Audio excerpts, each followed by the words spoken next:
Keeps control for Thompson. Pass receiving's wide open underneath in the basket. Great pass. Backs down, now kicks out, up top to the left side, Caden Dahl. Dahl hesitates, then takes the three and knocks it home good. Dahl to get the turn. Carr trying to keep those legs underneath, then Cassette gets him down, and there's the pin. Rebounded by Kendra Severson. Severson, here comes Bevins back the other way. Bevins, little contact, roll it in, good for Elena Bevins, and we're tied. Through and Zeller with an excuse me bump, and here goes Sem for takeoff. Halsted Telephone Company and R&J Broadcasting Incorporated is proud to present to you this broadcast on yourliveevent.com. All right, welcome everybody. We're here live at the North Dakota State High School Wrestling Tournament covering the North Dakota Class B, Class A, and Girls Wrestling Tournaments at the Fargo Dome. We'll have live coverage for the 3 days of the tournament. 15th to the 17th of February start today with our opening round. First round of quarterfinals starting at 10 a.m. today, and then we'll take a 30-minute break and do our first round wrestlebacks. That's followed by the semifinals at 5 p.m. And that is your day one action at the North Dakota High School Boys and Girls Wrestling Tournament, both Class A, Class B, and the Girls Tournament on yourliveevent.com. You can find two different streams for the Class A and Class B. If you're tuning in, we will have the Class B coverage along with the girls coverage on this stream on yourliveevent.com. You can click over to the main page on Your Live Event and find that Class A if you're tuning in and you want to listen to Central Cass or another local Class A team on yourliveevent.com. You can go ahead, go to that our main page, and then click on the link, and that'll take you into the Class A feed. And we will have the Class B and girls on yourliveevent.com. On this feed, this is sports announcer guy Brent Dick here with yourliveevent.com with your Irie Insurance pregame show. For Irie Insurance, the protection you want with customer service you deserve at Irie Insurance. They cover it all from home, auto, crop, commercial, and benefits insurance. Go to IrieInsurance.com to get a free quote. This is your Irie Insurance North Dakota State Wrestling pre-tournament show. Last year's defending state champion, the Salem Almont, in the tournament this year, along with the state runner-up Lisbon Broncos and the South Border Mustangs, along with Velva. That's your top four teams in the state wrestling tournament returning back, all in contention for a state title on the individual side of the state tournament. All teams also back for the dual tournament, which is on Saturday, and you can catch that as well on yourliveevent.com. And we will have coverage throughout the 3 days. Today's coverage in the first round here at 10 a.m., along with the quarterfinals, a 30-minute break, and then we'll come back for the semifinals at 5 p.m. And we'll cover both the boys and the girls wrestling tournaments. Day two starts at 10 a.m. with our second round wrestlebacks. Big day tomorrow with our second, third round wrestlebacks, along with our consolation semifinals, placing rounds, and then our championship matches. That's your day two coverage. On Friday and Saturday, we'll start at 10 a.m. with your boys Class A and Class B duels quarterfinals. And then just a rolling schedule. 11:30 a.m. we have the girls quarterfinals and consolation semifinals for the boys. And that'll continue into the afternoon hours, and with your championship at 4 p.m. on the duels on Saturday. So that is your lineup and schedules for the next 3 days, the 15th through the 17th from the Fargo Dome. And we are just moments away from our first round matches, and that's followed by our quarterfinals and then our first round wrestlebacks here from the Fargo Dome. And we will step away, have a word from our sponsors, come back and talk about some of our returning teams and returning place winners on yourliveevent.com. You finally found the perfect car in Racing Blue. You even got them to throw in the LED fog lights for free.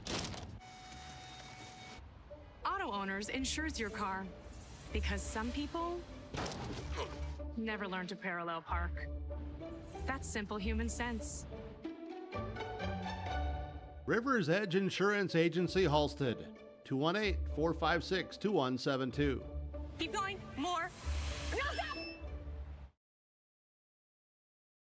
Full Service Foods in Hillsboro provides contract packaging and private label foods for your local and regional retail stores. Full Service Foods is a leader in the upper Midwest for less than truckload quantities for contract manufactured sauces and dressings. They are a privately held company with a reputation for quality and customer service. Full Service Foods is proud to be in Hillsboro and bringing employment opportunities to the area. Find out more at fullservicefoods.com. Full Service Foods of Hillsboro, proud to support this community event. Hey, back here, YourLiveEvent.com coverage of the North Dakota State Wrestling Tournament Class B and girls coverage on YourLiveEvent.com. You can also find the Class A coverage. Go to the main Your Live Event page, and you can find that link for the Class A and girls tournament on coverage on YourLiveEvent.com. Just like to remind everybody that this broadcast of the state tournament has been authorized by special arrangement with the Board of Directors of the North Dakota High School Activities Association. And we are approaching the 10 a.m. hour in our first round matches in both the Class A and Class B boys and girls tournaments. So we're now getting to our national anthem. We'll step away, take another break on YourLiveEvent.com.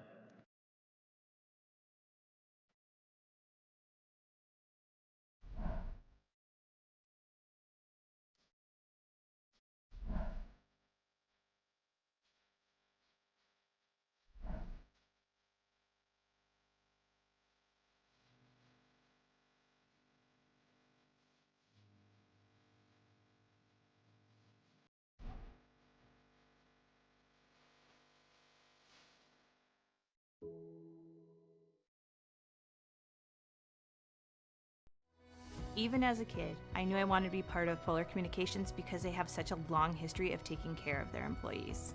I'm grateful that we get to work with great people every day, and I get to go home at the end of the day knowing that what we did for the day matters. It's a great place to be part of a team and feel like you're achieving so much more than just answering a phone call. Polar is more than that. Polar is family.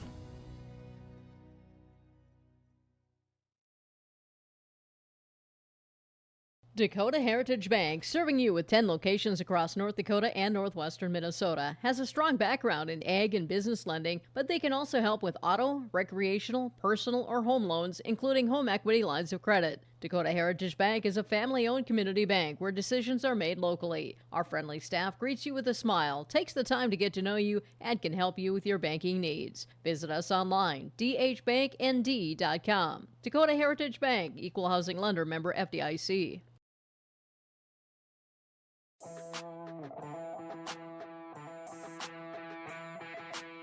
The Lisbon Bronco Athletic Boosters is a group of parents, coaches, and community members whose mission is to enrich the Lisbon High School athletic community by providing financial support for Lisbon High School athletic programs and events. If you are interested in getting involved, they invite you to join the Bronco Athletic Booster Group on Facebook to learn more. The Lisbon Athletic Boosters send a good luck wish to all athletes competing today. Wallach Johnson Insurance is your friendly neighborhood team of qualified insurance professionals celebrating over 40 years of service. As an experienced independent insurance agency, they have access to highly rated insurance companies and can shop around to find you an affordable solution for farm, crop, business, home, and auto insurance. Visit them at one of their locations in Lisbon, Winter, or Rutland and get a free quote started today. For more information, go to nd-insure.com. Halsted Telephone. Hey, welcome back here, YourLiveEvent.com. We are getting underway with our first round matches. About 5 minutes early, we went through a great rendition of our national anthem, showcasing some of our local, or should say North Dakota, vocal talent here at the North Dakota State Wrestling Tournament. If you haven't been down here, good time to come down. It should be an exciting state wrestling tournament. Just take a look at our New Salem Holsteins with your pregame IRA insurance. New Salem returns 10 wrestlers back to the state tournament, or qualified 10 wrestlers out of the West Region tournament. New Salem is the defending state champion this year, coming back after scoring 193 points at the state tournament. They have 7 returning state qualifiers. They graduated 5 seniors last year. State champion Cole Gerhardt. Also, Riley Dow placed 6th. Ty Wolding placed 4th last year for the Holstein. Mason Olander placed 4th, and AJ Hines placed 2nd, a state runner-up. But they do have 7 returning state qualifiers. Number of state place winners in Brock Norton, Charlie Irwin, Ethan Meyer, and Gavin Enwich. Will Mossbrucker, also a state qualifier.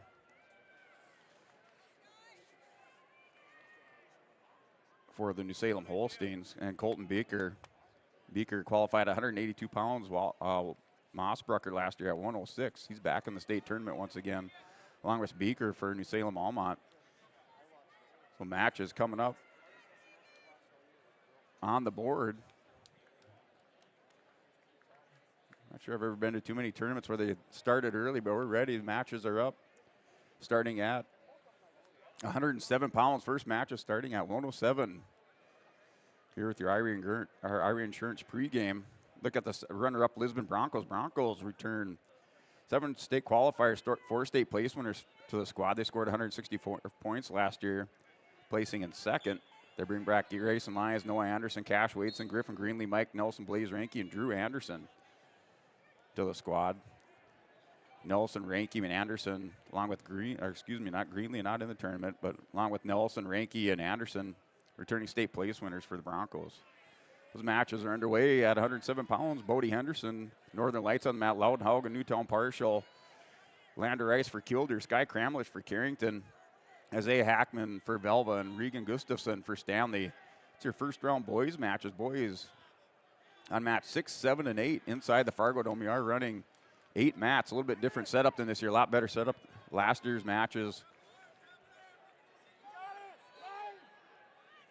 And we had 12 mats last year, and we had the dome divided, so it's hard to see those mats on the divided side, kind of on that south side setup. And the girls' tournament also underway. Melina Repsum for the Broncos out on the mat. Repsum, a 7th grader, takes on the returning state champion, Anna White. Melina currently down 2-0. White's working an armbar on the far side. White belly down.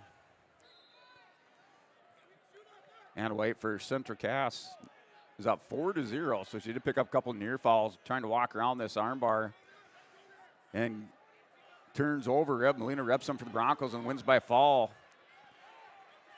in 47 seconds. So 47-second pin for Anna White, returning state champ at 100 pounds over Melina Repsum, as action is underway. Kind of wrap up our Irie Insurance pregame. Your South Border Mustangs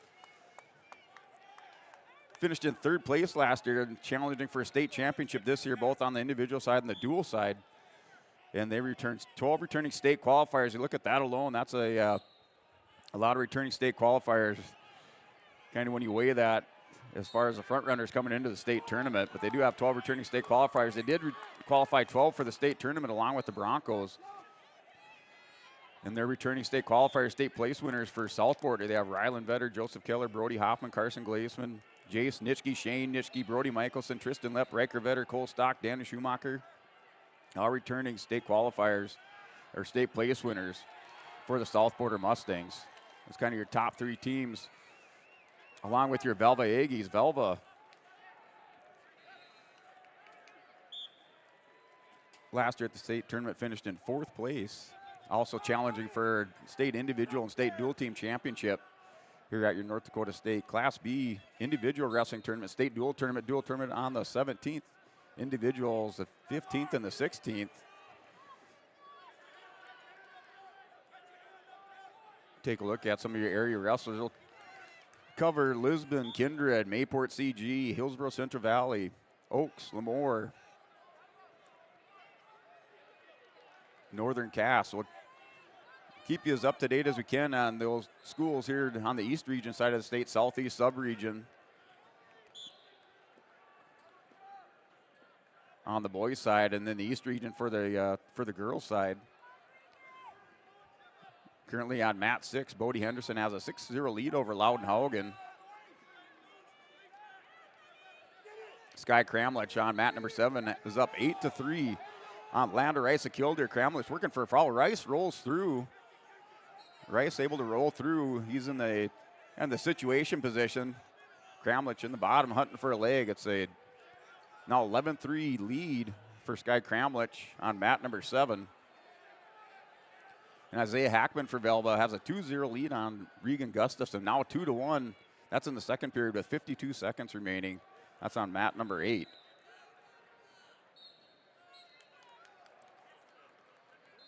Your girls out on mats 4 and 5 inside the Fargo Dome. Elise Jenner, South Border, and Kiona Castine. That's a 4-1 lead for Castine of Minot. It's up 4-1 over Jenner from South Border. That's at 100 pounds on mat number 4. Mat number 5, Kaylee Mueller, Mayport CG, and Monica Boyke from Minot. 2-0 lead for Boyke over Mueller. Mueller had a run through the region tournament qualifying for state. So lost in the first round, came back through, placed in the top 8 for Mayport CG here in the state tournament.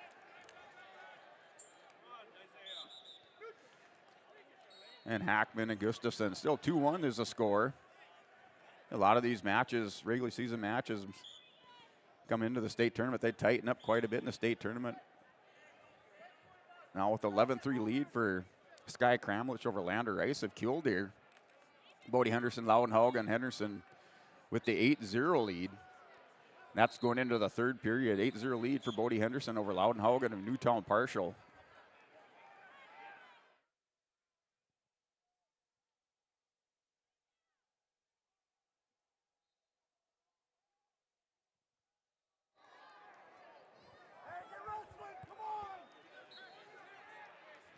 And it's still 2-1 is the score between Hackman and Gustafson. Hackman in the bottom position in the third period.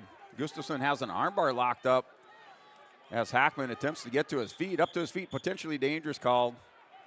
Hackman gets the restart back to the center of the mat with Gustafson from Stanley. A couple of 7th grader phenoms out there wrestling between Hackman and Gustafson. Isaiah Hackman for Velva, 38-12 as a 7th grader. Gustafson for Stanley, 27-10, representing the Blue Jays. Blue Jays putting together a nice PB program. See them at the North Dakota USA Wrestling Elementary Duels the last few years. Starting to build their program along with the Velva Aggies, the Velva Bulls on the youth side as a wrestling club. Part of a successful program. You have to develop and put in the time with your youth programs if you want to succeed here at the high school level or the next level of wrestling here in the state of North Dakota. That goes across the U.S. So still now it's Hackman warned for stalling with 39 seconds remaining. Gustafson's going to go bar half on Hackman. Hackman's been warned for stalling. He has a 1-point lead. Ryland Vetter, Bert Vanderpool on the mat. His first round action at 107 pounds. Start day 1 at 107.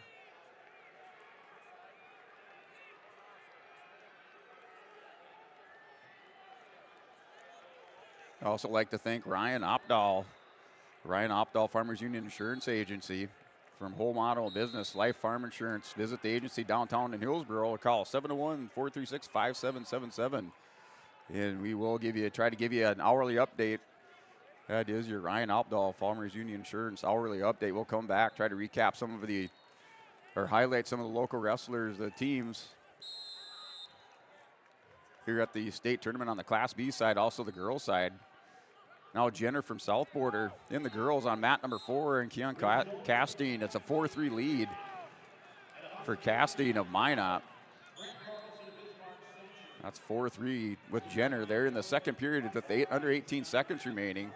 Action is stopped going into the third now. 4-3 for Castine over Jenner.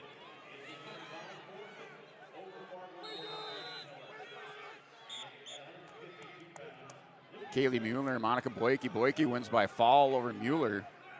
So Monica Boyke wins by fall on 3:25. That was on mat number 5 in the girls tournament. Wins by fall on 3:25. Boyke moves on to the quarterfinals. Hackman and Gustafson, 3-1 lead as time. Now another stall warning going against Hackman. 3-2. Gustafson and Hackman with 8 seconds remaining.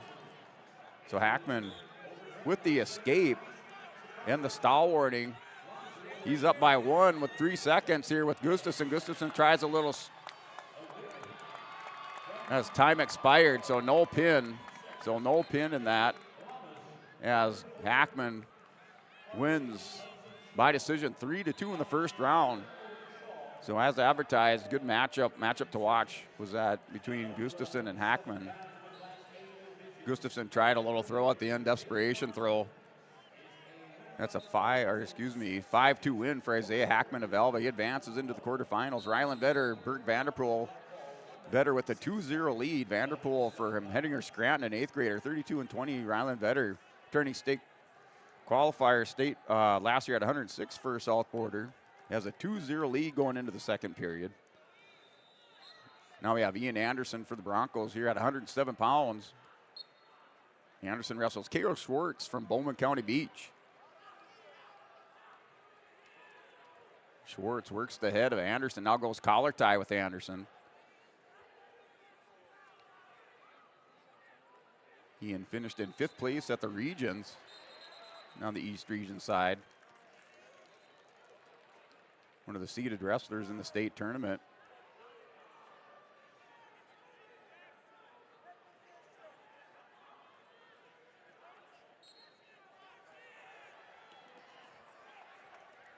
Anderson, the number 6 seed in this tournament.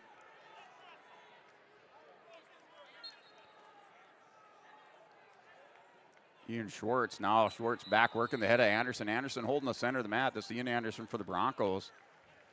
In Ryland Vetter, Bert Vanderpool, 4-0 lead for Ryland Vetter at 107. That's on mat number 7. John Logering, Lemoore Litchville Marion, and Hayes Weinberger. It's 5-0 lead for Weinberger. And that match is over. Hayes Weinberger wins by foul over John Logering. Walker Miller, Ben Wagner now on the mat. This is another matchup to watch here at 107 pounds. It's either a 1 or 2 point win by decision or a win by fall for Miller. So a big scramble here for Miller and Wagner. Wagner with the leg pass on Miller, trying to come out the back door. Miller works up over the top with Wagner. Here's Anderson and Schwartz. Schwartz in on a double leg on Anderson. He's going to get 2-point takedown on Ian Anderson. He takes a 2-0 lead. Kale Schwartz is up 2-0 on Ian Anderson with 20 seconds remaining in the first period. Anderson trying to come out the back door. Gets back on the leg of Schwartz and gets the 1-point escape. 2-1 now is the score. Kale Schwartz and Ian Anderson. Schwartz with the head tap hits Anderson in the eye. So Kale Schwartz is up 2-1. Wagner and Miller, that's still scoreless in the first period between Walker Miller and Ben Wagner. A match between Ryland Vetter and Bert Vanderpool. Vetter wins by foul on 3:23. Schwartz and Anderson going into the second period. That's 2-1 lead for Kale Schwartz on Ian Anderson. So Anderson defers over to Schwartz. Schwartz chooses neutral. Anderson trying to work up over the top. They're in the second period. Kale Schwartz, Bowman County Beach leads by a score of 2-1. Winners of these matches in the first round advance to the quarterfinals. That's your next round action on YourLiveEvent.com. Walker Miller, Ben Wagner. Now it's a 2-0 lead for Walker Miller. He's in the top position in the first period. As a final second ticks off the clock, Walker Miller takes a 2-0 lead going into the second period. And Schwartz on Anderson gets another takedown on Ian Anderson. He's on the edge of the mat. He's going to pick up near fall. So got another takedown with Ian Anderson. He takes a 4-1 lead. So a 4-1 lead between Schwartz up over Anderson to the Broncos. Kale Schwartz, an 8th grader, 15-12 record. Ian Anderson now with blood time. Here's Ben Wagner, 2-0 lead for Walker Miller. Now 3-0 lead for Walker Miller on Wagner. They're in the second period, minute 35 remaining. This match between Kale Schwartz and Ian Anderson. It's a 4-1 lead for Kale Schwartz at the minute 10 mark in the second period.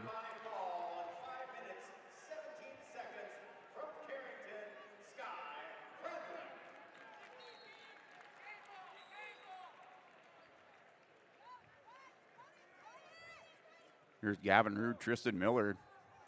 That's a 2-0 lead for Tristan Miller. That's on mat number 7.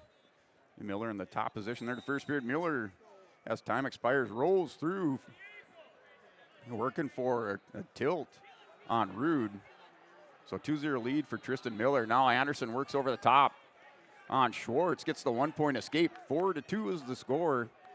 Now under 50 seconds remaining. Schwartz so far winning the battle with Anderson on the feet. Anderson's down 4-2.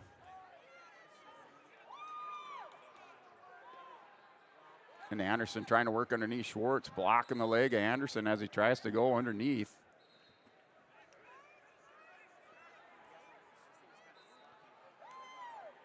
Anderson working an underhook in. Looks like we have back to blood.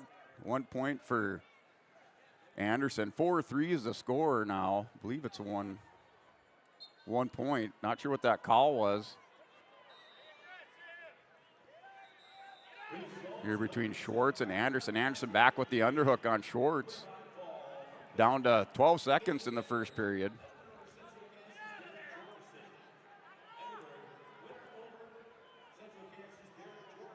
Here Walker Miller, Ben Wagner. 5-2 is the score. Walker Miller's up 5-2. And Anderson has choice with Schwartz. So Anderson will choose the bottom position to start the second period. Oh no, Anderson choosing top. He's down by 1. He chooses top with Schwartz.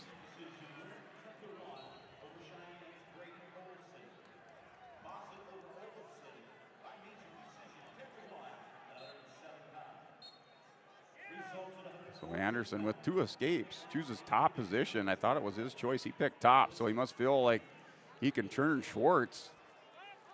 Schwartz stands up with Anderson. Now the escape as wrestlers up in the neutral position. Anderson and Schwartz going at it. Roll out of bounce just as Anderson locks up the headlock on Schwartz. Anderson now down by 2. Not sure why he started in the bottom or top position, but Anderson now works double underhooks on Schwartz. He has to get his 2 points here. Schwartz going to double up on Anderson, runs him out of bounds. Down to minute 26 remaining. So minute 26 in the third period. Anderson's down by 2 with Kale Schwartz.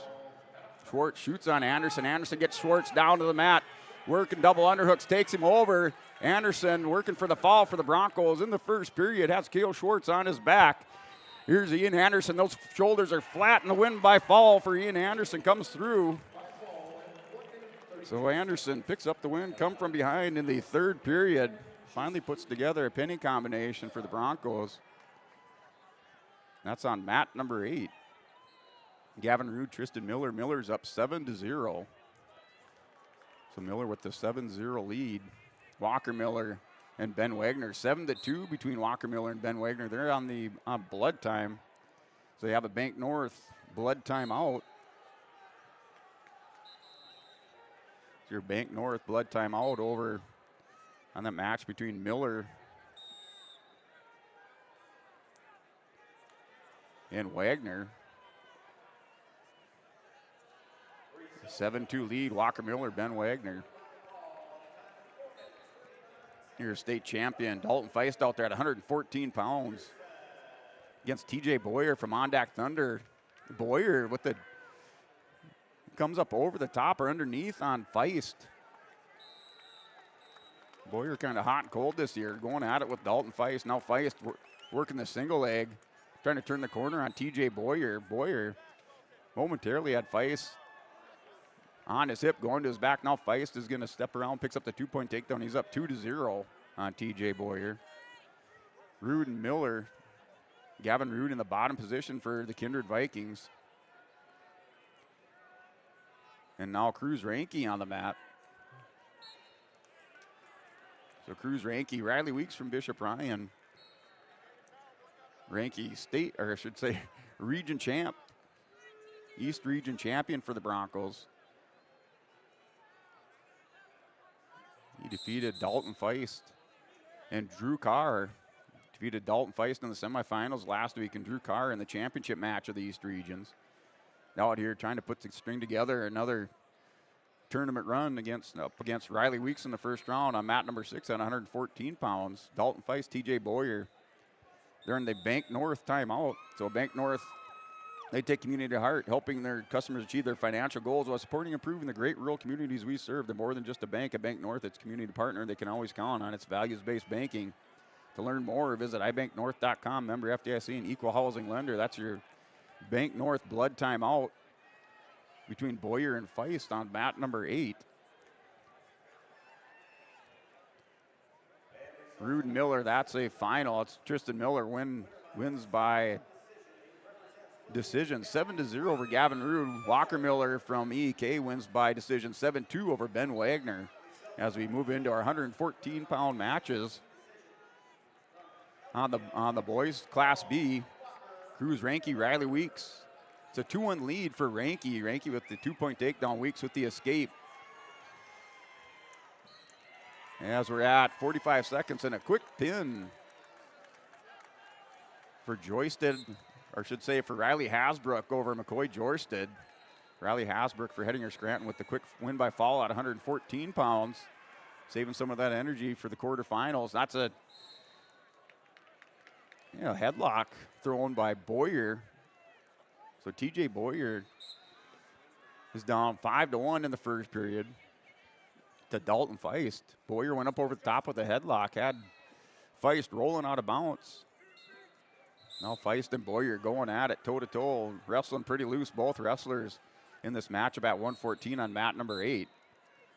And Cruz Ranke for the Broncos is up 4-1 against Riley Weeks.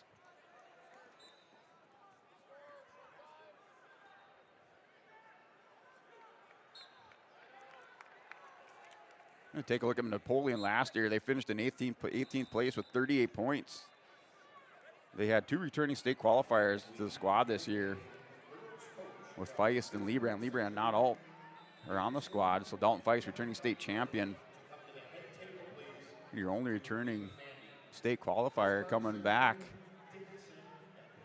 for Napoleon. Napoleon this year in the qualified 6 out of the East region, wrestling in the state tournament. Now Feist and Boyer. Boyer with the Feist with the 7-1 lead. Has a Peterson locked up on Boyer. Boyer on his back. And the win by fall for Dalton Feist. So Feist with the win at 114 pounds moves into the quarterfinals on mat number 8. Cruz Ranke, Riley Weeks. Ranke's up 4-1. That's on mat number 6. And another good matchup here between Justin Torrell and Keenan Gores. Torrell, Hillsborough, Central Valley. Keenan Gores from Northern Lights. Gores takes a 2-0 lead on Torrell. Gores immediately goes to an armbar on Torrell. Torrell trying to counter, but Gores, now Torrell sits up just as Gores was starting to turn the corner, sits up. And a win by fall for Ranke. Cruz Ranke, your winner by fall at 114 pounds against Riley Weeks, advances into the quarterfinals for the Broncos. Broncos picking up 2 pins in the first round.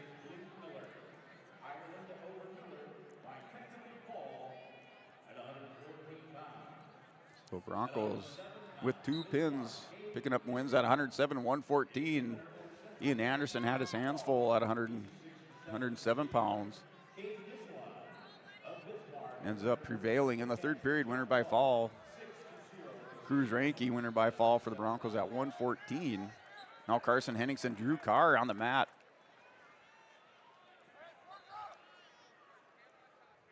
Henningsen with a 2-0 lead over Drew Carr. So Carson Henningsen for Ellendale Edgley Combs up 2-0 on Drew Carr. This is first round action. At 114 pounds, started 5 minutes early today, so tournament moving along on both the boys and girls. North Dakota Class B, Class A, and girls wrestling tournaments here at the Fargo Dome. The girls are on mats 4 and 5. And up now is Taylor from Carrington wrestling Beatty Furter, Bismarck Century. That's on mat 5. Here, Taryn Raisler for Kindred, Harper Bocher from Dickinson. That match underway on mat number 4. That match between Justin Torrell and Keenan Gores. It's 4-0.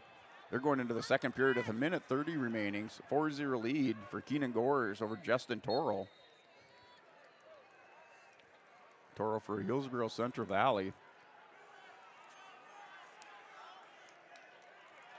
Toro, let's see, Hillsboro last year placed 11th at the state tournament. Now a 2-point takedown.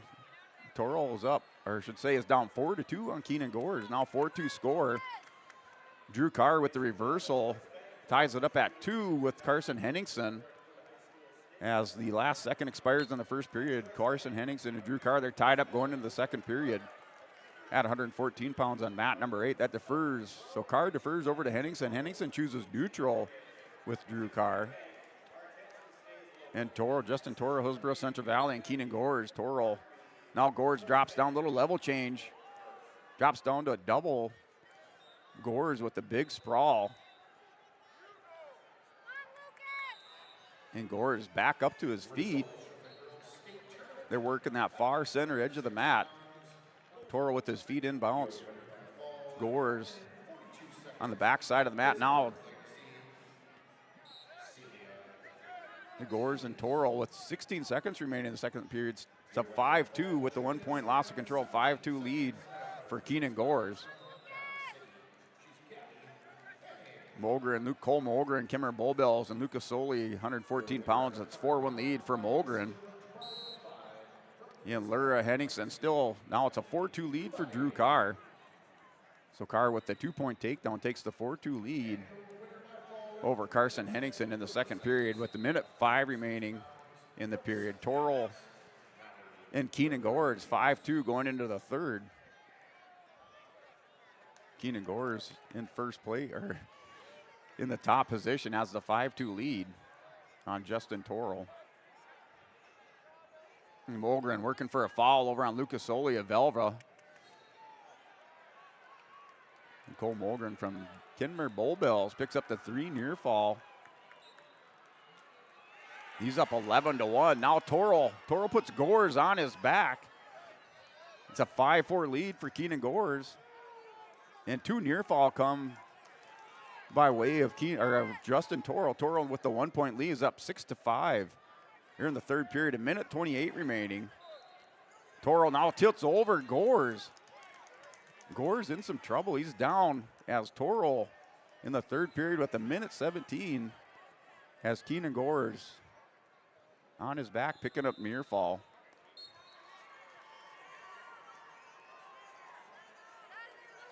Toro just trying to settle in, raking the chin in the face of Gores. Gores trying to catch his breath, get back belly down. He's down now. Once they award these near fall, he'll go down 9-5. Toro still just settling in, under 50 seconds remaining. Mulgren Soli, that's Cole Mulgren's up 11-1 over Lucas Soli. That's 3 more near fall at the end of the period. Now 14-1 is the score. We're going neutral at 114 pounds on mat number 6. 14-1 is the score. Cole Mulgren, Kimmer Bulbells up over Lucas Soli. Another 2-point takedown. Mulgren wins by tech fall on mat number 6 over Lucas Soli from Velva. Henningsen and Drew Carr. It's still 4-2 is the score. Carr in the bottom position.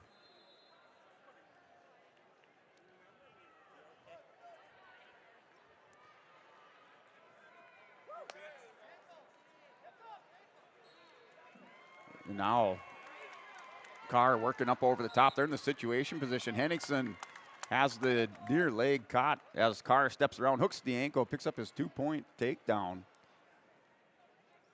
As Carr works a cradle. Henningsen in trouble with the leg. He's going to try to hop over on Carr. Carr momentarily down on his hip. This is on mat 8. Henningsen still trying to hip over, cartwheel over the top, has Carr on his hip. Carr just trying to maintain control, has a hold of the back ankle of Henningsen. That's holding Henningsen up right now as Henningsen has the arm caught. Now Carr hips back up on top. He's up 6-2 in the third period. Joseph Potts, Josh Turnus Potts, Lemoore Litchfield Marion out on mat number 6, 114 pounds. Josh Turnus for Beulah Hazen in on a double leg. Has Potts on his hip on the edge of the mat at 114.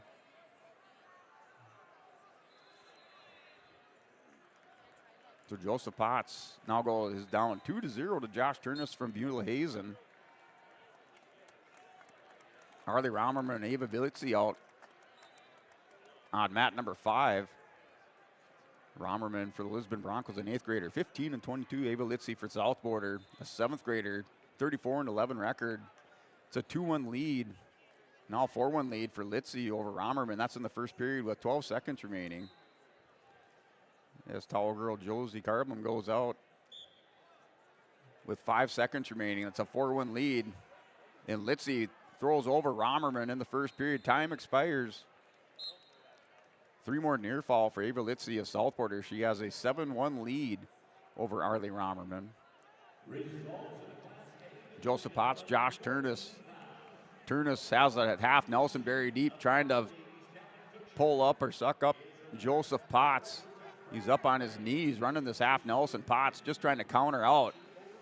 That thing's tight as Turnus runs around the top, puts Potts over on his back and a win by fall for Josh Turnus at 114 pounds on mat number 6. Here's Cruiser Burns, Nick Dobitz. Cruiser Burns has a 2-0 lead. Burns returning state place winner for Grafton. Placed 3rd last year at the state tournament. Here back as a junior. Wrestling Nick Dobitz of Henninger Scranton has a 2-0 lead. In the top position, under 15 seconds remaining. Here's Arlie Romerman and Ava Litzy. Litzy working for the fall again in the second period. Minute 23. So minute 23 left in the period. Litzy's in the top position. Up over the top of Romerman. Win by fall for Ava Litzy over Arlie Romerman on mat 5 at 106 pounds in the girls' state tournament.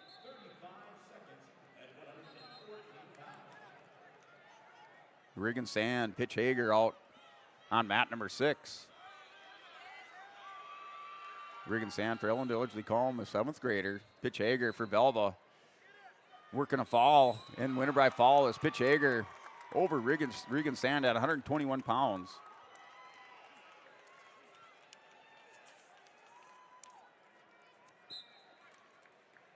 So Pitch Hager, returning state place winner for Velva, with the win by foul over Regan Sand from EEK. Here Dobitz and Cruiser Burns on mat 7. It's a 5-0 lead for Burns. Right now, Dobitz has a single leg, trying to treetop it. Pick that foot up as high as he can towards the ceiling. Now warrant for stalling. Not able to return down. Or return Burns back to the mat. Burns picks up the 1 point for the stall call. He has a 6-0 lead. That's mat number 7. Cruiser Burns and Nick Dobitz from Henninger Scranton battling out. Now Jack Bombach, Connor Mellon for Kenmare Bullbills up on mat 6. Bombach in the burnt orange, black trim singlet for the Killdeer Cowboys. And down here, Clayton Hinker, Caden Hooley and Northern Lights. Hinker has the 2-0 lead on mat number 8. Hinker for Beulah Hazen works a quick tilt on Hooley. Picks up 2 near fall. Or thought, I guess it was a couple swipes, but no near fall on the board. As Hinker now transitions into the claw ride. Sticks in the leg on the far side, works power half up over the top. Nice transition by Clayton Hinker. There's just enough to distract Hooley. Clamped up over the far side, stuck a leg in. Now breaks down Hooley to the mat, working for the fall. And Hooley still on his hip, trying to shake off Hinker. Hinker's getting a little bit high on Hooley. So Hinker has the 2-0 lead in the first period. Hooley going to try to shake Hinker off. Hinker's trying to break down and crack down. Hooley went double leg rod, did get Hooley broke back belly down. Hooley back up, able to momentarily had Hinker high up over the top. Hooley hand fighting underneath, trying to hit the 1 point escape here at the end of the period with 10 seconds remaining in the first. Cruiser Burns, Nick Dobitz, 9, now 11-0 lead for Cruiser Burns. He has up 11-0 going into the third period. That's mat number 7. And Jack Bombach, Connor Mellon. That's still scoreless. The West Region opponents locking horns at 121 pounds between Bombach and Mellon.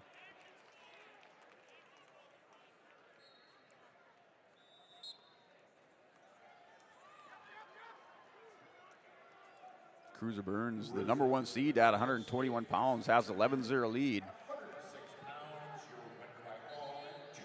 Jack Bombach, the number 3 seed, wrestling Connor Mellon. They're tied up at 2 going into the second period. So takedown and a reversal. They're tied up at 2. Jack Bombach, an 8th grader for Kildare, 36-12. Connor Mellon, Kenmare Bullbills, 32-13. Not an easy first round draw for Jack Bombach here with Connor Mellon. Connor Mellon is sophomore.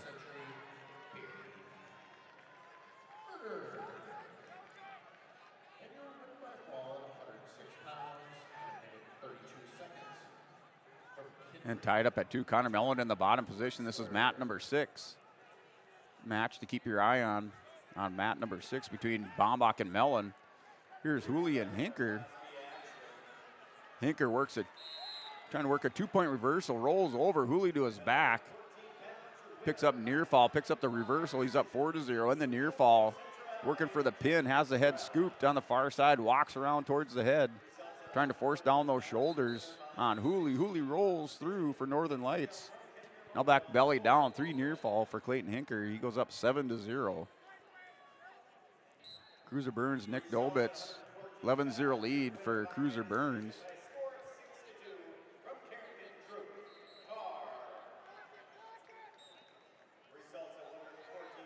So Burns is up 11-0, number 1 seed. Number 3 seed Jack Bombach. Connor Mellon still tied up at 2 at 121 pounds on mat number 6.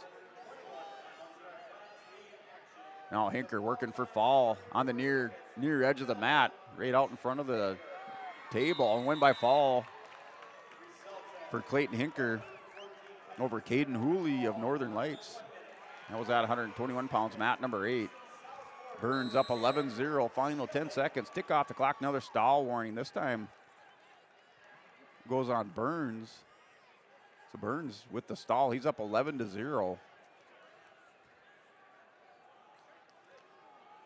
Take a look at the girls tournament. Veda Hoffman, Deja Ireland out on mat number 5.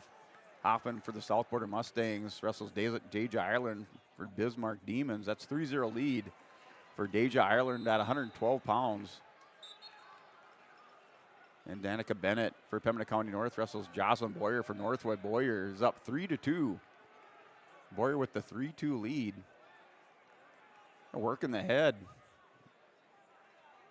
Momentarily had the head of Bennett.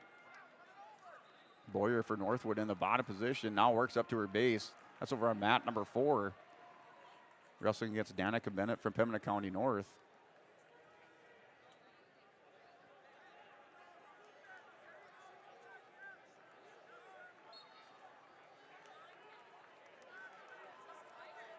And Cruiser Burns wins by decision 11-0 over Nick Dolbitz of Hettinger Scranton. We move on now. Grayson Lyons wrestles Nolan Braun. Another Bishop Ryan Lisbon matchup in the first round at 121 pounds between Lyons and Braun. Noak Swinson for Kindred and Cone Bell for Stanley out on the mat. That's a 2-0 lead for Bell. And Jack Bombach pins Connor Mellon. It was a contested match. It was tied up at 2. Bombach with the win by fall and 320 over Connor Mellon at 121 pounds. And Jay Schilling for South Border. So Schilling wins by fall and 148 over Hanson. Swenson and Bell, 2-0 lead for Bell. Bell working for the fall on Swenson. Has the double armbar locked up. Is up over on the far side, walked it around. Swenson trying to bridge out with 38 seconds. And Bell applying more pressure as he sits through. A lot of pressure on the shoulders of Noak Swenson for Kindred at 121 pounds. So 2-0 lead for Bell. Bell walks back around, scoops the head of Swenson. Now Swenson with the reversal. Going to get the 3 near fall, so give him 1 escape, 3 near fall. 5-0 lead for Bell. Swenson able to sit up and reverse or get away from Bell. 5-0. Now 5-1 is the score on mat number 6. Lions with the 2-0 lead. So Grayson Lions for the Broncos up 2-0. with Nolan Braun. Lions returns down. Braun with the little whizzer. Hit a shin whizzer just as Lions was trying to return him down. Lions back in control. Braun tripods up. Lions with the 2-0 lead with 10 seconds remaining in the first period. And a little hip heist away for Nolan Braun. Now 2-1 is the score. The Lions down, or up 2-1 for the Broncos. That's on mat number 7. Logan Potts, Lemoore Litchfield Marion has a 5-0 lead on Will Mossbrucker. A tough first round matchup for Potts and Mossbrucker. Mossbrucker, returning state qualifier. Tough wrestler for the New Salem Holstein, the senior. He has 5-0. Potts is up 5-0. He's in the bottom position in the second period. 1:23 on the clock. Mossbrucker working over the top. Trying to dig out a hammerlock. Has the half Nelson on the far side. Trying to work a hammerlock on the near side as Potts is working a Peterson now. Reaches through the leg on Mossbrucker. Gets Mossbrucker to his back. Has the reversal and near fall for Logan Potts. Circles back around with the 3-point near fall.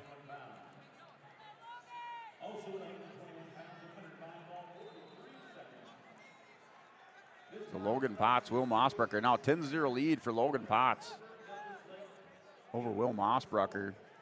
2-1's the score into the second period. 1:10 remaining in the second period between Nolan Braun, Grayson Lyons. Lyons working in the top position.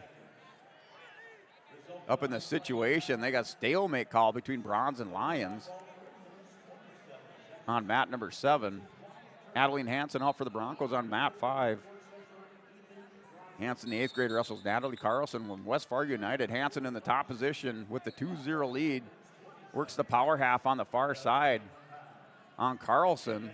Carlson sits out and away, trying to counter the half Nelson on Hansen. Hansen works the backside, rolls over. Carlson working for the fall for the Broncos and win by pin for Adeline Hansen in the first round. She advances to the quarterfinals for the Broncos at 112 pounds on mat number 5.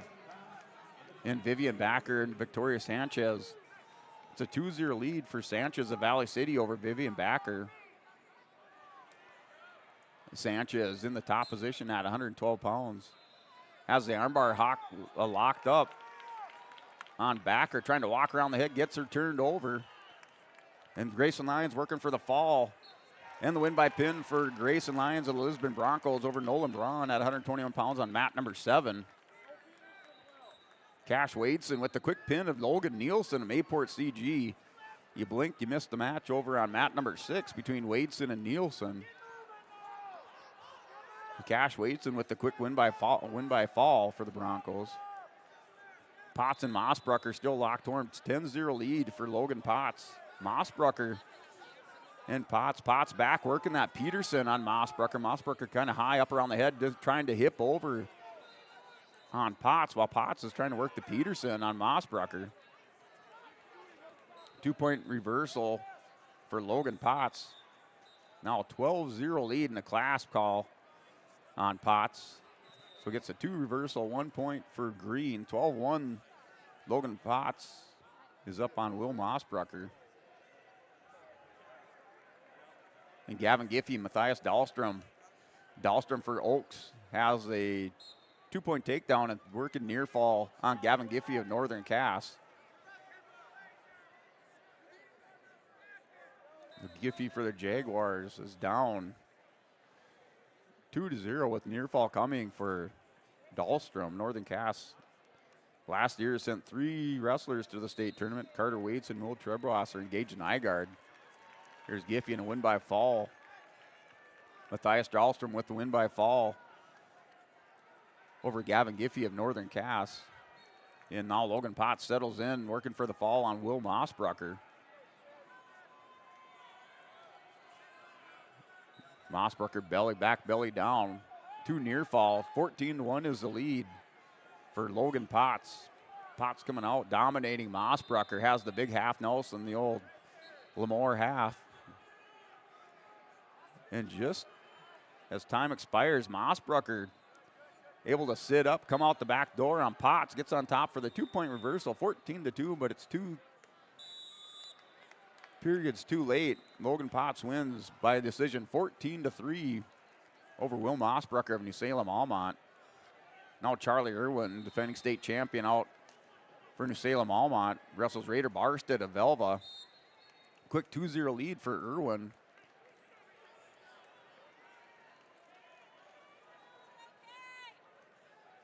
Charlie Irwin with the quick 2-0 lead on Raider Barstead of Velva.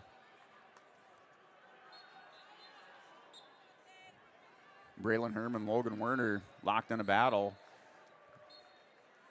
On mat number 6, they're tied up. Now it's 5-2. We're tied up at 2 apiece. 5-2 lead for Logan Werner from Pembina County North on Braylon Herman. 5-2.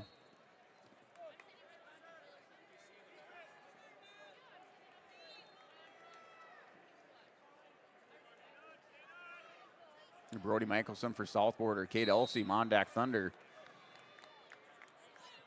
Quick 2-0 lead for Brody Michelson of South Border. Elsey, the junior from Mondack, 20-4 record. Michelson for South Border, 10-13. Brody Michelson out of the South Border Mustangs. And wrestling's in his blood out there as he has the 2-0 lead, working a tilt on Elsey.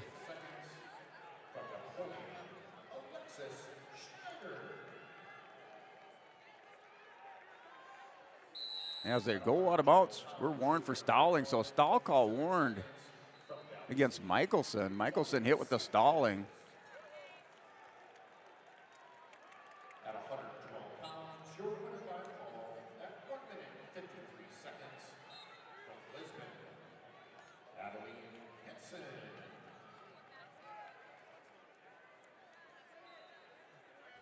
And now a 1-point escape. So 1-point escape for Elsey. Michelson with the 2-1 lead. Elsey doubles up on Michelson, takes him down to the mat. Another 2-point takedown, now a 3-2 lead for Elsey and Mondack.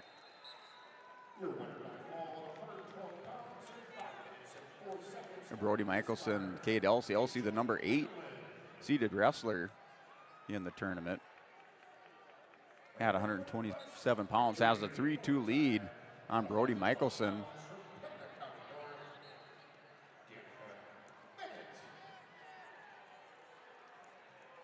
Logan Werner, Braylon Herman. That match went final along with that Charlie Irwin, Ryder Barstead match.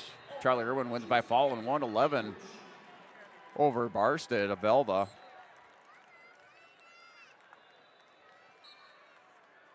Brock Johnson on the mat for Kindred, wrestling Liam Albrecht of Killdeer.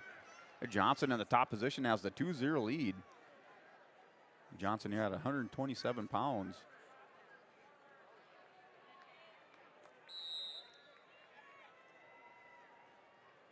So Brock, the number 2 seeded wrestler at 127, has the armbar hooked up. Got a little bit high on it as Albrecht stands up. And the potentially dangerous call to get a restart back to the center of the mat. That's between Brock Johnson and Liam Albrecht on mat number 7 at 127. Brody Michelson, Cade Elsey. Elsey with the 1-point lead as he stands up at the start of the second period. Michelson, slick mat return, has Elsey doubled up, returns him back down to the mat. Still 3-2 with Cade Elsey. Now Michelson, just as Elsey was standing up, locks up a cradle. Brody Michelson working for the fall on Cade Elsey. Elsey now breaks the grip on Michelson. Picks up the 3 near fall, 5-2, 5-3. Brody Michelson has the lead. 5-3 over Cade Elsey. Michelson trying to put together the upset here against the number 8 seed. Elsey once again tries to stand up. Michelson clamps down over the top on Elsey. This time it's tight in the win by fall in the first round for Brody Michelson over Cade Elsey. Michelson coming through for the South Border Mustangs with the win by fall over Elsey. Aiden Shea, Cale Hayes take the mat. Linton HMB's Aiden Shea against Cale Hayes, Harvey Wells County. That's a 2-0 lead for Cale Hayes. These are our 127-pound matches. Carson Kajed, Hillsborough Central Valley, Joshua Mariner, Khmer Bull Bells out on the mat. Liam Albrecht, Brock Johnson. 2-0 lead still for Johnson. He has Albrecht on his hip. Works around the front of Albrecht. Johnson now hip heights back around, picks up the 2-point takedown. Has a 4-0 lead for Brock Johnson in the top position with 1:05 remaining in the second period. Carson Kajed and Joshua Mariner. Kajed with the 2-point takedown are now 3-2 as the score. Carson Kajed on Josh Mariner. So Kajed has the hammerlock on Mariner. Mariner stands up, ties it up at 3 in the first period. 1:09, now 1:05 remaining in the first period. That's the match on mat number 8, 127 pounds. You are listening to YourLiveEvent.com audio feed only for the 3 days of the state tournament. And we will step away, take a word from our sponsors, and come back for the first round action here at the North Dakota State Wrestling Tournament on YourLiveEvent.com. Fast broadband internet, telephone, and cable TV to residents in this region, including Halstead, Shelley, Neilsville, Climax, Fisher, Bigland, Gentilly in Minnesota, and Hillsborough, Caledonia, Gardner, and Argusville, North Dakota.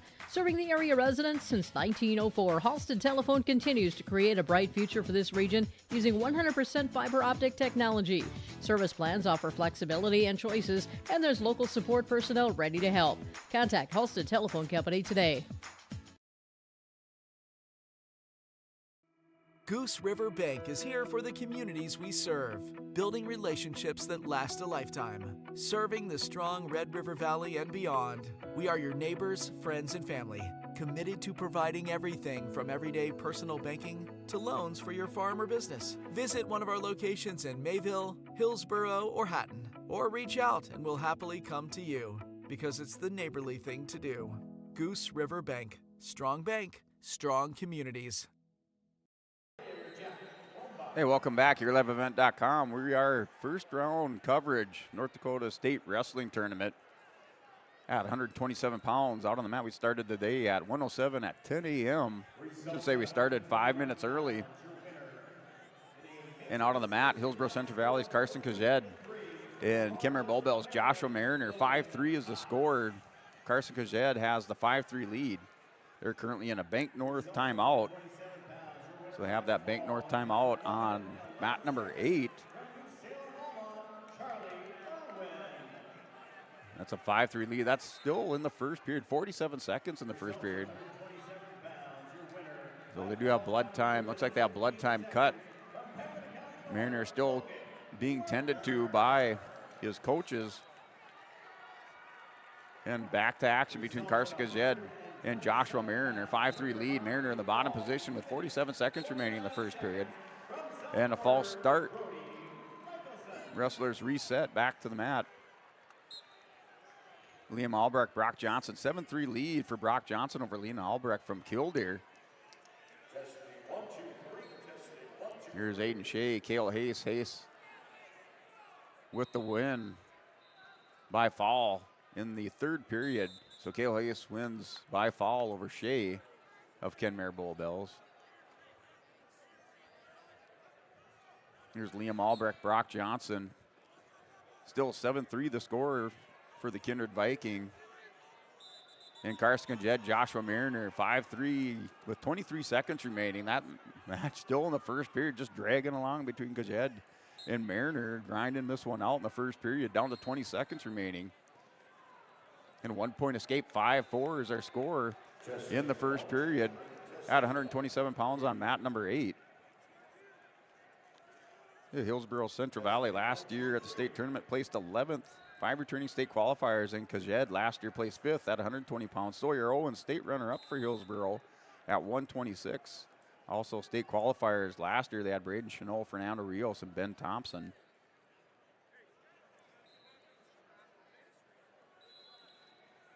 We'll take a look at this year's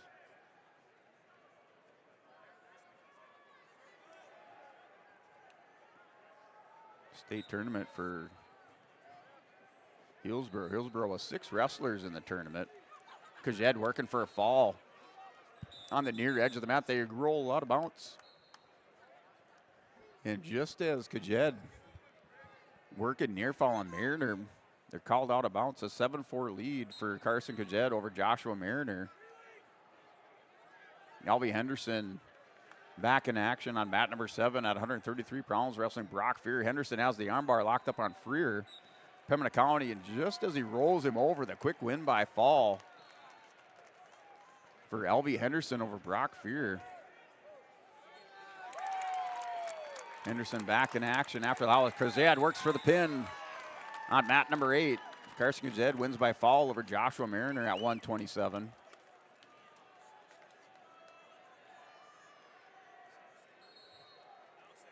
Noah Anderson for the Broncos steps on the mat. Here at 133, and now all mats on the Class B side at 133 pounds. Girls wrestling at 118. Northern Cass, Isabel Erickson, and Carissa Meidinger from Warren Litchfield Marion out on the mat at 118 pounds. That match just underway. Wrestlers up in the neutral position. Meidinger, double leg blast shot on Erickson. Elevates it, puts her down to the mat for the 2-point takedown. Chris Meidinger with the 2-0 lead goes to work on top, out front on Erickson. It locks up a crossface. Trying to hit that screwdriver, now back up over the top. Still has the crossface over on mat number 4. Trying to roll over and pull over Erickson. Erickson holding her base, and that's a quick win by fall for Noah Anderson for the Broncos. Anderson with the win by fall. That was on mat number 7 over Hudson Buckles, Casson, and Salem Almont.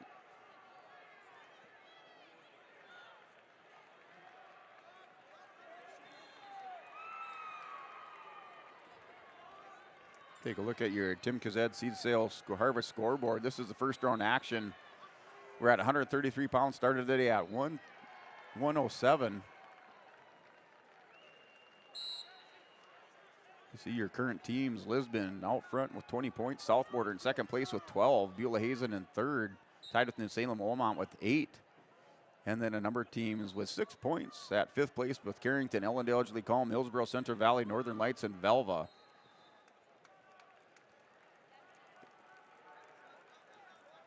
Oaks Zane Allender on the mat, wrestling Sean Beretta on mat number 7. Sean Beretta from Deslax Burlington, first Deslax wrestler I've seen on the mat today. Here with Sean Beretta, junior at 20 and 21. Zane Allender for Oaks, 37 and 19. Allender works the quick 2-point takedown. Takes Beretta on the center edge of the mat, far center edge of the mat, over to the Oaks coach's corner. He's in the top position. And Kyler Shaleski, Phoenix foot on the mat. Shaleski for the Nighthawks working a fall up over the town, a foot in the win by pin for Kyler Shaleski at 133 pounds on mat number 6. Allender and Beretta, they're still working that far center edge of the mat. 2-0 lead for Zane Allender in the top position, has the near arm caught on Beretta. Works the armbar across the top. Now going to try to, now drags him over, rolls over Beretta, working for the fall. Beretta tried to hip heist over the top, still working position. And now near fall coming for Zane Allender in the first period. Allender rolls over the top in the pinning combination, has the back on, has his back on the chest of Beretta. Final 4 seconds of the period. Allender will take the 5-0 lead. Beretta survives. Allender in a kind of discombobulated pinning combination with his back on the chest in the north-south position. His back was on the chest of Beretta in the north-south position, had both arms caught. Zach Spain, Maddox Campbell for Velva. It's a 2-0 lead for Maddox Campbell. He's up 2-0 in the second period with 1:23 remaining. That's on mat number 8. And then Bryce Schneider, Napoleon Gackel Streeter, Victor Christian, Mondak Thunder. Schneider coming on the end for Napoleon at the end of the season here at 133 pounds. They're tied up, or scoreless in the first period. That's in the under a minute remaining. Allender wins by fall in the second period. Zane Allender moves on for the Oaks Tornadoes, wins by fall on mat number 7. Zach Spain, Maddox Campbell, they're in another Bank North blood timeout on yourliveevent.com. That's on mat number 8 with your Bank North blood timeout at 133 pounds. Bryce Schneider, Victor Christian. Schneider and Christian on the far center edge of the mat. Christian in now kind of drop down or snap down. Schneider back up to his feet at 133 pounds.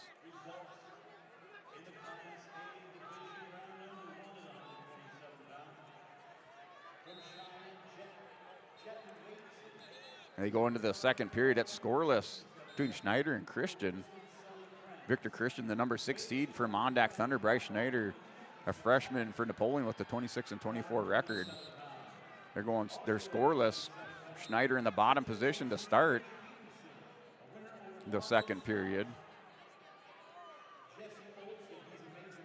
Here's Zach Spain, Maddox Campbell back to action in the second period. 2-0 lead for Maddox Campbell over Zach Spain.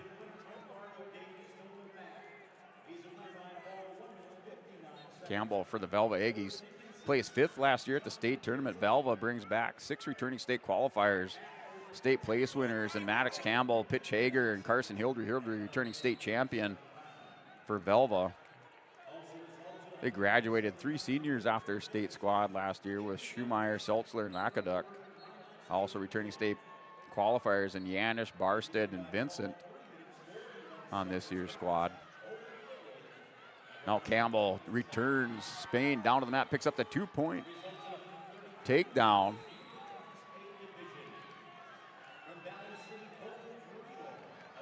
Two-point takedown. Campbell takes the 4-0 lead over Spain at 133 pounds. And Schneider and Christian, 1-0 lead. Bryce Schneider has the 1-0 lead on Victor Christian from Mondack. So 1-0.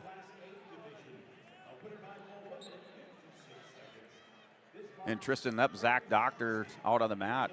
On mat number 7, Zach Doctor for Linton HMB. Tristan Lepp, Southport Mustangs has a 2-0 lead. Lepp, East Region champ at 133 pounds. Won by the championship. Medical forfeited by Elvie Henderson.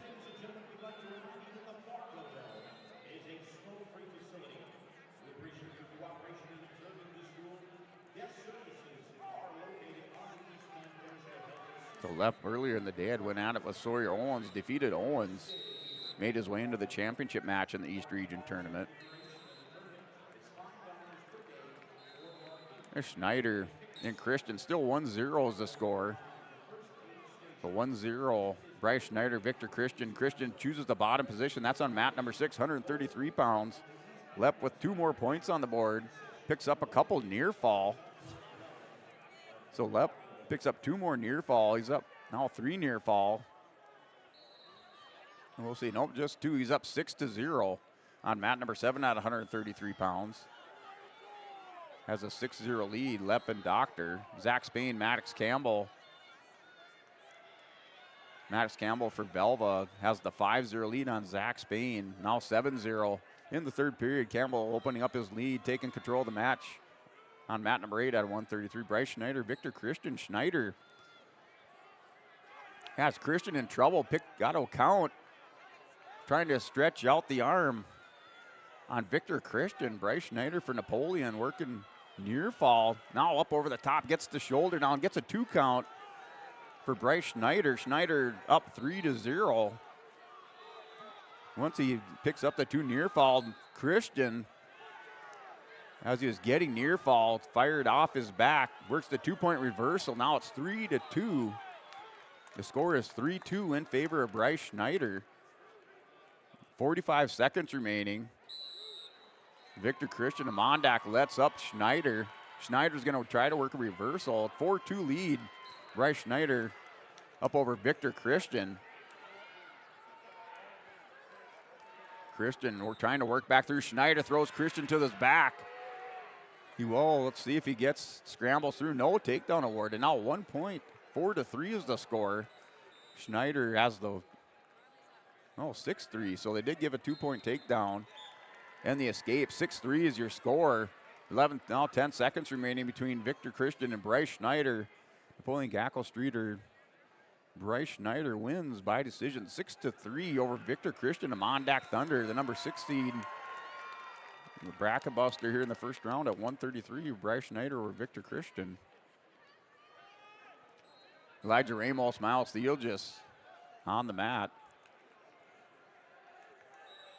Theolgis and Ramos, tough matchup in the first round for Elijah Ramos out of Killdeer at 139 pounds. Theolgis returning state place winner back on the mat.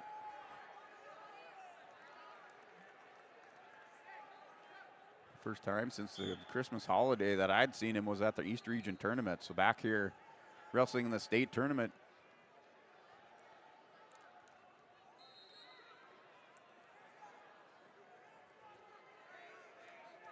So Ramos, the number 5 seed against Theolgis.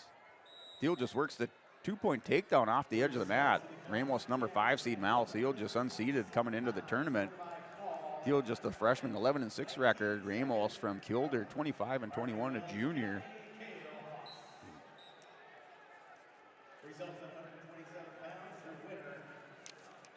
Ramos for Killdeer last year placed 6th at the state tournament at 120 pounds. Killdeer with a number of returning, they have 12 returning state qualifiers, or 12 returning state qualifiers on the squad, 6 state place winners back in action. Ramos being one of those. He's down 4-1, so 4-1 lead. Quick 4-1 lead for Miles Theolgis of Kindred over Elijah Ramos.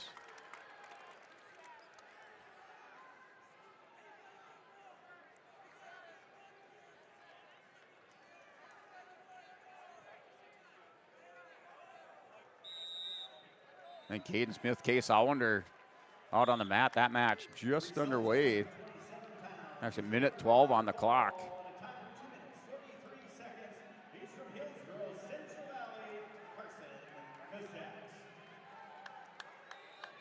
And Brianna Meyer, Central Cass, Brianna Erickson of Dickinson wrestling at 6'4" is the score. That's on mat number 5, 118 pounds.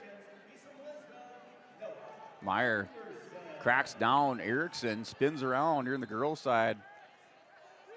Still 6'4" the score with 3 seconds remaining in the second period. They go into the third with Meyer. Brianna Meyer, Central Cass is up 6-4, and Brianna Erickson of Dickinson. Maggie Theolgis of Bismarck, Kelsey Newman of Carrington wrestling on mat number 4. That's a 2-0 lead for Maggie Theolgis out of Bismarck over Kelsey Newman. And Newman with the win by fall over Theolgis with the win by fall over Newman. That was at 124 pounds in the girls tournament on mat number 4. Brianna Erickson, Brianna Meyer, 6'4". They have a Bank North timeout. So Bank North timeout.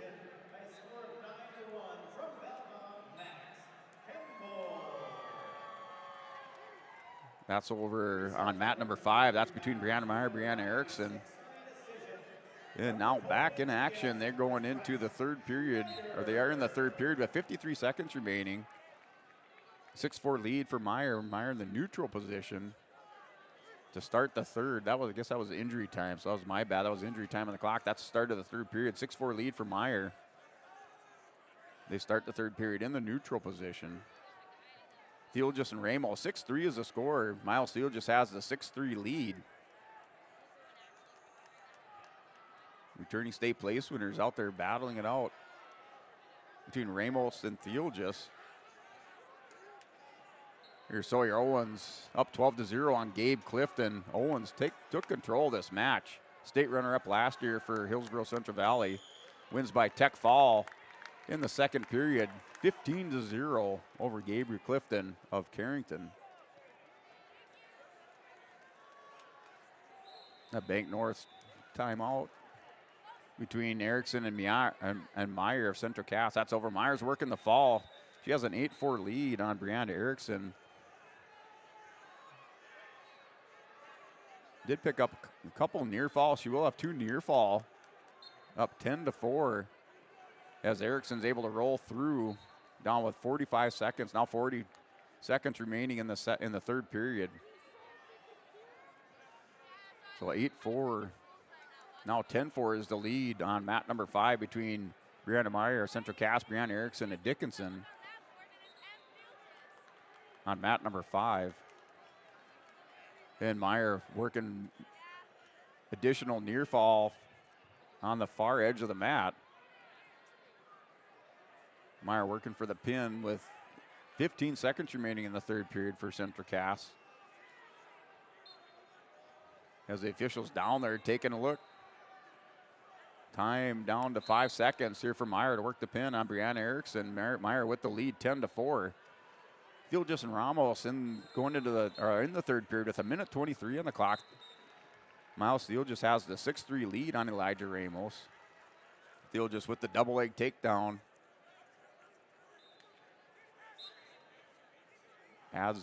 Grows his lead. Now 8-3. He leads 8-3 over Elijah Ramos in the third period. And Meyer winner by decision for Central Cass over Brianna Erickson. 13-4 is that final score. Your Bank North scoreboard, or excuse me, your Tim Kazed Seed Sales Golden Harvest scoreboard. On the girls, over in the girls tournament, Bismarck, the Demons tied up with Bismarck Legacy in the top spot at 16.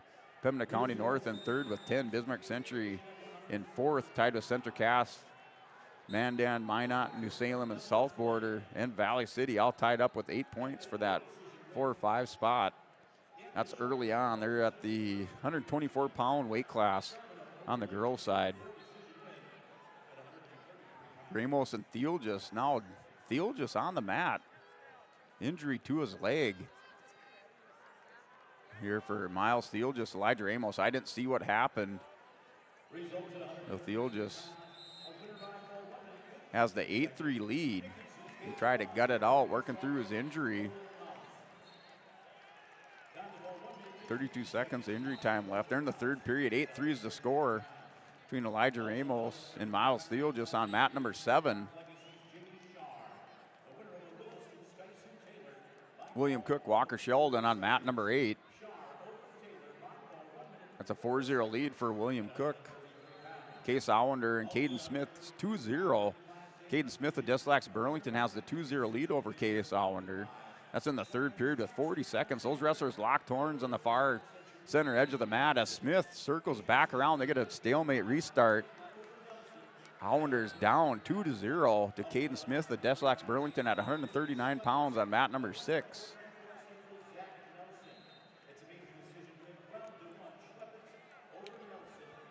Allender, the number 8 seed, Caden Smith, unseeded, 22-19 record as a senior. Case Allender, 43-12, a junior for the Oaks Tornadoes, the number 8 seed, so number 8. Here with Case Allender, he's down 2-0. Final 10 seconds, clicking off the top. Case Allender in the top position situation. Trying to spin around behind Smith. Smith working underneath, and time expires. That's a 2-0 lead. And 2-0 win for Caden Smith over Case Allender at 139 pounds.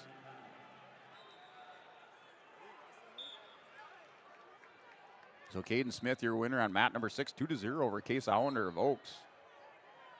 Brexton Yanis, Maddox Shockman on the mat, 139 pounds. Match just underway between Yanis and Velva.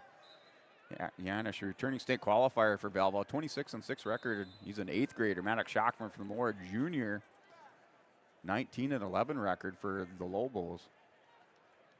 Nick Garber, Stone Stadheim of Hettinger Scranton on the mat. Garber leads 2-0. Out at 139. Jordan Dick up on deck. Mat number 6, 139 pounds. The wrestlers checked in, just waiting for them to step on the mat on mat number 6 between Jordan Dick and Justin Hudson of Northern Lights. And Jordan for the Broncos drawn the first tough first round match at 139. Here with Hudson for Northern Lights.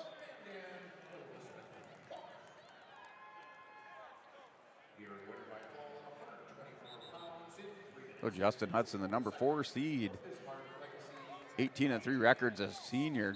Jordan Dick for the Broncos, even 500 at 2020 record, and a senior for the Lisbon Broncos. The wrestler still waiting to check in over there. That's on mat number 6.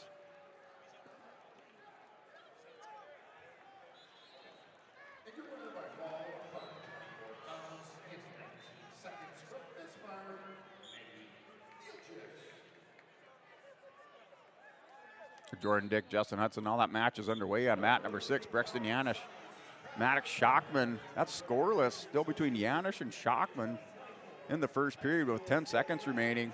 That's on mat number 7. Garber and Stone Stanheim ahead of Scranton and mat number 8, 139.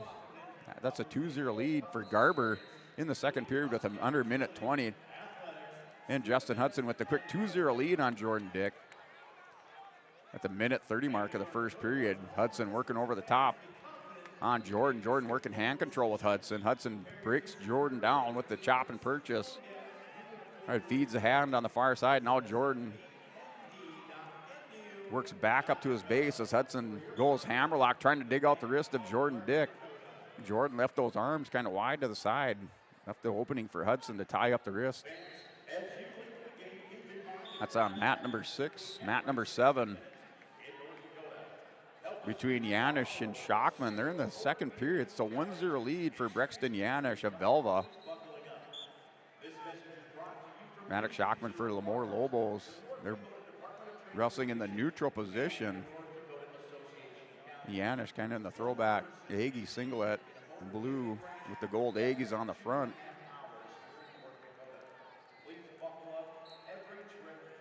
We're at in the second period, 114 pounds. Or excuse me, 139 pounds. And Shockman worked a little slide by at an arm drag attempt on Brexton Yanish. Still 1-0 lead for Yanish at 139, mat number 7. And Garber and Stone Stanheim. Garber's working for the fall on Stanheim and Hedinger Scranton. He has the leg hooked on the far side, scooped the neck, trying to walk out the hand on the far side. We'll have near fall coming at the end of the second period. And Jordan and Justin Hudson. Jordan Dick down 5-0 as he gets to his feet, and wrestlers go off the edge of the mat. No points awarded as Justin was up over the top on Hudson, but the official gives him no points.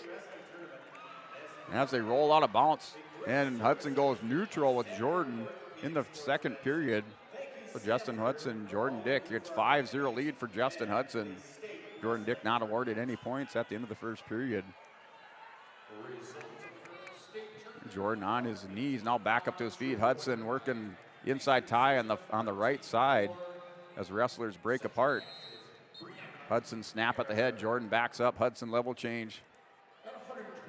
Jordan locks up, collar tie with Justin Hudson. Hudson has that 5-0 lead with a minute 30 remaining in the second period. Carson Hildry, Shaden Thomas on the mat. Carson Hildry, returning state champion. Thomas with a quick 2-point takedown. Hildry with the reversal. We're tied up at 2 at 145 pounds on mat number 8. That match with a minute 30 remaining. Now Justin Hudson on mat 6 works the takedown on Jordan Dick. He takes a 7-0 lead. And Yanish with the 5-1 lead going into the third period. Shockman chooses bottom position to start on mat number 7 at 139. Third period underway, mat number 7 between Brexton Yanish, up 5-1 over Maddox Shockman and Lemoore.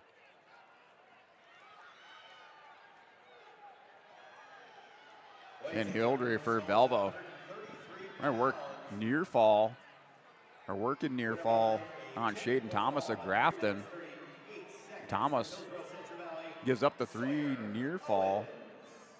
5-2 is your score between Carson Hildry and Shaden Thomas in the first period. Hildry back with the tilt on Thomas. Had that chicken wing tilt, 2-on-1 locked up. Gives up 3, now has an 8-2 lead as Carson Hildry extending his lead, working for the pin, under 30 seconds remaining. 7-1's the score between Jordan Dick, Justin Hudson. Wrestlers are on their feet in the second period with 11 seconds remaining. in the second period. So Jordan not awarded that 1 point escape at the end of the first period. The wrestlers roll out of bounds for a restart back with 2 seconds remaining in the second.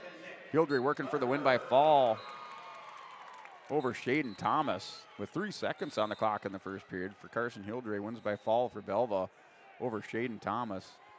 Yanis and Shockman, 6-3 is a score in the third period. 45 seconds remaining in the third period. 6-3 lead for Rex and Yanis over Maddox Shockman. And Jordan Dick behind Hudson, trying to return him down to the mat there on the edge as Jordan levels change down, chases the far leg of Hudson. Hudson able to hip heist back around on Jordan, and wrestlers go out of bounds just as Jordan Dick doubled up on Hudson. Hudson able to get back out, and Jordan starts in the top position. Right away off the whistle, Jordan sticks in a leg on Hudson. Hudson's trying to work the far arm of Jordan and shake him off the top side. Jordan just hanging on. Hudson trying to work out the back, gets hit Jordan Dick on his hip for the 2-point reversal. 9-1 lead for Justin Hudson. Now on Jordan Dick in the top position. And Yanis with the win over Maddox Shockman on mat number 7 at 139. 9-1 lead is your score. 9-1 is your score on mat number 6 at 139. And Riker Vetter on the mat for Southborder wrestling Coulter Flaidland. Flaidland for Stanley, wrestling here for the Blue Jays, an 8th grader, 23-21 record. Riker Vetter, sophomore for Southborder, with a 25-13 record. Riker Vetter last year at the state tournament placed 6th at 132 pounds. Also Fisher Johnson on the mat wrestles Delancey Wilkinson of White Shield. Johnson has the 4-2 lead on Wilkinson. And that's in the first period. Final 5 seconds tick off the clock with the 4-2 lead for Fisher Johnson on Wilkinson. And Riker Vetter works the inside cradle on Flaidland. Has Flaidland going over to his back at the minute 10 mark in the first period. He works for the fall for the Southborder Mustangs. That's Riker Vetter winning by fall over Coulter Flaidland at 139 pounds. And Jordan and Justin Hudson, as time expires, that's 11-3 win by decision, major decision win for Justin Hudson over Jordan Dick at 139 pounds.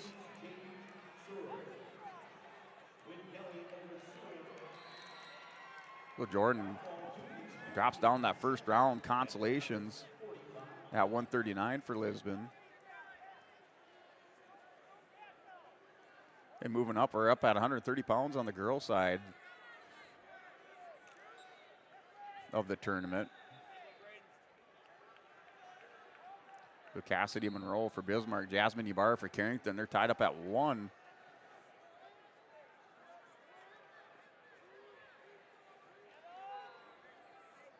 And that match did go final at 124. That was on mat number 5 between Monroe and Ybarra. And Peyton Russell and Natalie Meyer from Dickinson out on the mat.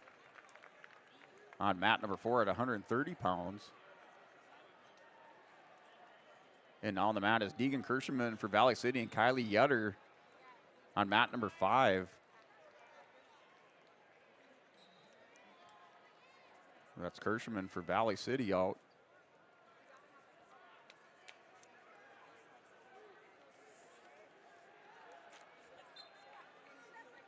Here's Ryan Eng out for the Lisbon Broncos.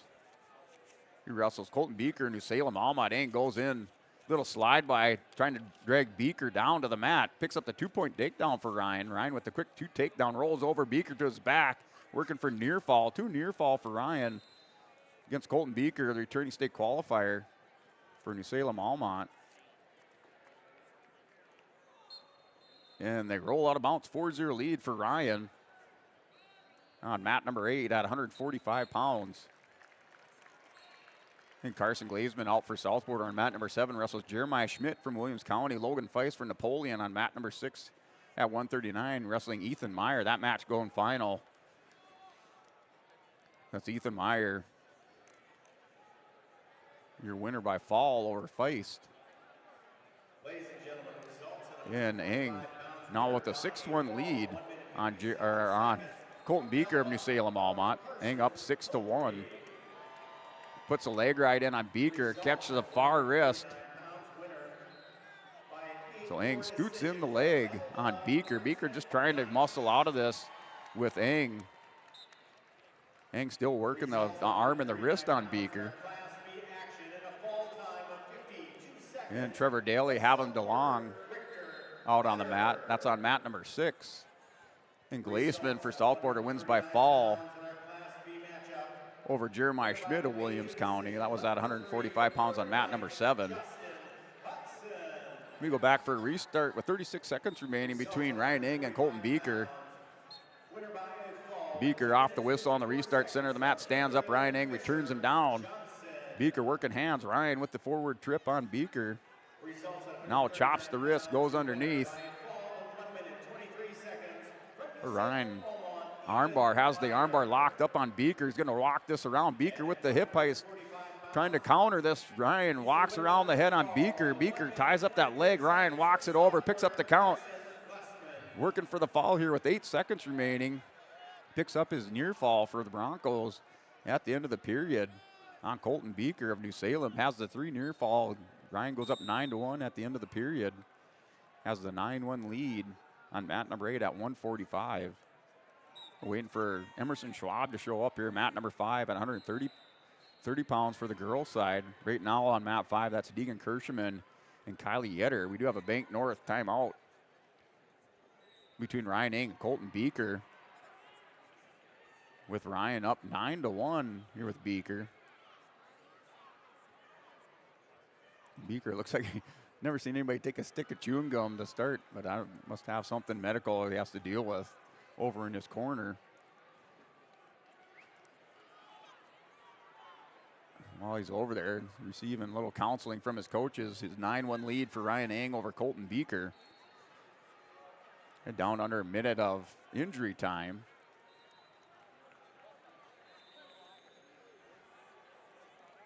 So 9-1 lead for Ryan Eng with 47 seconds remaining in the second period, or start of the second period here. Ryan Eng, Colton Beeker. Trevor Daly, Haviland DeLong, 2-0 lead for Haviland DeLong of Northern Lights. On the stand-up, off the whistle, Ryan Eng, big mat return on Beeker. Takes Beeker down to the mat, chops the wrist, feeds the hungry hand on the far side, works the chicken wing on the near side. Beeker broke belly down. Ryan's going to try to run this around the head of Beeker. Beeker has that far arm winged out as Ryan's going to apply the top pressure on Beeker. Beeker still trying to counter out. And that's on mat number 8 between Eng and Beeker. Deegan Kirschman and Kylie Yetter, 1-0 is your score at the end of the second period for Deegan Kirschman of Valley City, Kylie Yetter out of Minot. It's on mat number 5. And Taryn Gores, Chris Aman, man for Napoleon, has the 2-0 lead. And they're in another Bank North timeout. On mat number 4, man with the 2-0 lead over Taryn Gores of Northern Lights. So Eng and Beeker, that's Ryan in the top position. He's up 9-1. He has the 9-1 lead, working a hammerlock, throws Beeker over to his back. Beeker going to try to bridge out. And 2 near fall for Eng. 11-1's the score. So Ryan will go up 11-1 on Colton Beeker in the second period. 32 seconds remaining in the second period between Ryan Eng and Colton Beeker. Zeke Symington, Aiden Jones at 145 pounds. And that's on mat number 7. We have near fall and a win by fall for Aiden Jones of Mondack Thunder over Zeke Symington of Pembina County North on mat number 7 at 145. And that was on mat number 7. Ing, it works the armbar with 5 seconds remaining on Beaker. So Ing with the armbar locked up and time expires at 145 pounds. Ing with the 11-1 lead. Going in the bottom position to start. In off the whistle. Beaker looking to spike the back ankle. Ryan sits on the heels, working hand control with Beaker. Is going to crack down on the arm and work out towards the front. Clears the hips, goes into a fireman, throws Beaker down to his back, captures the arm, has the 13-1 lead. Ryan working hammerlock across the back of Colton Beaker, keeping pressure, keeps him belly down on the mat.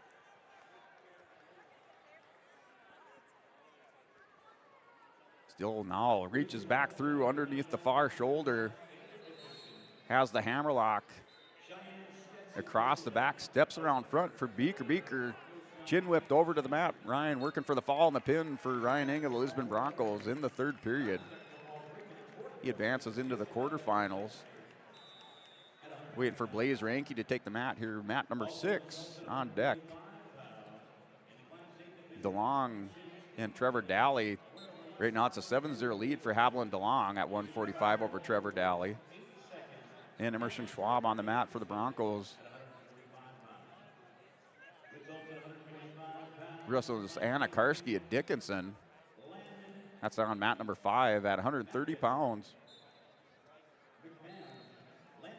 Corbin Clifton and Christian Ramos out on the mat at 145. Corbin Clifton with the 2-0 lead. Has the armbar locked up on the far side, or in the near now, jumps over to the near side.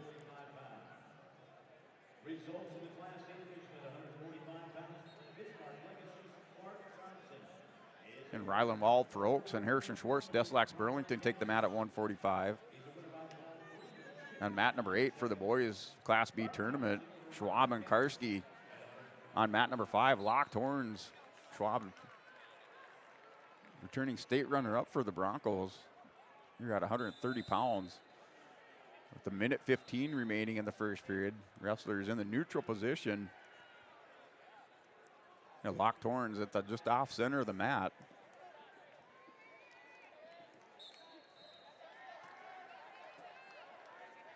And Max Turlin for Ellen Dilledge Combe wrestling Sawyer Knoll for Bowman County Beach at 152 pounds. And Ryland Wald, Harrison Schwartz. Schwartz works for the fall on Ryland Wald. Has Wald going to his back. Schwartz with 45 seconds remaining in the 1st period has time to work the pin on Wald. Wald trying to push the near leg away to keep Schwartz from going chest on chest. Has the head scoop. Harrison Schwartz does in the top position. And now down to 25 seconds. Wald still fighting off his back against Harrison Schwartz on mat number 8.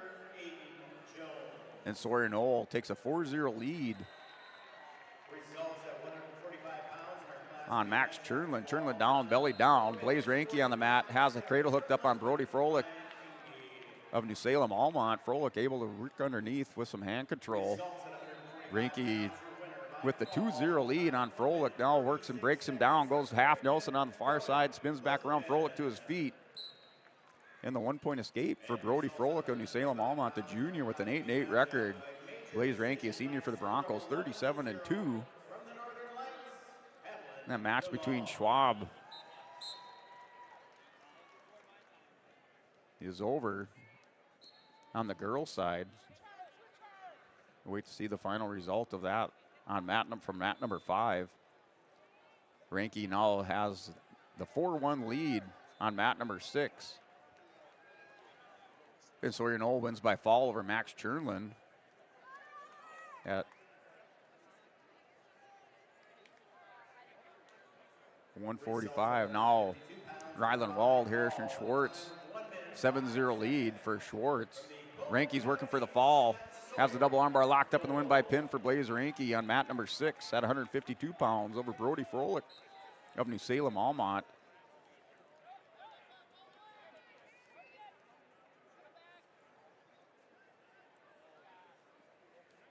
And Harrison Schwartz wins by fall over Ryland Wald of Oaks in the second period, minute 7 on the clock. It's a win by fall for Harrison Schwartz over Ryland Wald of the Oaks Tornadoes. Rocker Aguilar, Vinny Rappel of Carrington on the mat. Rekka Aguilar with a big mat return on Rappel of Carrington. Takes him down to the mat, has a 2-0 lead for Williams County at 152 pounds on mat number 7.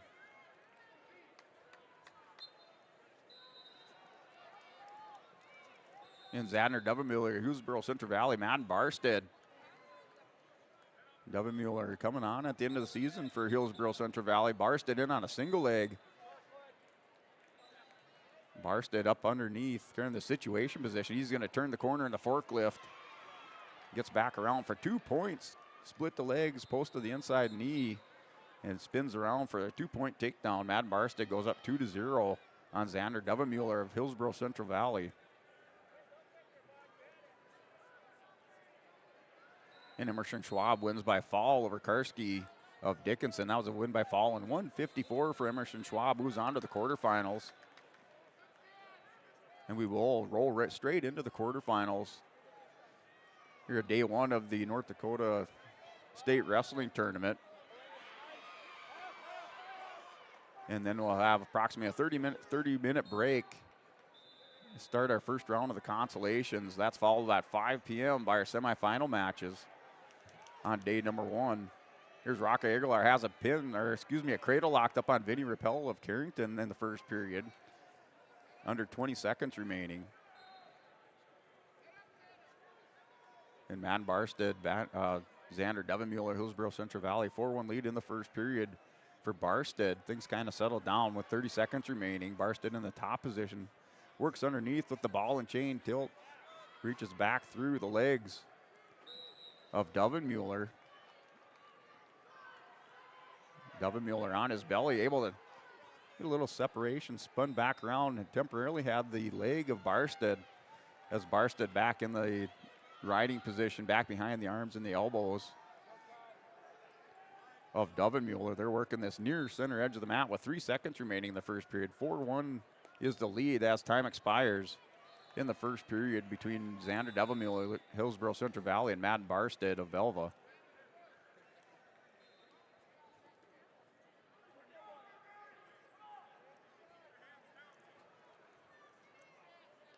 And mat number 6, Lincoln Spear, Kimmer Bullbells, Lane Zupan of the Northern Lights. That's a 2-0 lead for Lincoln Spear of Kenmare Bullbells at the start of the second period on mat 6. And Rocker Aguilar has another cradle locked up on Rappel on the far center edge of the mat. He had the 9-1 lead in the second period, has the cradle locked up tight in the win by fall for Rocker Aguilar of Williams County. Barstead and Xander Dovenmuller, it's 5-1 with the escape for Barstead at the start of the second period. That was on mat number 8. The Lincoln Spear with the 4-0 lead over Lane Zupan and Northern Lights.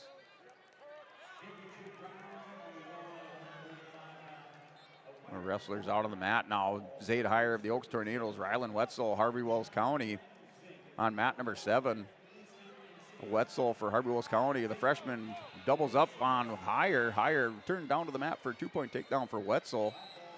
Wetzel takes the lead 2-0. And a win by fall on mat number 8 for Madden Barstead over Xander Dovenmuller. Barstead with the win by fall for the Velva Aggies.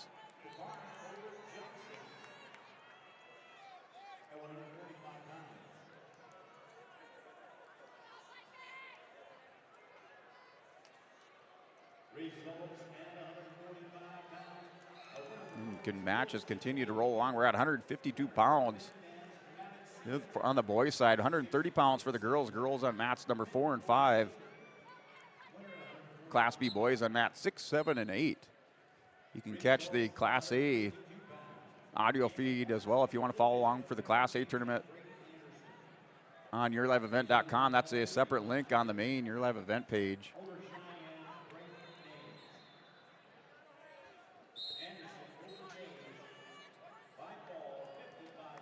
And Rylan Wetzel's 8 higher. Wetzel with the 2-0 lead. Higher tries to stand up on mat number 7. So temporarily posted the outside leg. Has a 2-0 lead. Blake Ketterling lit an HMB, and Kane Rudolph for Stanley. Rudolph has the 2-1 lead.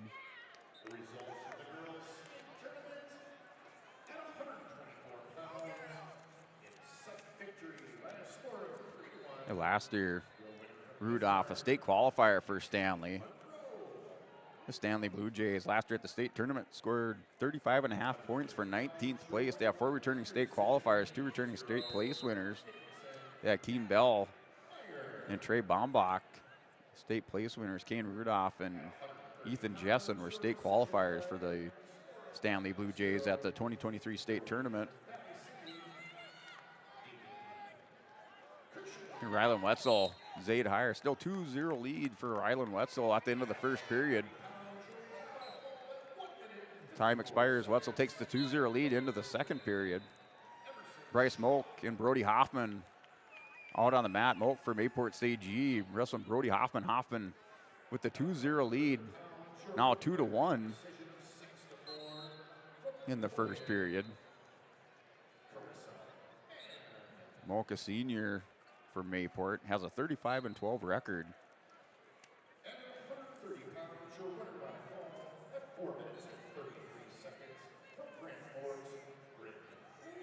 And Mayport last year at the state tournament in 30th place. Moak, a returning state qualifier for Mayport CG. And Brody Hoffman, returning state qualifier for the South Border Mustangs.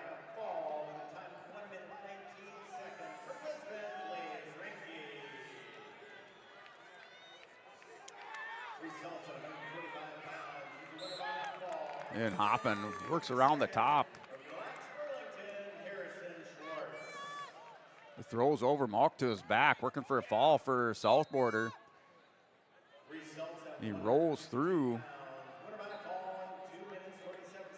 So Mock now as Hoffman settling in. Mock almost got to his hip, but Hoffman pulls him back over, working for the fall at the end of the period with 5 seconds. And a win by fall for Brody Hoffman in the first period. So Hoffman for the South Border Mustangs wins by fall, puts some more points on the board, makes it into the quarterfinals for South Border.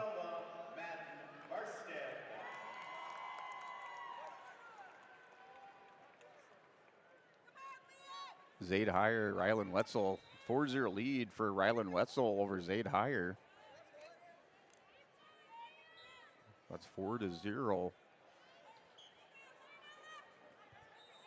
And that's on mat number 7 at 152 pounds with 40 seconds remaining in the second period. Wetzel and Higher going at it. They roll off the edge of the mat for a restart. Tanner Mengi for Kindred Vikings and Nixon Buckmiller for Harvey Wells County. Mengi at 160 pounds picks up the 2-point takedown for Kindred. Mengi returning state qualifier for the Kindred Vikings. And wrestlers out of bounds. And a 1-point escape for Zaid Higher in the second period. Now 4-1 is our score. Rylan Wetzel has a 3-point lead over Zaid Higher. Wrestlers in the restart back to the center of the mat. Higher works underneath, has an outside single, head peeled to the inner thigh, returns Wetzel down to the mat for a 2-point takedown for Zaid Higher. Now 4-3 at the end of the second period, 10 seconds off the clock. Higher on the far side has the armbar locked up, catches the near wrist. Trying to walk this around at the end of the period as time expires. Rylan Wetzel has a 1-point lead going into the third period as he's down on the mat. A little shaken up. Clutching his right knee. In injury time. I think Higher thought that was the end of the match. Takes off his headgear. But Rylan Wetzel, with some injury time being tended to that right leg or right knee for Rylan Wetzel. Tanner Mengi has the 5-0 lead against Nixon Buckmiller, Harvey Wells County. And Mengi works for the pin for the Kindred Vikings on mat number 6 at 160 pounds. He wins by fall over Nixon Buckmiller of Hubbard Wells County. Mengi advances to the quarterfinals at 160 for Kindred. Mat 7, Wetzel and higher. That's now underway after that Bank North timeout, injury timeout for Rylan Wetzel. Wetzel doubles up, trying to chase the legs of higher with the little hip whizzer. Breaks down Rylan Wetzel. Wetzel back up, higher up over the top. And wrestlers out of bounds. Back to the neutral position for a restart. A good scramble by Wetzel and higher as they roll out of bounds. On mat number 7, Blake Ketterling, Kane Rudolph. That's a 9-6 lead for Kane Rudolph. They're in a tight battle. And that's on mat number 8 in the third period. Minute 45, just the start of the third period between Blake Ketterling for Lytton HMB and Kane Rudolph of Stanley. Higher and Wetzel, they roll back out of bounds. Still 1 point lead for Rylan Wetzel. They're in the neutral position with a minute 21 remaining on the clock in the third period. Higher with the double leg shot. Brings Wetzel down on the sprawl. Now higher up over the top on Wetzel. Wetzel doubles up on higher. Trying to turn the corner as higher backs out of bounds for the restart. The fans calling for a stall warning on higher. Higher back to the center of the mat, down by 1 to Rylan Wetzel. And Kane Rudolph working for the fall on Blake Ketterling. Rudolph with the armbar hooked up over the top. Ketterling's right shoulder up just a little bit here on mat number 8. Rudolph steps back over as under a minute now. 55 seconds to work for the pin on Blake Ketterling. And the win by fall for Kane Rudolph of the Stanley Blue Jays on mat number 8 over Blake Ketterling of Lytton HMB.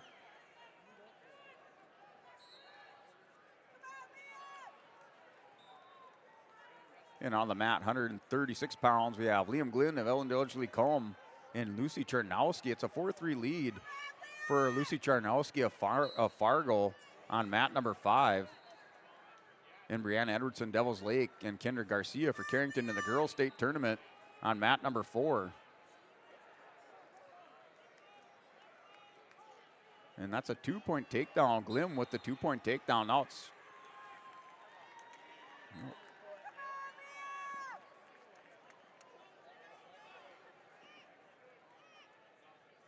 we have to get back on track. That's still a 4-3 lead for Charnowski.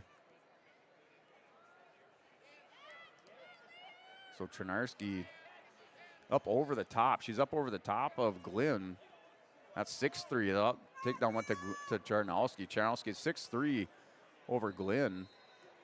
Glenn trying to step over the top of Charnowski for the reversal on mat number 5. We're back to injury time between higher and Bank North timeout. For injury time, that's on between Rylan Wetzel and Zaid Higher on mat number 7. Still 4-3 the score with 15 seconds. Excuse me, that's injury time. So Wetzel ticking off the last 10 seconds of his injury time. And Mason Wagle at 160 pounds. Bailey Zachmeyer Rugby out on the mat. 5-0 lead for Mason Wagle as he opens up a quick 5-0 lead with under a minute remaining on the first period over Zachmeyer. Zachmeyer tried to get to his feet, rolls through with Wagle. Zachmeyer in the bottom position. Wagle up over the top, trying to dig out a hammerlock. Works underneath with the crossface, has a screwdriver on the far center edge of the mat. Higher rolls through with 13 seconds remaining in on the leg of Wetzel. Final 10 seconds. Higher trying to turn the corner. Wetzel on the edge of the mat, and they get called out of bounds just as Wetzel goes down to his hip.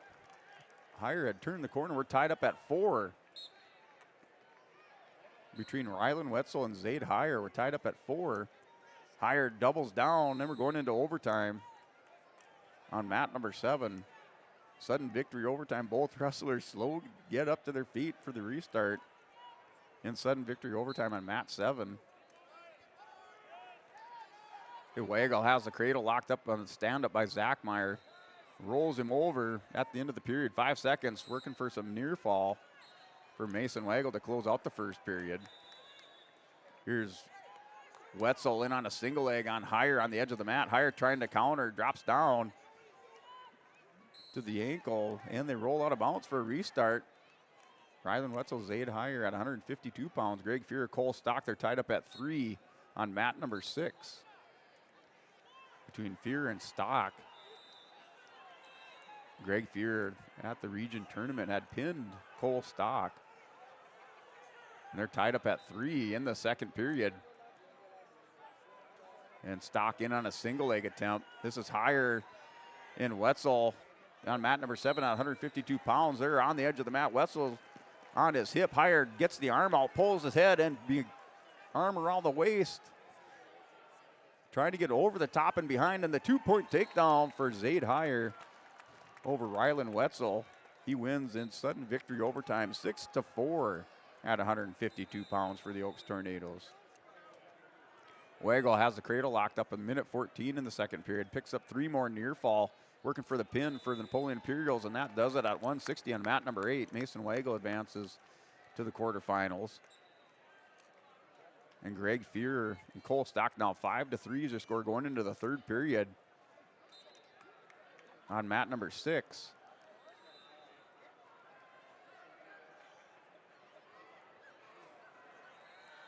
Emery Knoll for Bowman County Beach steps on the mat, 160 pounds, Landon Spear, Kemmer Bullbells. That's up on mat number 8. Gus Bombach for Killdeer, Riley Henninger for Mondack Thunder, 160 pounds, mat number 7. Fear and Stock. It's now 8-3. Cole Stock has the 8-5.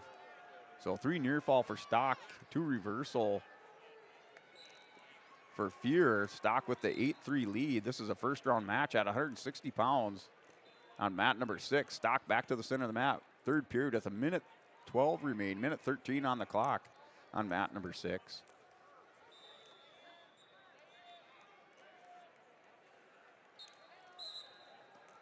Gus Bombach, Riley Henninger, Gus Bombach with the 2-0 lead for Bowman County Beach.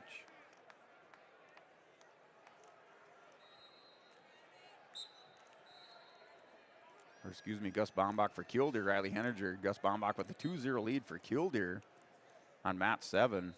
Emery Knoll has a 2-0 lead over Landon Spear, Kemmer Bullbells.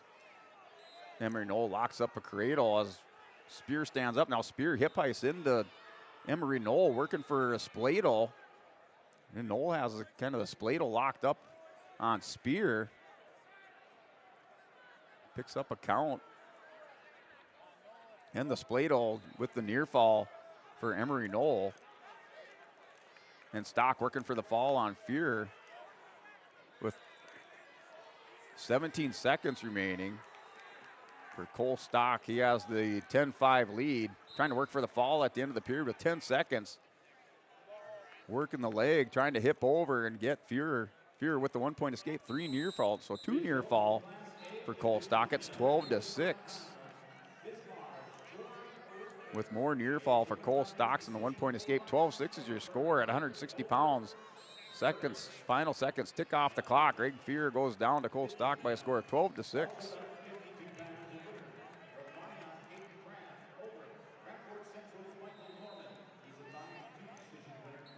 Gus Bombach, Riley Henninger, that's 2-0 lead for Bombach at 160 pounds. Emery Knoll with the 7-1 lead over Landon Spear. They're in a Bank North timeout.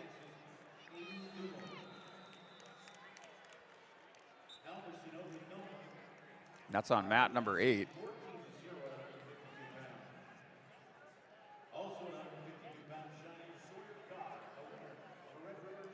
We'll try to take you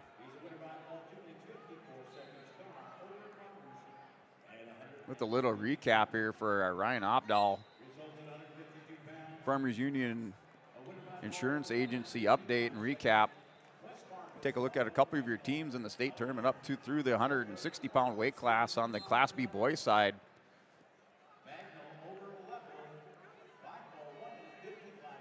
Look at the Lisbon Broncos to start out. Ian Anderson for the Broncos picks up a win by fall along with teammate Cruz Ranke.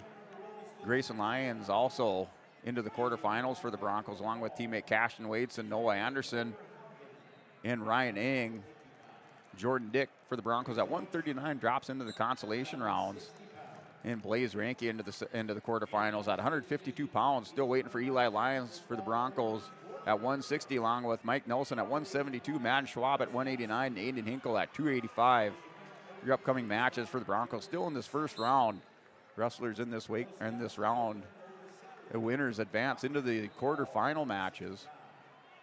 Your South Border Mustangs up on your Bank North scoreboard. They're the number tied up with Lisbon with 28 points. That win by Stockwell should give them the lead.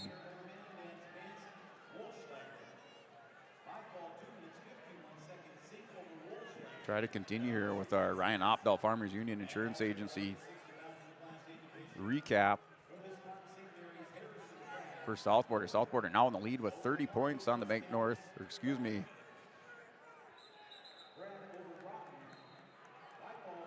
your Tim Kazet Seed Sales Golden Harvest scoreboard. Results in Class B action, winner by a fall in 1 minute 56 seconds from South Border, Brody Hoffman. Results at 160 pounds, your winner by a fall in 1 minute 51 seconds from Kindred, Tanner. Just trying to get caught up here for South Border. He had wins at 107 pounds by Ryland Vetter. 114, Jared Schilling won by fall. 127, Brody Michelson picking up the win over Cade Elsey. Elsey, the number 8 seed, so Brody Michelson with the win by fall over Cade Elsey. Tristan Lepp also advancing to the quarterfinals with the win by fall over Zach Doctor. 139, Riker Vetter win by fall over Coulter Flablin for South Border. 145, Carson Glaseman win by fall over Jeremiah Schmidt of Williams County. Brody Hoffman win by fall over Bryce Moak at 152 pounds. And we just saw Cole Stock win by decision over Greg Fearer for South Border. And South Border Mustangs having a perfect round this far, getting all wrestlers through. A big match for Brody Michelson at 127. Give an extra spark to the South Border Mustangs first round action,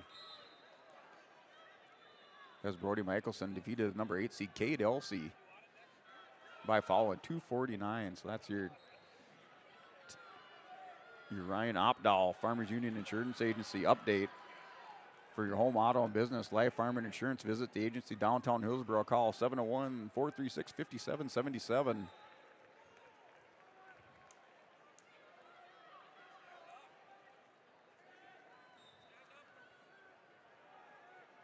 The girls' matches coming back up on 142.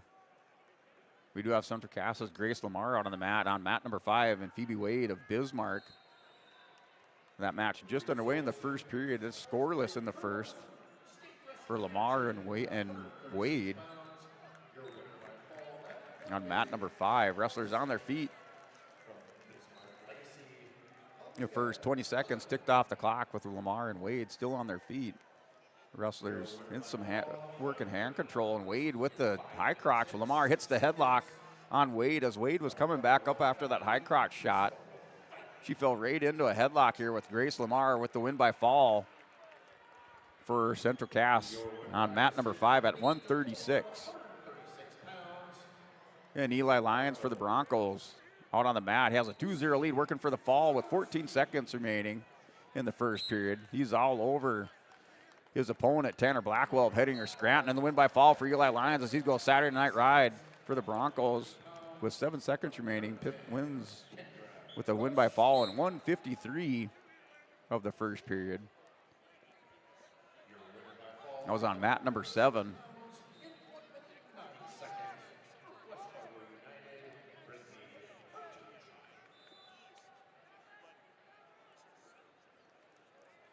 And Henry Letmeyer for Lemoore Litchfield Marion, and Josh Mule on the mat on mat number 6. Josh Mule has the 2-0 lead on Henry Letmeyer for Lemoore. Max Turbin of Toronto for Carrington, and Timothy Ford, Kimmer Bullbells out on the mat. That match just underway in the first period, first 10 seconds off the clock. On mat number 7, Emery Knoll, Landon Spear, 13-3 is our lead for Emery Knoll of Bowman County Beach over Landon Spear. Spear in the bottom position. Knoll chops at the arm, trying to break him down.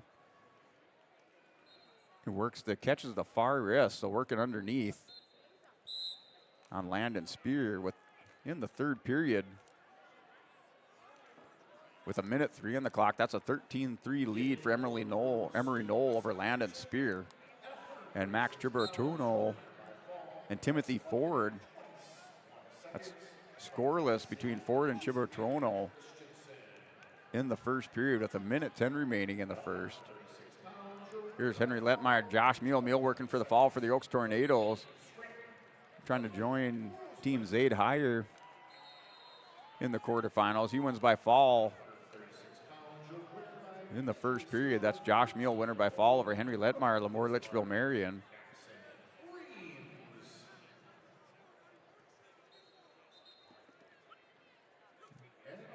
And Knoll, he catches Landon Spear, has Spear going over to his back, working for the fall for Bowman County Beach. And he wins with those near fall, a tech fall for Emily Knoll, winner by tech fall over Landon Spear at 160 pounds on mat number 8. And with that win by Emory Knoll, we will step away, take a word from our sponsors. You're listening to YourLiveEvent.com at the 2024 North Dakota State Wrestling Tournament.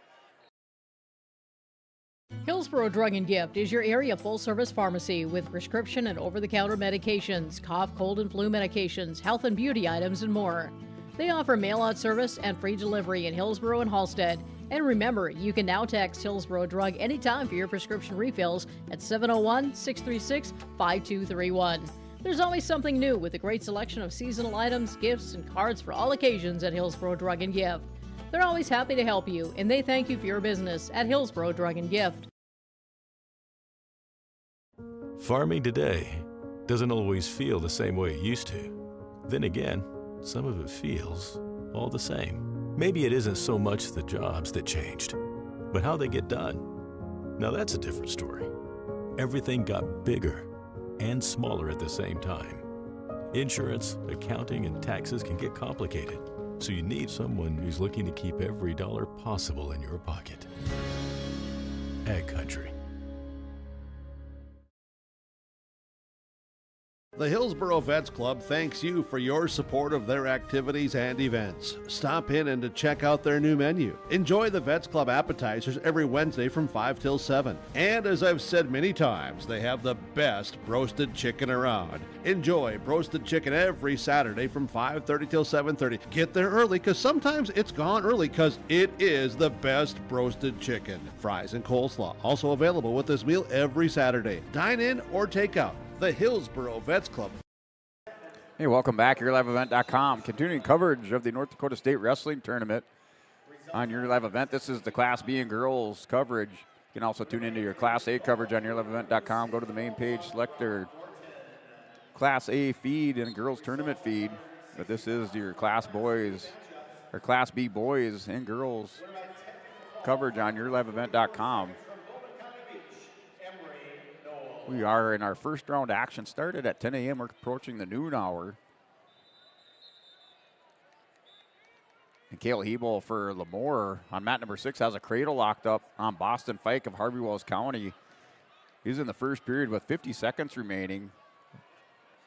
Hebel settles in. And now trying to readjust as Fike gets to his back. That's a 3-point near fall for Hebel. 3-0, 5-0 lead for Cale Hebel on Boston Fike. Drew Zach, Kelson Maskell wrestling at 4-0 lead for Drew Zach over Kelson Maskell of Velva. That's on mat number 8, 172. Zach, the number 1 seed at 172 pounds.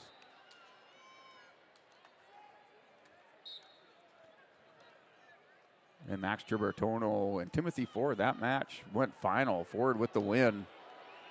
And a big fall or big throw by Drew Zach on Kelson Maskell, working for the pin on the far edge of the mat. And they roll out of bounds, so we do have 3 near fall for Zwack. He's up 9-0.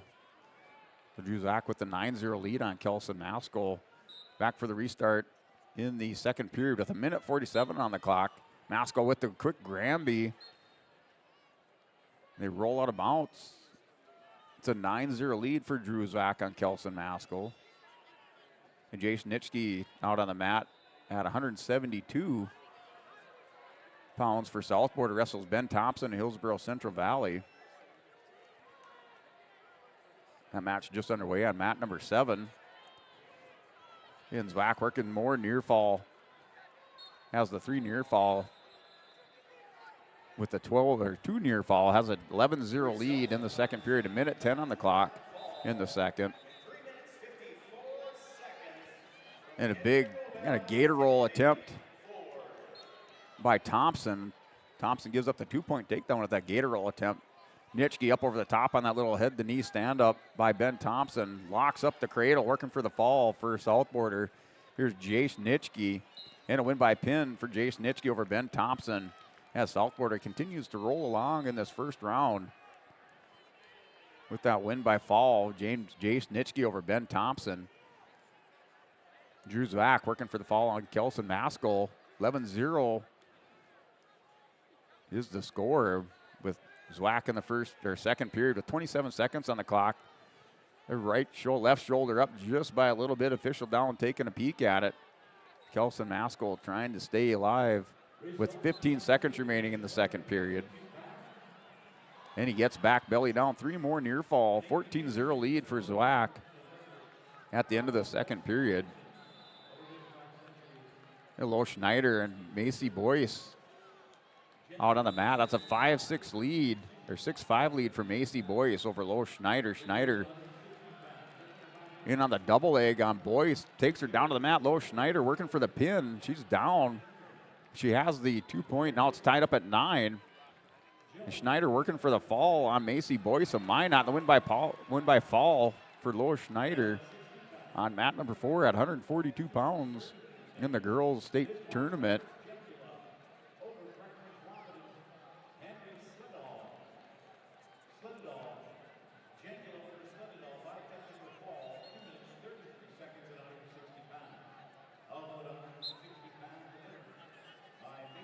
Mat number 8, Bennett Geisler, Owen Diligently Calm, and Kenny Smith take to the mat from Smith from Deslax Burlington.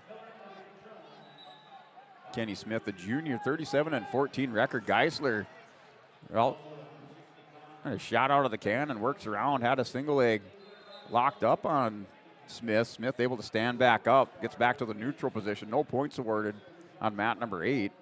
Tate Thorpe, Denton Kircher out there for Pembina County North. Tate Thorpe for Oaks, working a 2-point takedown. And the reversal, so that's a 2-point reversal for Tate Thorpe. They're tied up at 2 on mat number 7 at 172 pounds. Tate Thorpe in the top position, working around on Denton Kircher. Had the armbar locked up momentarily on mat number 7. With final 5 seconds, took off the clock in the first period. Cale Hebel has the 9-0 lead on Boston Fike. In the third period, under 50 seconds remaining in the third period. And Jaden Jacobson for Central Cass on mat number 5. Kaylee Kurtz for Grand Forks. 2-0 lead for Kaylee Kurtz. In the win by fall, Kaylee Kurtz for Grand Forks representing the Knight Riders. Wins by fall over Jaden Jacobson of Central Cass on mat number 5 at 142 pounds. Regan Ulmer for Southborder and Kendall Bice of Minot. Regan Ulmer in the top position at 142. That's in the first period with 43 seconds on the clock. So Regan Ulmer has the 2-0 lead for Southborder in the girls' state tournament on mat number 4 at 142 pounds. And Tate Thorpe and Denton Karcher, the start of the third period, minute 30 on the clock. With a 1-point escape for Tate Thorpe, has the 3-2 lead. Boston Fike and Cale Hebel. Hebel with the win by fall over Boston Fike of Harvey-Willis County. Or win by tech fall. It's a win by tech fall at the end of the period for Hebel in the first round. And Kenny Smith and Bennett Geisler going into the second period. 2-0 lead for Bennett Geisler of Ellendale Edgley Combe over Kenny Smith of Deslax Burlington. Tate Thorpe, Denton Karcher, now a 2-point takedown for Tate Thorpe of the Yorks Tornadoes. He takes a 5-2 lead. And that's on mat number 7 with 45 seconds remaining in the second period. Mike Nelson onto the mat for the Lisbon Broncos, has a 2-0 lead. In the top position wrestles William Roundy of Killdeer. Roundy, a junior, 28 and 22. Mike Nelson, a senior for the Broncos at 22 and 2.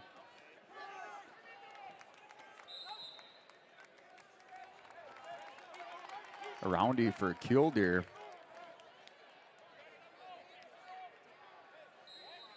Was a state qualifier last year at 160 pounds. Here's Mike Nelson. And we have a Bank North blood timeout with Mike Nelson and William Roundy. Nelson last year placed third at the state tournament at 145. So it is a Bank North timeout. At Bank North, they take community to heart, helping their customers achieve their financial goals while supporting and improving the great rural communities we serve. They're more than just a bank. At Bank North, it's a community partner they can always count on. It's values-based banking. To learn more, visit ibanknorth.com. Member FDIC, an equal housing lender. It's your Bank North timeout between Mike Nelson and William Roundy. That's a win by fall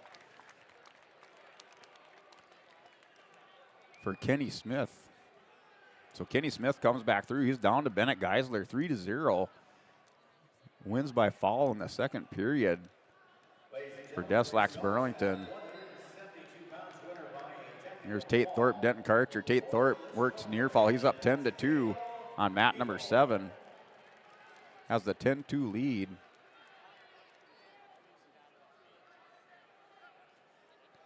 And the win by fall for Tate Thorpe of the Oaks Tornadoes in the first round. Moves into the quarterfinals for Oaks. William Roundy, Mike Nelson back in action with Nelson in the top position. Has a 2-0 lead on Roundy for Killdeer. Roundy tripoded up Nelson, working that far arm around. He's trying to break him back down. Now gets the bar arm locked up, goes to the arm bar, trying to keep that forward pressure on Roundy. Roundy using the strongman tactic back to the tripod. Nelson breaks him down, goes crossface on Roundy. Roundy kind of shrugs that off. Nelson with the back ankle spiked. Has the crossface, locks up a tight cradle on Roundy, turns him over, picks up the near fall with 30 seconds to work for the pin on William Roundy of Killdeer. Nelson with those hips straight back with the chin in the shoulder. Roundy trying to bridge out. Nelson looks to kick the back leg out, gets those shoulders of Roundy flat into the mat. Down to 10 seconds, towel tappers out for Mike Nelson to work the first period pin. Roundy back belly down, 5-0 lead for Mike at the end of the first period. And Cole Henderson, Gage McDowell on the mat. 2-1 lead for Cole Henderson of Northern Lights over Gage McDowell of Napoleon. That's in the first period. Henderson with the little arm spin back out, trying to get behind McDowell. Briefly got behind him, and they're on the edge of the mat. McDowell returns him down to the mat here for Henderson and takes the 4-1 lead with 23 seconds remaining in the first period. Christian Mertz, Gus Strauman from Beulah Hazen on mat number 7. Mertz with the 2-1 lead on Stroman with under a minute to go on mat 7. Nelson and Roundy on the start of the second period. 20 seconds off the clock. Nelson with the 1-point escape takes the 6-0 lead. Nelson and Roundy locked back up in the center of the mat. Nelson drops down, doubles up on Roundy, takes him down to his hip, turns the corner for the 2-point takedown, takes the 7-0 lead, now 8-0 for Nelson. Nelson's up 8-0 on William Roundy. Back working the crossface with that spiked back ankle. Has Roundy broke belly down with the 8-0 lead for Mike. Comes back, works the near wrist. Goes back to try to dig out, working the hammerlock on Roundy. Roundy not doing much on the bottom. Nelson working over Roundy. Now Roundy back up to his base. Here's Nelson trying to walk around the top.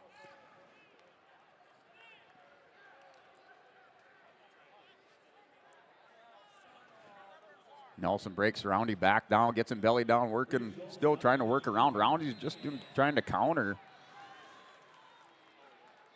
in the bottom position, and more blood time. Another Bank North timeout.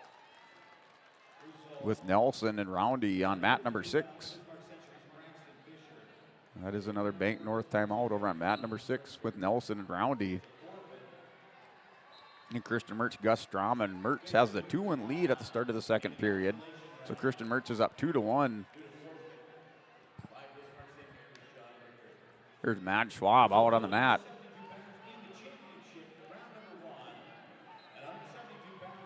He draws Daniel Schumacher in the first round. So Matt Schwab, Daniel Schumacher out. Locked horns on mat number 8.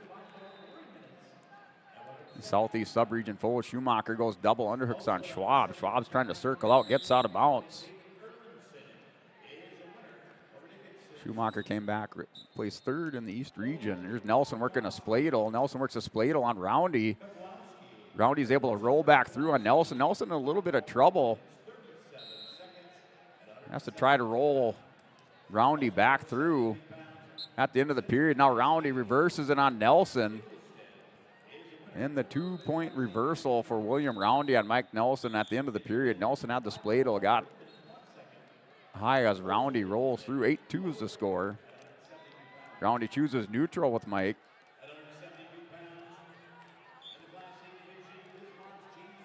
That's on mat number 7, or mat number 6 at 172 pounds, 8-2 lead for Mike Nelson with William Roundy. Christian Mertz, Gus Strom, and 2-1's the score. Now 5-1 lead for Mertz. And Daniel Schumacher with the big takedown, and now Schwab rolls through. Schwab bridges through on Schumacher. Almost reversed on top of Schumacher. Schumacher rolls out of bounds. And Nelson with the big takedown on Round. He takes him down to the mat. 2-point takedown for Mike Nelson. He has a 10-2 lead. Spikes the back ankle with 1:25 remaining in the third period. Works the crossface, looks to punish Roundy. Now with that crossface, going to try to walk out that far arm.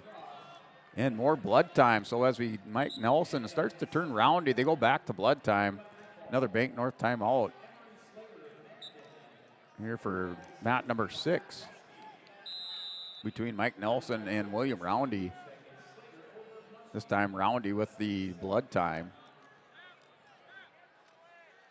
And Schwab and Schumacher. Schwab working over the top of Schumacher. Schumacher goes double underhooks, looking for the big throw on Schwab. Schwab backs out of bounds, going to get called for stalling.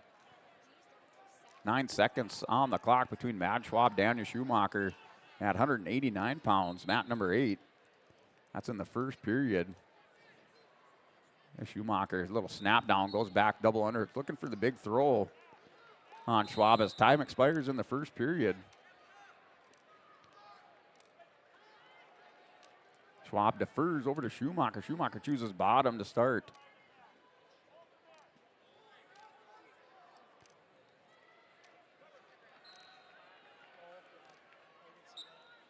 Here Nelson and Roundy still being tended to by the blood crew over on mat number 6. Schumacher stands up with Schwab. Schwab pushes him away here near center edge of the mat. Schumacher has the 2-0 lead on Schwab. Schwab now doubles down. Schumacher with the single. Schwab with a lot of pressure on top. Works the edge of the mat. Schumacher going to try to double up on the edge. Picks up the 2-point takedown. Nope. They go back neutral. So it's still 2-0 lead. 1:31 remaining in the second period. 2-0 lead for Daniel Schumacher. And Nelson and Roundy back for more blood time. Still 10-2 the score between Nelson and William Roundy. Another Bank North timeout over on mat number 6. And Schumacher doubles down on Schwab. Schumacher lays Schwab down. Schwab has to go belly down. As Schumacher picks up his near fall. Schwab hung on over the top on Schumacher a little bit too long. Schumacher takes his advantage, rolls Matt Schwab over for the win by fall for South Border on mat number 8.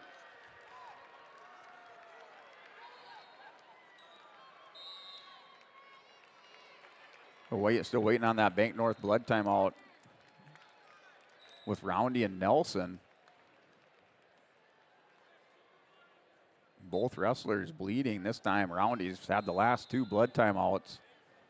Nelson, just as he gains some momentum and traction in the match, they go to blood time. And here's Evan Wrench and Braden Chenault, Hillsborough Central Valley out on the mat.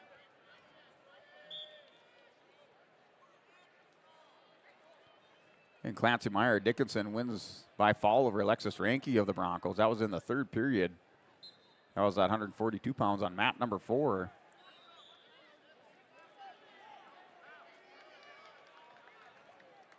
And Nelson and Roundy back for restart. 41 seconds remaining. 10-2 lead for Mike Nelson as the major decision win.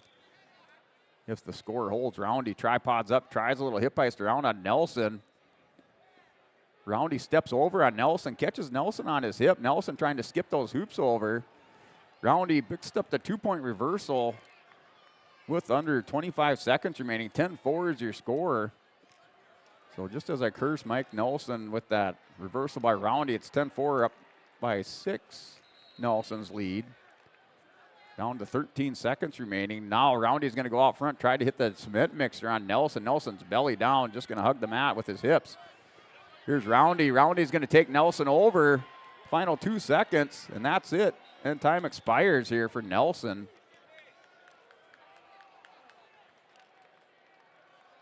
So Nelson hangs on to win 10-6 with William Roundy. Nelson with his hands full that first round match with William Roundy of Killdeer.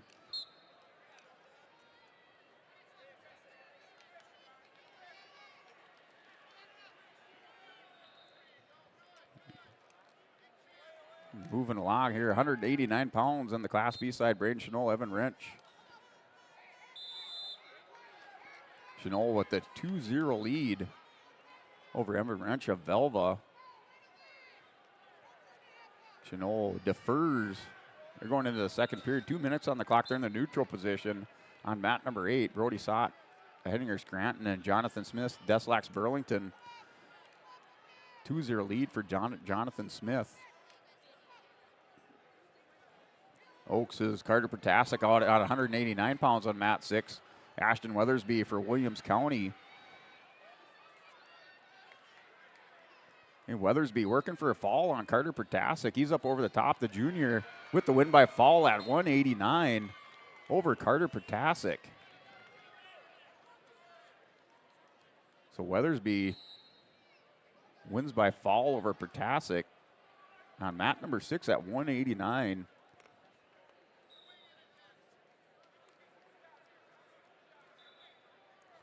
Here, mat number 7, 189, Brody Sott, Jonathan Smith. Still 2-0 lead for Jonathan Smith at mat number 7. We will roll right into our quarterfinal matches here at the state wrestling tournament inside the Fargo Dome. Now 5-0 lead for Jonathan Smith over Brody Sott. That's on mat number 7. Braden Chenault working for the fall over Evan Wrench. Has Wrench turned to his back. Gonna arch his back, takes a look up at the crowd for Chenault in the second period. He has a 4-0 lead in the win by fall for Braden Chenault, Hillsborough Central Valley, at 189 pounds in the first round.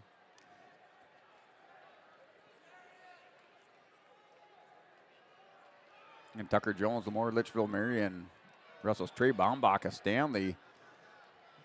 That match, first 33 seconds off the clock, it's still 0 wrestlers off the far center edge of the mat for back to a restart on mat 6 at 189.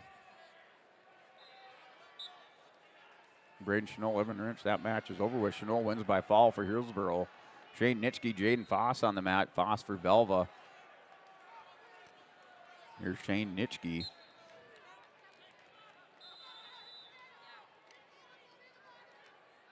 The South Border trying to make it a perfect round, advance all wrestlers into the quarterfinals. Big round for South Border. Nitschke with the 2-point takedown takes Jaden Foss over to his back, working for the fall. Up on top in Saturday Night Ride for Shane Nitschke. Locks up scoops the head, locks the hand, and the killer crab for the win by fall. Shane Nitschke at 215 pounds advances to the quarterfinals. Returning state champ for the South Border Mustangs.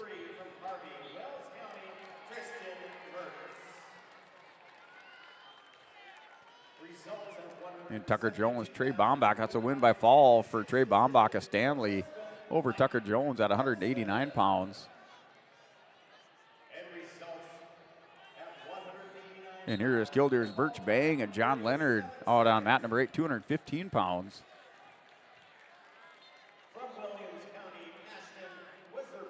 And mat number 4 in the girls' state tournament, Isabel Dutchik and Gabriel Martinez on mat number 4.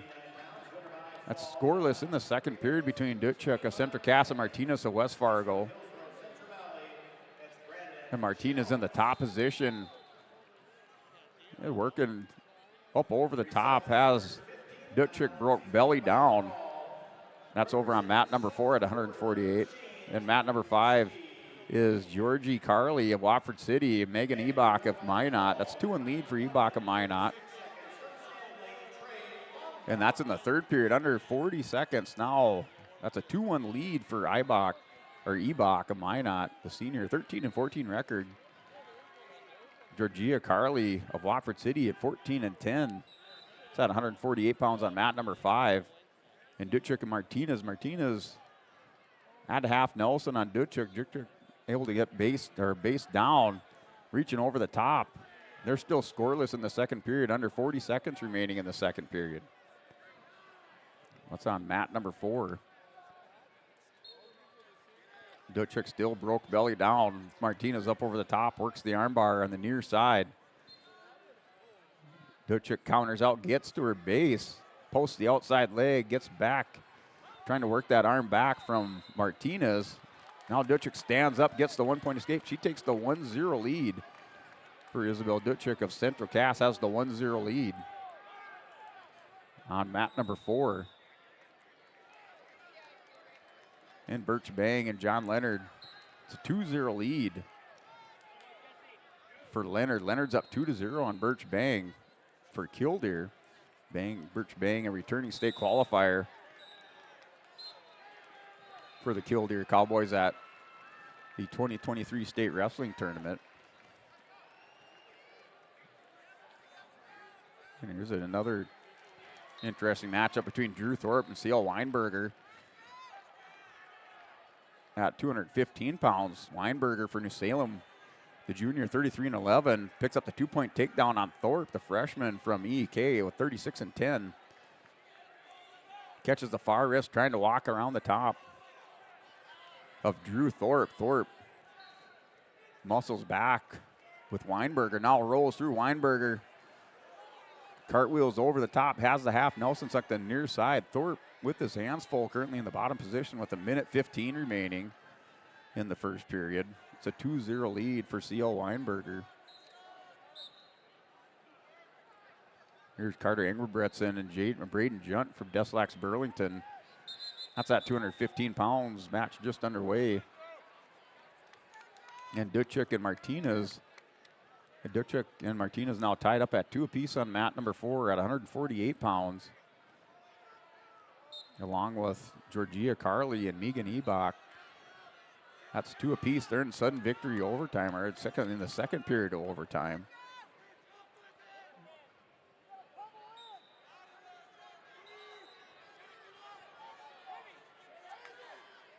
So it looks like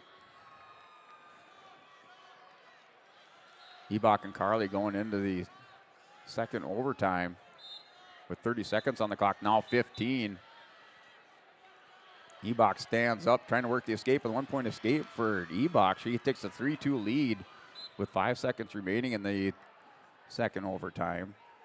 They will have another period for Carley. Carley has choice. Ebach has choice. That was Carley with the escape. So 3-2 lead for Georgia Carley. She's up 3-2. Ebach chooses bottom position. She can try to tie this up or take the lead with a reversal. Ava Carblum on the mat, 148 pounds for the Broncos, wrestling Sophia Meyer, Bismarck Legacy. Carblum coming in unseeded. They worked their way down from 170, started the season up at 170, wrestled 155. Part of the season, now down at 148 for the region, the state tournament. Wrestle Sophia Meyer of Bismarck Legacy on mat number 4. So Carblum reaches up, checks her headgear. Goes back to work with Sophia Meyer.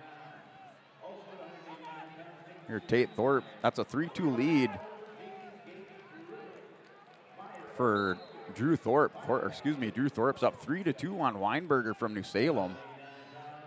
So 3-2 lead for Drew Thorpe. Minute 40 in the second period on mat number 7. Birch Bang, John Leonard. That's 2-0 lead for John Leonard on Birch Bang. Birch Bang in the top position on John Leonard. That's 215 pounds on mat number 8.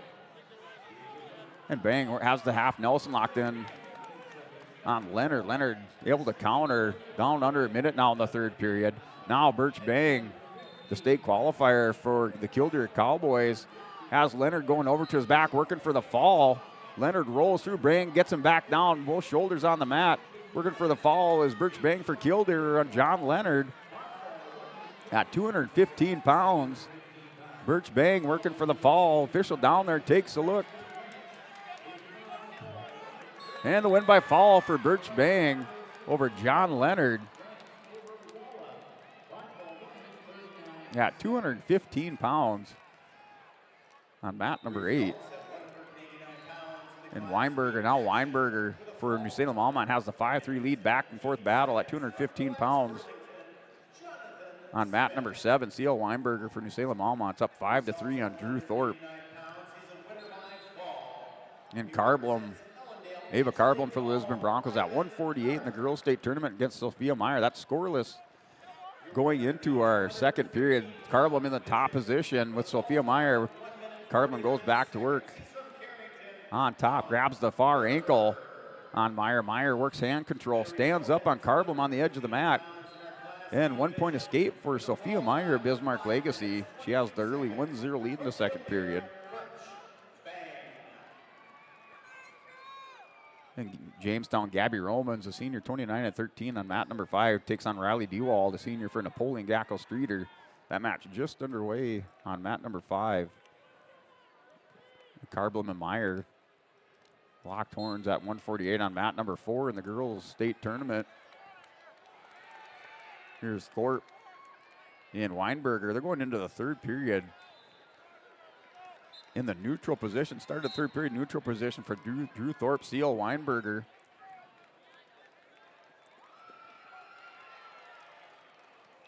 And Brody Geston for Northern Cass, Griffin Wilhelmy for the Stanley Blue Jays on the mat. That's 2-0 lead for Wilhelmy of Stanley on Geston for Northern Cass. Geston trying to become the first state place winner for Northern Cass, out here wrestling Geston in the first round at 215.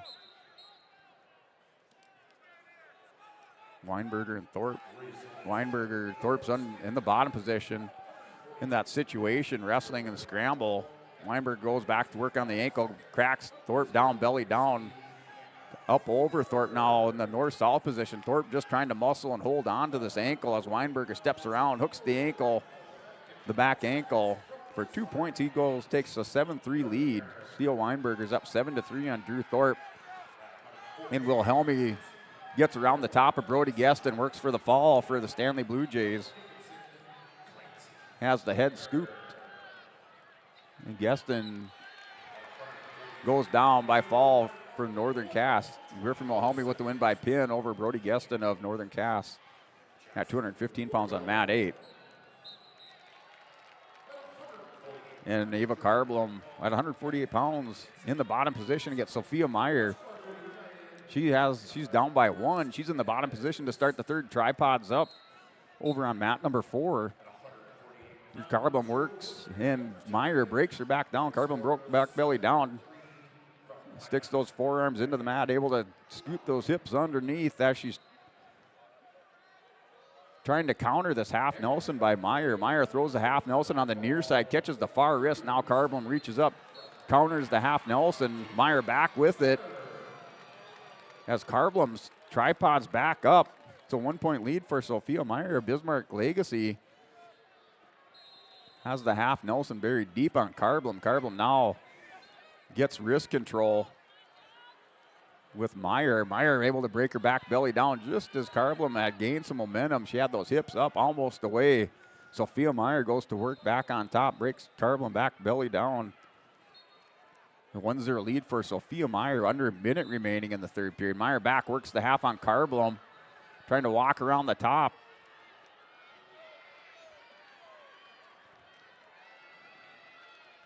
Sophia Meyer still working that half Nelson on Carblom. Carblom not able to do much from the bottom position. Here was Sophia Meyer. Meyer keeps that half Nelson buried deep, a 1-0 lead. 1-0 for Sophia Meyer and Ava Carblom. Final 20 seconds, now 3-0. So Sophia Meyer's up 3-0, picks up 2 near fall. With 12 seconds remaining in the first period, it's a 3-0 lead. And that's your win by decision. Sophia Meyer wins by decision 3-0 over Ava Carblom in the first round at 148 pounds. And Gabby Romans has a 7-0 lead. And that match went final with Romans of Jamestown over Riley Dewald of Napoleon in the first round. Here are your heavyweights on the mat. 285 pounds, Coy Okeson over Carter Call, works for a pin on mat number 7. He's up in north-south position. That's a win by fall for Coy Okeson at 285 pounds on mat 7 over Carter Call of Deslax Burlington.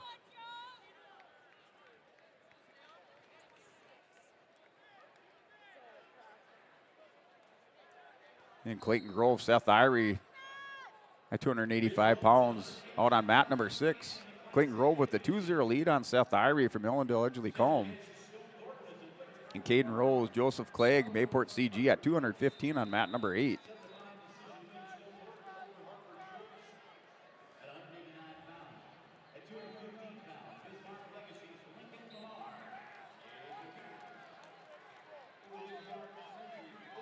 It's working for the Fallers. Caden Rose, Pembina County North in the Saturday night ride position on Joseph Clegg of Mayport CG.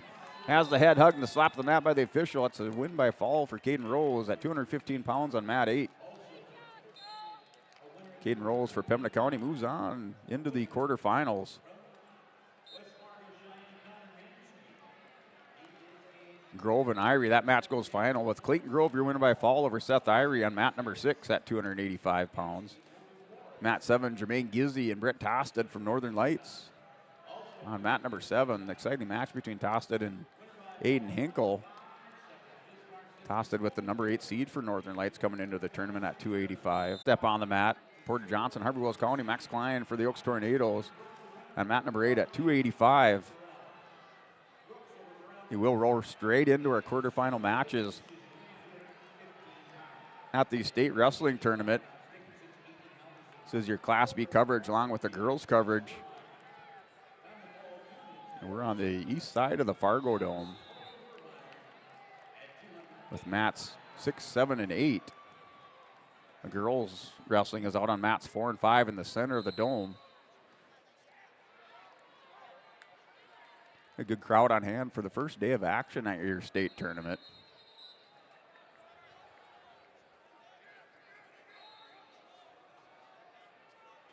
And we will have approximately a 30-minute break after the quarterfinal round, start our first round of consolations, and then at 5 p.m.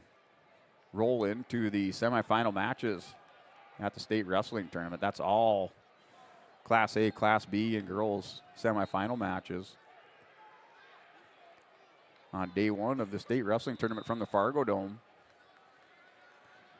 And Emerson Flady, a central cast on mat number 4, and Christina Dolmer of Dickinson. Dorman and Flady going at it at 148 pounds. Flady has the 1-0 lead. They're in the second period, a minute 40. That's on mat number 4 in the girls' state tournament. Here's Tosted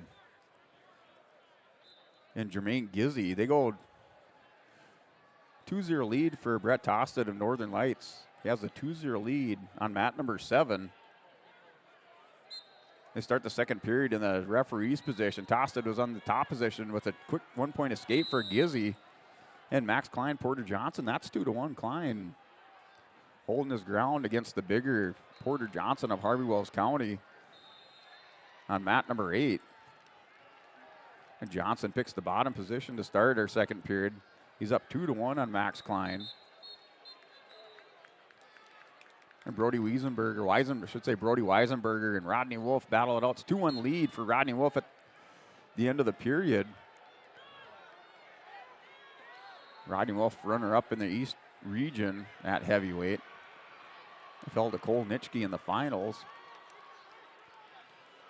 At the start of the second period, Rodney Wolf has a 2-1 lead over Brody Weisenberger of Carrington. Weisenberger plays fourth out of the East region. Aiden Hinkle for the Broncos in third. Here's Tosted and Gizzy. It's still a 2-1 lead for Brett Tosted, Northern Lights third in the neutral position. Gizzy with the 1-point escape now. Porter Johnson working for near fall on Max Klein. Rolls him over the win by fall for Porter Johnson on mat number 8 at 285 pounds.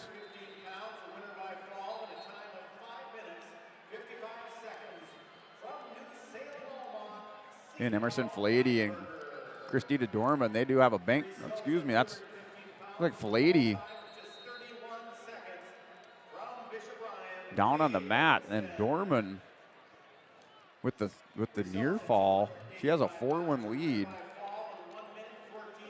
So Christina Dorman at the end of the second period has the 4-1 lead.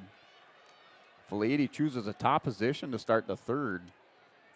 But Christina Dorman has the 4-1 lead on Emerson Filady of Central Cass on mat number 4 at 148 pounds.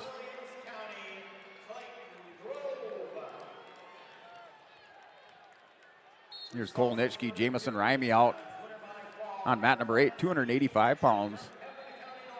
Nitschke, a number 3 seed. One of those heavyweight wrestlers that has to put lead weights in his pockets to make weight. He's out here as a number 3 seed, as a sophomore, 19-6 record. Also, Jamison Rimey, a senior for the Velva Aggies at 28-24.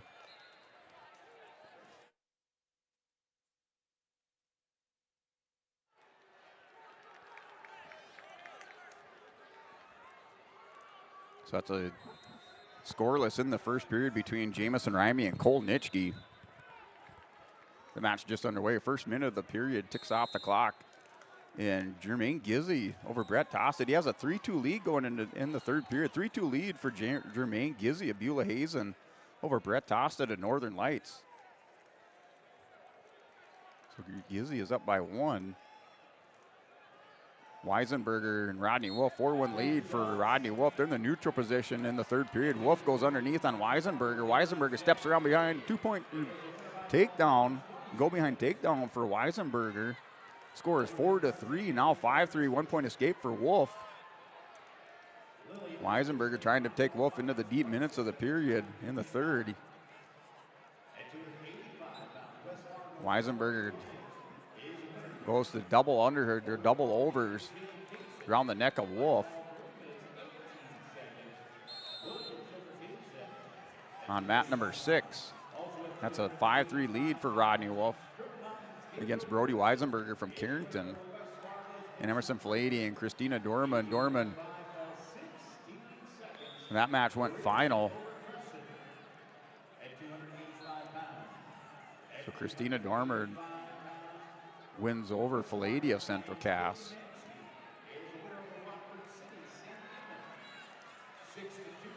But Weisenberger, Wolf still 5-3. Weisenberger trying to push the action with Wolf. Wolf pushes away Weisenberger. They go back to the center of the mat. And Gizzy and Tosted now 5-3 lead for Brett Tosted. He's up over the top of Gizzy. Gizzy steps away. And Clara Steffens for Lemoore Litchfield Marion wins by foul over Kylie Klein of Beulah Hazen. So Steffes, the freshman for Lemoore, pulls off the upset at 8-12 over Kylie Klein of Beulah Hazen. And wrestlers off the edge of the mat. We're tied up at 5. So we're tied up at 5 with 13 seconds between Jermaine Gizzy and Brett Tosted. On mat number 7, Cole Nitschke, Jamison Rimey. They're in the second period. That's scoreless. Nitschke up over the top has a head cradle locked up on Rimey. Nitschke trying to stretch out Rimey and get him down to his belly. And final 5 seconds between Gizzy and Tosted as wrestlers go out of bounds with 3 seconds remaining. That's tied up at 5 on mat number 7. at 285 pounds. There's Gizzy and Tostig going at it. And Nitschke and Rimey still scoreless in the second period.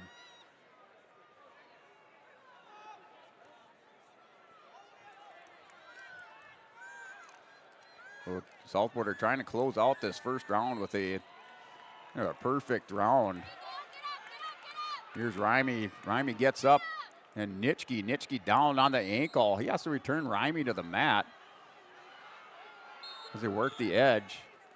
And there's no stall call there as Nitschke drops down to the ankle, and now a stall call as the official walks over there and says, hey, what's going on there? Nitschke drops down with 12 seconds.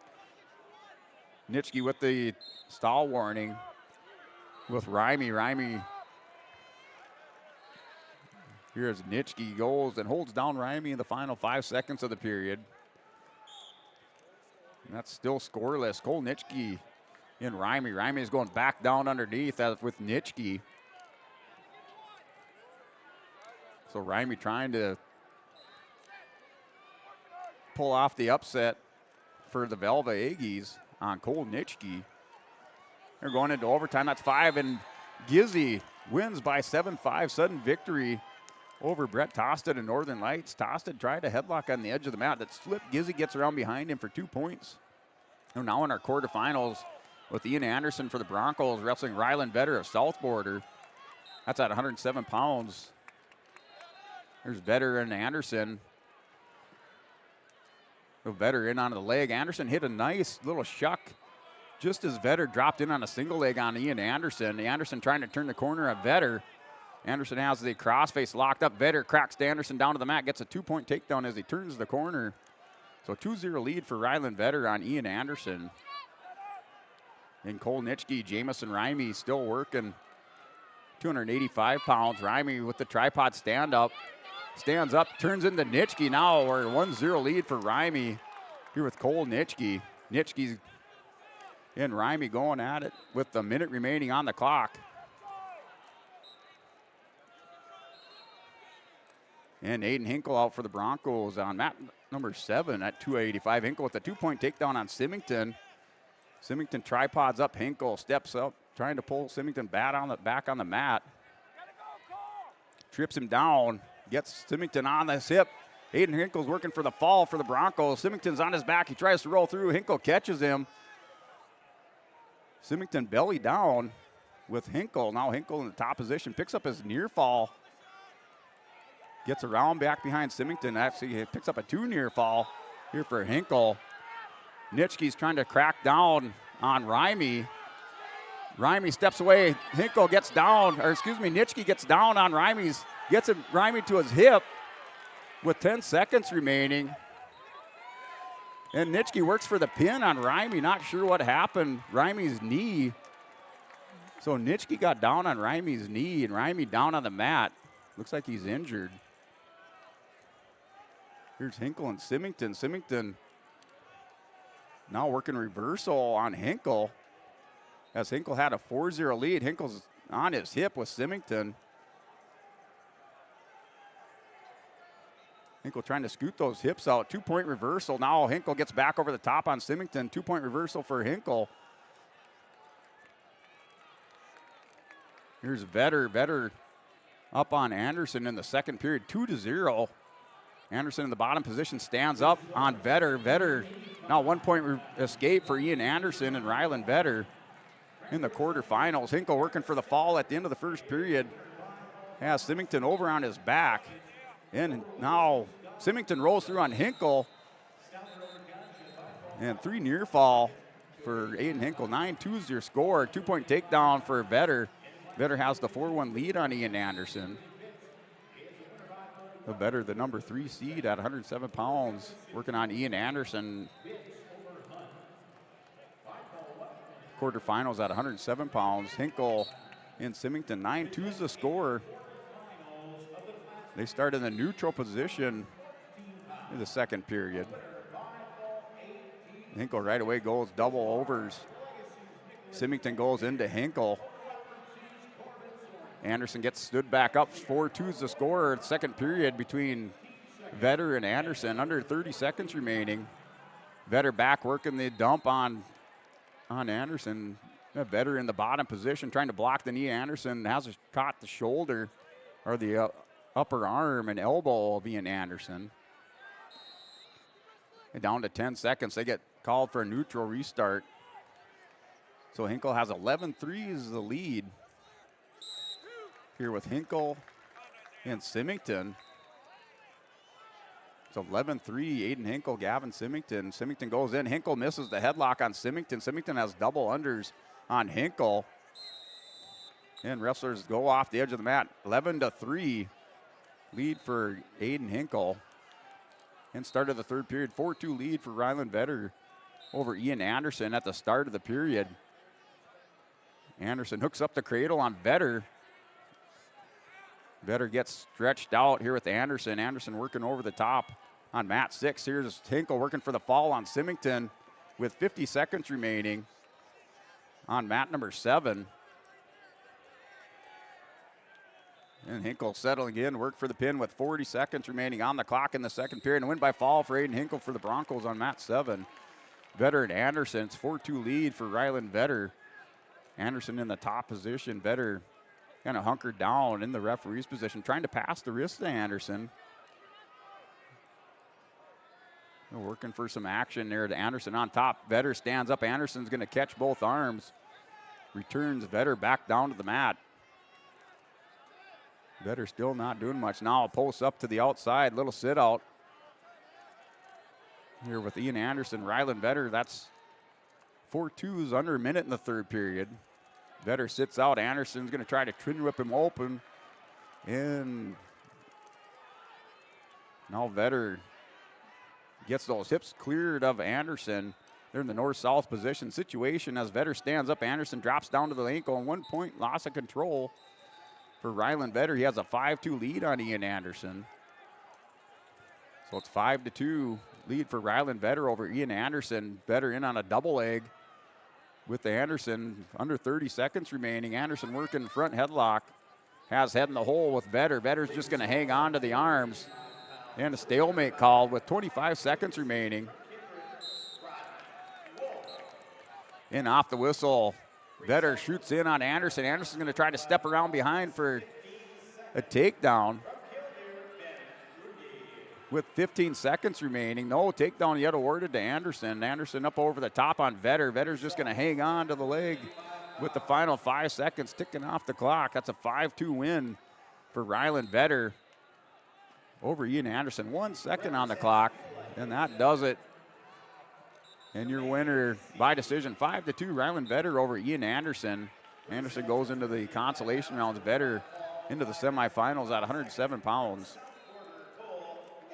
On mat number 6, mat number 7, 107, Bodie Henderson, Sky Kramlich on the mat. And mat number 8 is Isaiah Hackman and Hayes Weinberger.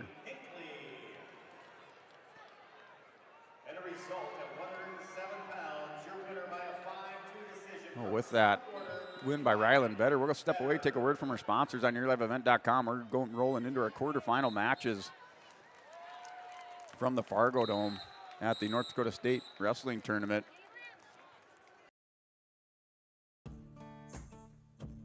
Treat yourself to a great career at American Crystal Sugar Company. Team up with quality people making quality products. Full-time and year-round in a stable business. With great pay and benefits including time off available from day one. American Crystal Sugar Company invests in you to promote your continued growth and career advancement. Grow your career, doing your best work within the world's best beet sugar company. Apply online today at AmericanCrystalCareers.com. This is Tim Cazzette, your local Golden Harvest Seeds dealer. During these winter months, as you think ahead to the spring planting season, I remind you there is strong yielding varieties of Golden Harvest beans and corn available for spring delivery. There's discounts offered. Please ask me about Golden Advantage deferred payment options or any cash payment discounts. Call me, Tim Cazzette, at 701-430-0877, and thank you for planting Golden Harvest seeds on your farm.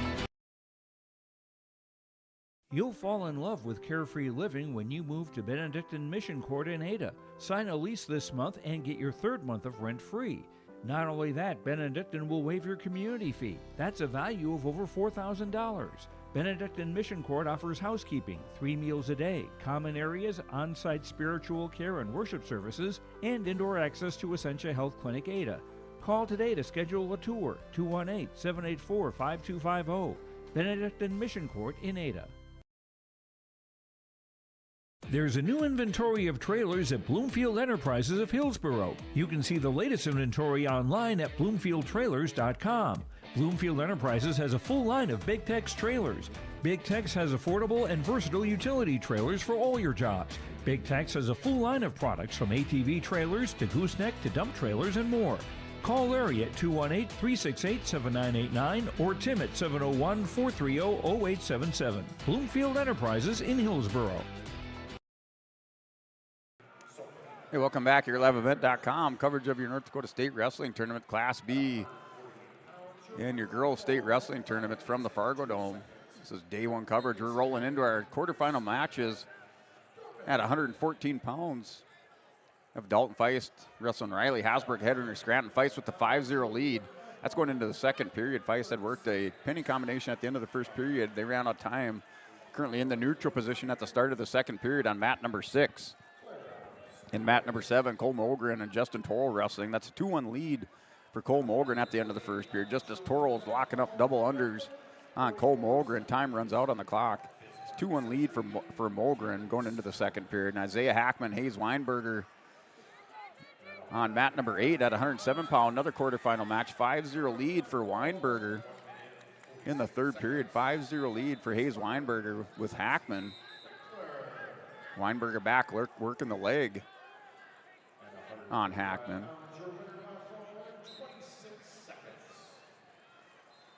And Hackman tried to toss over Weinberg at the end of the period. 6-0 is the lead. And the win for Hayes Weinberger over Isaiah Hackman at 107 pounds.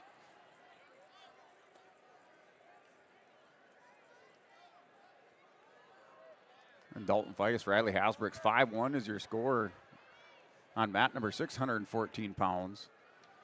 Your North Dakota Class B matches on mat 6, 7, and 8. And Walker Miller, Tristan Miller, Battle of the Millers on mat number 8 at 107 pounds.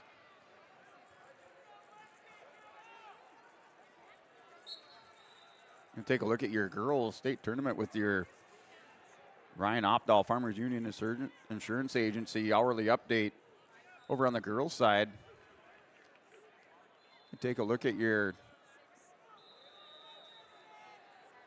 top teams and your Central Cass Squirrels in the top 5 with Bismarck, the Demons in first place with 31 points, Bismarck Legacy with 26, Minot in third place with 24, Central Cass in fourth place with 23 points, and then tied for 5th, Mandan and West Fargo with 16 points. And rounding out your top 10 on the girls side, we have in 8th place with 12 points, Fargo and Napoleon, along with Pembina County down in that 10, 11, 12 spot with 10 points apiece. That's your top 10 teams at your North Dakota State Girls Wrestling Tournament. And Central Cass try to take a look at Central Cass in that first round, or up through the 170-pound weight bracket on the girls' side in the first round. From Bismarck, Kate Edward is the winner over Devils Lake Ryland Samuelson by 4-1 decision. Edward, the winner over Samuelson. So Central Cass is Anna White at 100 pounds. Wins by fall over Melina Rebsam. 106-pound Mallory DeVries won by fall over Addison Yates. 118. It was Aubrey Quinn, or excuse me, it was Alexis Schneider Napoleon over Aubrey Quinn at 118 pounds. Brianna Meyer for Central Cass won by major decision over Brianna Erickson at 118. 136 pounds, Grace Lamar with that win by fall over Phoebe Wade of Bismarck in 36 seconds. 142 pounds, couple of wrestlers for Central Cass. Katie Kurtz of Grand Forks won by fall over Jaden Jacobson of Central Cass. And Lois Schneider won by fall over Macy Boyce of Minot in 445. 148 pounds, Emerson Faladia was defeated by Christina Dorman by fall in 502. And the other 148, Isabel Dutchuk, was defeated by Gabrielle Martinez of West Fargo United by fall in 5-19. 155, Cheyenne Helland for Central Cass won by fall over Ava Chemnitz, Pembina County North. And Ava Golson and Taylor Boulder still have to wrestle yet, 170 and 250 for Central Cass. Here's Grayson Lyons for the Broncos out wrestling Cruiser Burns, the number 1 seed. That's a 2-0 lead for Burns on Grayson Lyons.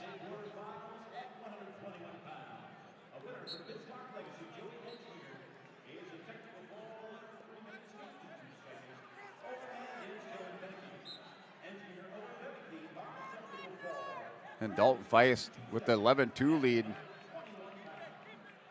Now has a 13-2 lead at 114 pounds in the quarterfinals against Riley Hasbrook of Hittinger Scranton. The battle of the Millers. Tristan Miller from Williams County has a 2-0 lead over, or excuse me, a 7-0 lead over Walker Miller. Miller hits a Peterson on Tristan Miller. Miller still trying to wrestle through this with Walker Miller. Miller rolls over on top of Tristan Miller. So Walker Miller catches in the 2-point reversal for Walker Miller. 7-2 lead for Tristan Miller in the second period. 2-0 lead for Cruiser Burns over Grayson Lyons. Going into the second, Grafton's Cruiser Burns, returning state place winner, placed third last year at the state tournament against state qualifier Grayson Lyons. A 2-0 lead for Burns. He chooses neutral to start the second on mat number 7. And now we have Cruz Ranke and Drew Carr step on the mat on mat number 6. It's a repeat of the finals, the East Region finals between Drew Carr and Cruz Ranke. Ranke ended up winning that by a score of 4-2 for the championship. Carr, previous to that, had taken the wins against Ranke. I believe it's a 2-1 lead for Carr in that head-to-head.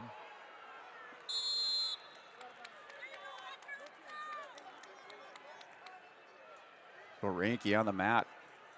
Works up over the top of Drew Carr. Carr working underneath on Ranke, trying to step over and drag out the backside. Wrestler stood back up, another 2-point takedown for Cruiser Burns on Grayson Lyons. Lyons stands up with the 1-point escape, now 4-1 between Lyons and Burns. In the battle of the Millers, Walker Miller in the top position of the second period as final 10 seconds click off the clock. That's a 7-2 lead for Tristan Miller from Williams County. A couple evenly matched wrestlers at 107 pounds on mat number 8, quarterfinal match. Tristan Miller steps away on Walker. And no points awarded with 1 second on the clock as they go out of bounds. That was on mat number 8 between Walker Miller, Tristan Miller. Tristan Miller for Williams County with a 7-2 lead. Burns and Lyons still 4-1. They're in the neutral position. Here Grayson Lyons down 4-1. Final 20 seconds of the second period. Cruiser Burns had choice to start. They're locked up. Level change by Burns. Sprawl by Lyons. And Drew Carr. Cruz Ranke still scoreless. 30 seconds remaining in the first period. Wrestlers each with trading over inside ties. With now Carr tried to duck underneath and dump down Ranke. Ranke spins over the top, locks up the front headlock. And Carr is trying to drag out of that front headlock attempt by Ranke. As the final 5 seconds of the period, Carr still working the arm drag. Ranke up over the top with the front headlock and the spiral on the near leg. And that goes scoreless into the second period between Carr and Ranke. Ranke chooses bottom position to start the second period. Here with Drew Carr, Lyons and Cruiser Burns, 4-1 to start the third. Lyons choosing to start this one on his feet with Cruiser Burns the third period. Lyons level change. Burns runs around the top on Lyons, gets behind him for a 2-point takedown. So good go behind, little snap down as on the shot by Lyons. Catches Lyons, head going to the mat, snaps him down for a 2-point go behind takedown. Takes the 6-1 lead for Cruiser Burns from Grafton at 121 pounds. Lyons trying to pass the wrist on Burns. Now tripods up in the third period with a minute remaining in the third on mat number 7. And Tristan Miller works near fall with 33 seconds remaining in the third period on Walker Miller from Ellendale Ellerslie Column. Now settles in, trying to work for the fall. on mat number 8. Here's Carr and Ranky. And the win by Tristan Miller, wins by fall over Walker Miller at 107-pound quarterfinals. Semifinalist is Tristan Miller at 107 pounds for Williams County. Ranky and Carr, with a minute remaining, Drew Carr working a cradle on Cruz Ranky. Ranky still working hand control, now tries to pass the wrist over on Carr and clear those hips, trying to turn into Carr. The official's in the way, can't see what's going on. And Ranky in on the single leg with Drew Carr. Ranky's going to try to step up, hits the peek out. He's up to his feet with the single on Carr, going to try to return him down to the mat here. Mat return for Ranky. Carr is now going to step over the top. Ranky not able to finish it. Carr sees his opportunity down to 25 seconds with Ranky. Ranky still underneath, working the leg of Drew Carr. We get stalemate call and no change of position here for Cruz Ranky and Drew Carr. With 17 seconds remaining, Ranky missed his opportunity. He had the single leg, just couldn't get the mat return or the return on Drew Carr. And a caution at 114 pounds on mat number 6. Jack Bombach went Matthias Dahlstrom out at 121 on the restart. 10 seconds remaining. Ranky with his head down to the mat on the restart. Carr working on top, trying to keep Ranky down. Gets the ride out here with Ranky. As time expires, they're going scoreless into the third period. Carr's choice, he chooses bottom with Cruz Ranky. So Ranky and Carr going scoreless with Carr choosing the bottom position to start the third period at 114 pounds. Jared Schilling, Josh Turnus on the mat for Beulah Hazen. Schilling for the South Border Mustangs. South Border with the perfect first round here. Turnus. Now Schilling tried to throw over Turnus to the mat. Turnus gets on top of Schilling. And 2-point takedown for Josh Turnus of Beulah Hazen. Here's Ranky working the top on Carr. Ranky trying to work a crossface over the top with Carr. Drew Carr in the bottom position, not afraid to go into these deep third periods. Down to a minute 27 remaining. And Carr is a smart wrestler. He's just going to bide his time down there, get down to about 30 seconds if there's no opening right away here to start the period. Ranky trying to spiral that near leg. Carr gets those hips turned away. Ranky gets back behind the hips of Carr. Carr hits the sit out on Ranky, now hits another hip heist. Ranky rides him back around here, the rodeo ride, locks up an arm bar. Wrestler still hand fighting. Bombach's working for the pin on Matthias Dahlstrom. Dahlstrom rolls back through, that's on mat number 7. Bombach hops back over at 121 pounds.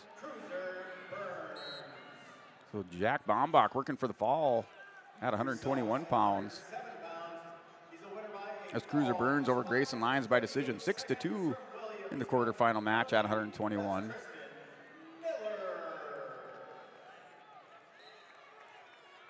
That match between Schilling and Turnus, that match is over. So Josh Turnus wins by fall over Jared Schilling in 146. Logan Potts, Cohen Bell out on the mat at 121 pounds on mat 8. A restart between Ranky and Carr. Off the whistle, Carr stands up. He takes the 1-point lead. He's up 1-0 with Cruz Ranky. So down to 20 seconds, just as predicted. Carr takes Ranky deep into the period. Finds his opening as Ranky now doubles up on Carr with 10 seconds remaining. Drew Carr is just going to hang on. Ranky down in the single leg, not able to advance his position as time runs out. It's a 1-0 win by decision for Drew Carr over Cruz Ranky. Wins by a 1-0 decision at 114 pounds. That was on mat number 6. Ranky had his opportunity in the second period with that mat return when he stood up. Not sure why he didn't get a 1-point loss of control on that. At that point, he was in control of the leg. Just looking for the mat return on Carr, but no point awarded for Ranky. And Carr with the 1-point win, 1-0, advances to the semifinals for Carrington. Broncos still searching for their win, first win in this quarterfinal round. Moves the Broncos here at 127 pounds. Southport with their first semifinalist in Ryland Vetter at 107. So Logan Potts, Cone Bell going at 121 pounds on mat number 8. Bell chooses bottom position to start the second period. At Bombach, Dahlstrom. Dahlstrom gets out of the period into the second. He's down 8-0 to Jack Bombach of Oaks. Now Bombach runs around the head of Dahlstrom, working for the pin. The right shoulder, Dahlstrom up just a little bit. Official down there with the peak. That's on mat number 7. And a win by fall for Jack Bombach over Matthias Dahlstrom on mat 7 at 121 pounds. Clayton Hinker picked Chager at 121 on mat number 121 pounds on mat number 6. That's a scoreless, under a minute remaining, and a 2-point takedown for Hager for Velva. Takes the 2-0 lead on Clayton Hinker. Beulah Hazen has the inside cradle locked up on Hinker. Spitch Hager working for the fall for the Aggies, trying to make his way to the semifinals. At 121 pounds. Logan Potts, Cone Bell for the Stanley Blue Jays has the cradle locked up on Potts. Potts just trying to bridge out. That left shoulder up just a little bit. Now Cash Waitson on the mat for the Broncos. Wrestling Brody Michelson for Southport. Michelson with the for Southport. It gets into the quarterfinals against Waitson at 127 pounds. Waitson working underhook on the near side on mat number 7. Pitch Hager with your win by fall over Clayton Hinker. Advances to the semifinals at 121 pounds. Potts back, belly down, 5-0 lead for Bell.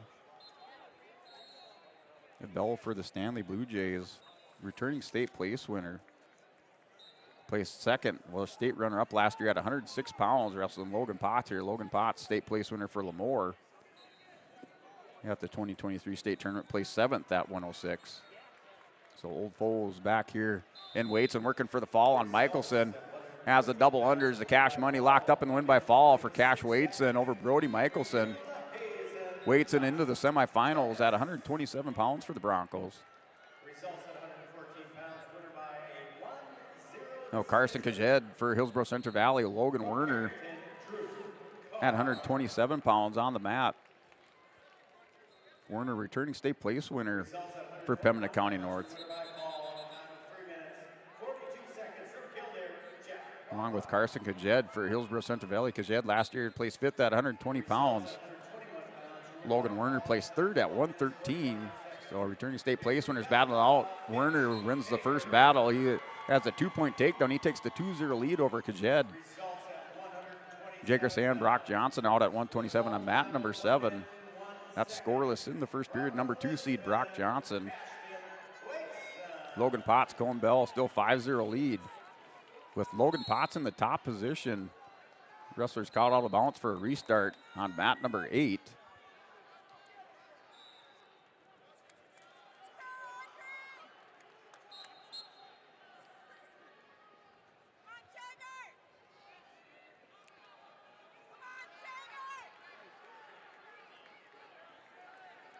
Check and see, just trying to check the girls tournament. See what we have out on the mat. Now we have Anna Thorpe from Elladudge. They call Thunder, wrestling Cambry Anderson from Bismarck.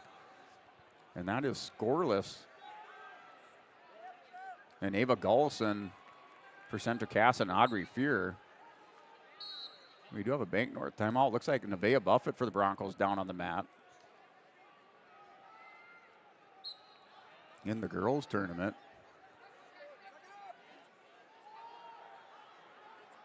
Not sure why that's out there, but it looks like Nevaeh Buffett with the injury time. So she gets back up off the mat.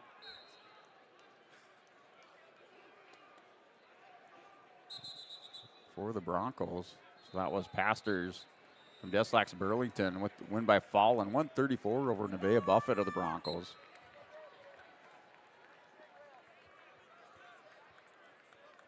And Gullison and Fear, that's a 5-0 lead for Ava Gullison from Central Cass at 170 pounds against Audrey Fear from Ellendale Edgerly Combe. And then teammate Anna Thorpe now on the mat against Cambria Anderson of Bismarck at 190. Another EK lead for Johnson of the Kindred Vikings. And Logan Potts, Cone Bell, 7-0 is your lead for Cone Bell in the third period, and that's your winner. Cone Bell, returning state runner-up for Stanley, wins by a decision, 7-0 over Logan Potts. Carson Jed, Logan Werner. It's a 2-0 lead for Logan Werner. A couple returning state place winners battling out at 127 in the quarterfinals. And currently, Kajed and Werner in the neutral position in the second period with a minute remaining on the clock. And returning state champion Charlie Irwin on the mat for New Salem Almont Wrestling. Cale Hayes, Harvey Wells County. On mat number 8, 127 pounds, a quarterfinal match.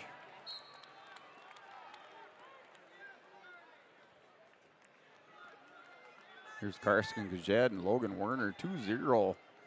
Still 2-0 in the neutral position on mat number 6 at 127.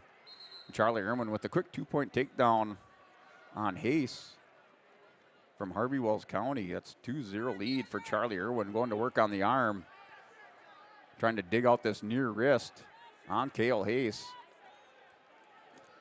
A step in and a trip to the mat for Irwin with the mat return as wrestlers go out of bounds between Charlie Irwin, Cale Hayes, and Jager Sand. Brock Johnson, 7-1 lead for Brock Johnson as they go off the edge of the mat there in the second period with 1:31 on the clock between Brock Johnson and Cale Hayes.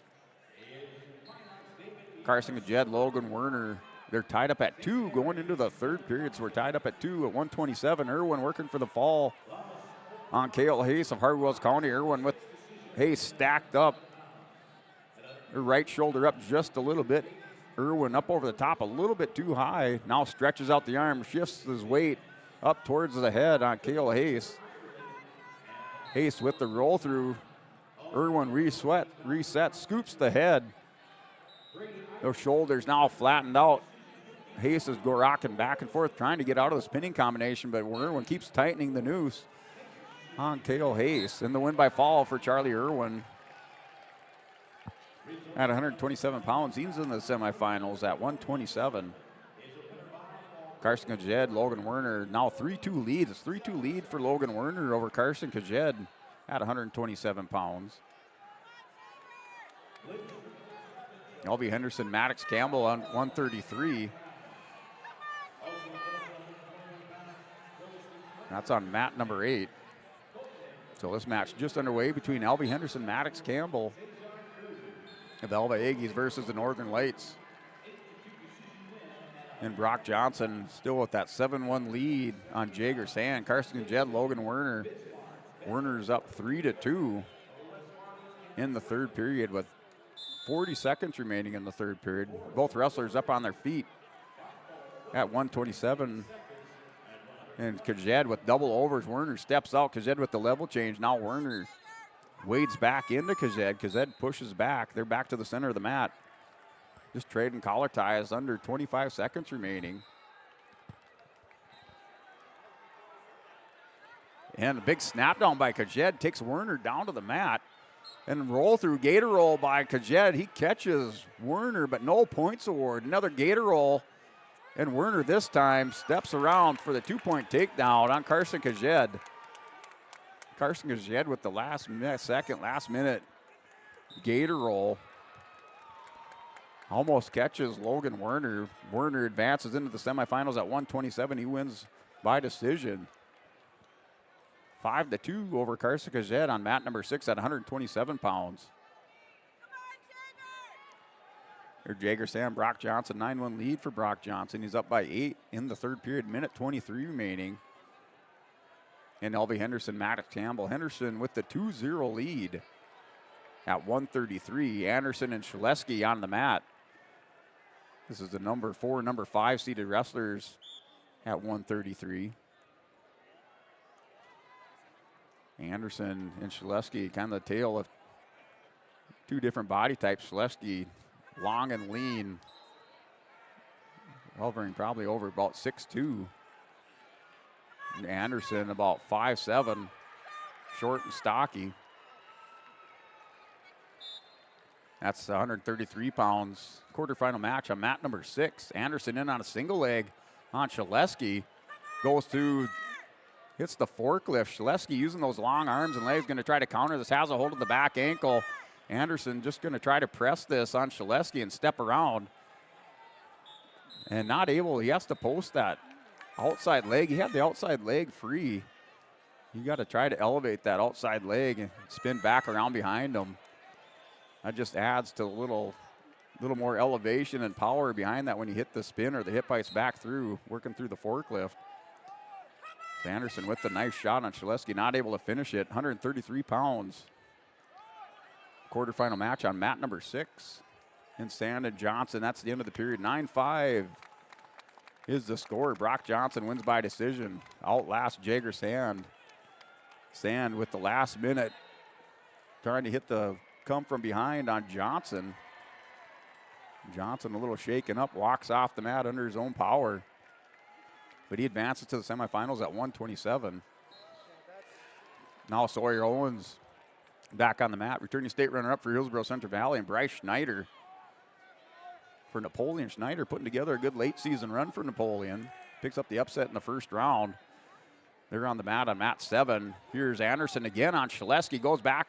Anderson this time attacks Shaleski as he turns the corner, trying to score the last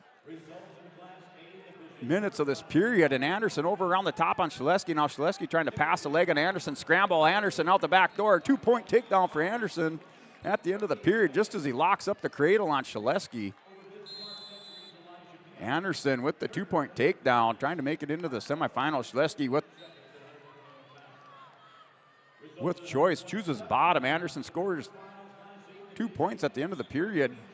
Goes into the second with the 2-0 lead on Shaleski with the sit out.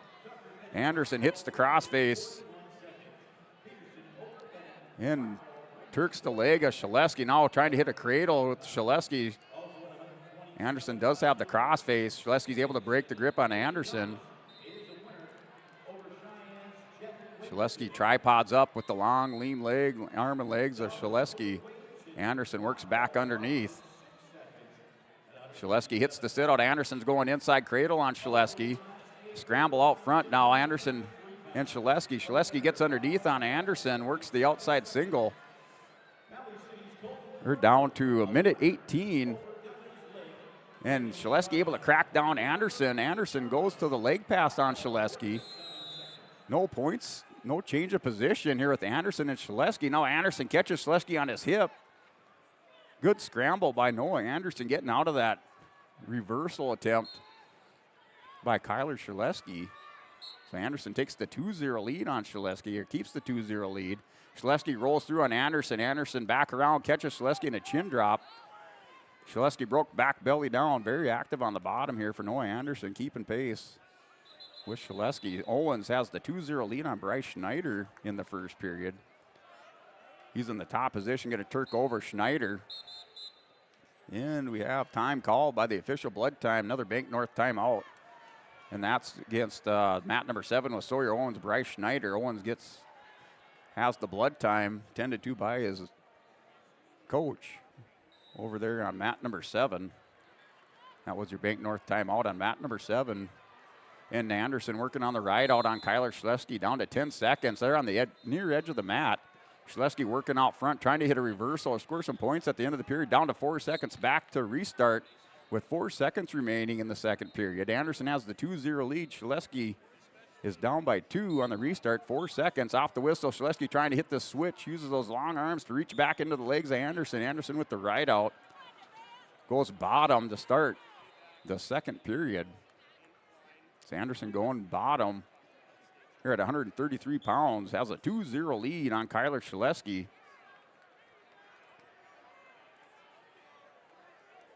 And Elvie Henderson, Maddox Campbell. Henderson has the 7-0 lead at 133 pounds. Here's Anderson and Shaleski. Anderson not doing much. Shaleski now working over the top, goes 2-on-1 on Anderson. Gets back around the backside. Anderson trying to break that grip of Shaleski. Shaleski turks the leg on Anderson. Now is going to go crossface. Anderson finally realizes he's got to get up off his belly. And Anderson finally wakes up with that hard crossface by Shaleski. Down to a minute 26 to go. That put a fire in the backside of Noah Anderson. Off the whistle to stand up. Mat returned by Shaleski. Minute 20 remaining. Anderson stands up again, peels the hand of Shaleski. Hip sights back around for the. No escape, no points awarded as Shaleski drops down to the leg on Noah Anderson. Anderson works the back ankle. They're in that situation position in the north-south with Anderson on top, cracks Shaleski down, now working the inside cradle. Anderson has the cradle locked up on Shaleski. He's going to try to run him over. Anderson working for the fall on Kyler Shaleski. Tilts him over, tripods up on Shaleski. Here's Anderson working for the pin. Down to 45 seconds remaining in the period. Anderson up 4-0. Shaleski still in some trouble with Anderson. Anderson gets out of position. Now he's got to go belly down with Shaleski. Anderson has to watch out. Shaleski with a 2-point reversal. Anderson with the near fall. So Anderson's up 7-2 on Shaleski with 28 seconds remaining. Shaleski's going to go alternate start with Anderson. He'll probably try to come around the front. Use those long arms, come around the front here. Alternate start with Anderson. Anderson's up 7-2. Shaleski's going to go around front on Anderson, going to try to hit a gator roll. Anderson's working underneath. Anderson's got to try to peel, gain some hand control, and back out of there with Shaleski. Down to 19 seconds. A 1-point escape for Anderson. He's up 8-2 with Shaleski. Shaleski's going to go around the head. Down to 10 seconds with Anderson. Anderson's just got to back up and walk away from Shaleski. Shaleski's working underhook and a stall warning by Anderson, but that's not going to be enough with 5 seconds. Noah Anderson makes it to the semifinals, wins by decision over the number 4 seed, Kyler Shaleski, 8-2. Anderson into the semifinals for the Broncos at 133 pounds.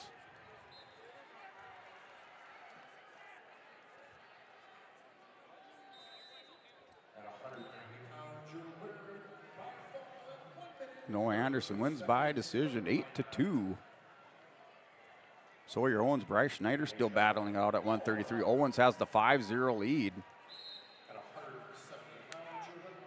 Zane Allender, Tristan Lepp battling out 133. Another match replayed several times this year between Lepp and Allender. And that's Sawyer Owens with the win by fall in the second period. Owens over Bryce Schneider and Napoleon. Advances to the semifinals at 133. Miles Thiel, just Justin Hudson out on the mat. 139 pounds. Here's Hudson, goes into Thiel, just catches him on his hip for a 2-point takedown on mat number 8. Here, Brooke Bundy, Cor Oster. That match is final for the Broncos.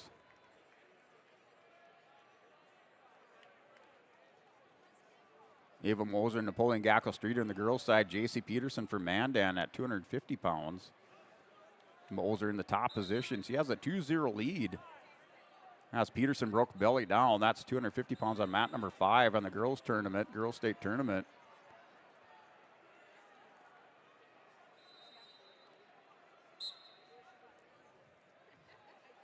Here, Allender and Lepp. Now it's a 2-1 score. Tristan Lepp is up on Zane Allender, 2-1 with 40 seconds remaining. Case Allender also on the mat with William Cook, a Kemmer Bull Bells in a quarterfinal match at 139. Tristan Lepp in on a high crotch shot on Zane Allender. Allender sprawls back out. Wrestlers back to their feet. Reshot by Lepp. Now Allender cracked down to the mat. Little Turk in a shot by Lepp for the 2-point takedown. 1-point escape. 4-2's the score. Miles Thiel and Justin Hudson. That's 3-0 lead for Justin Hudson in the second period. Minute 42 remaining on mat number 8. And William Cook, Case Allender. That's still scoreless with Case Allender dropped down to his hip by William Cook. Cook pulls the head out, trying to spin around here for the 2-point takedown. He takes the early 2-0 lead in the first period on Case Allender. Now Lepp and Zane Allender at 133 pounds on mat number 6. Allender stands up. Lepp trying to hit that front headlock or front head cradle, trying to catch the inside leg of Allender. Allender with the 1-point escape, now down by 1. 4-3 is the score between Lepp and Zane Allender.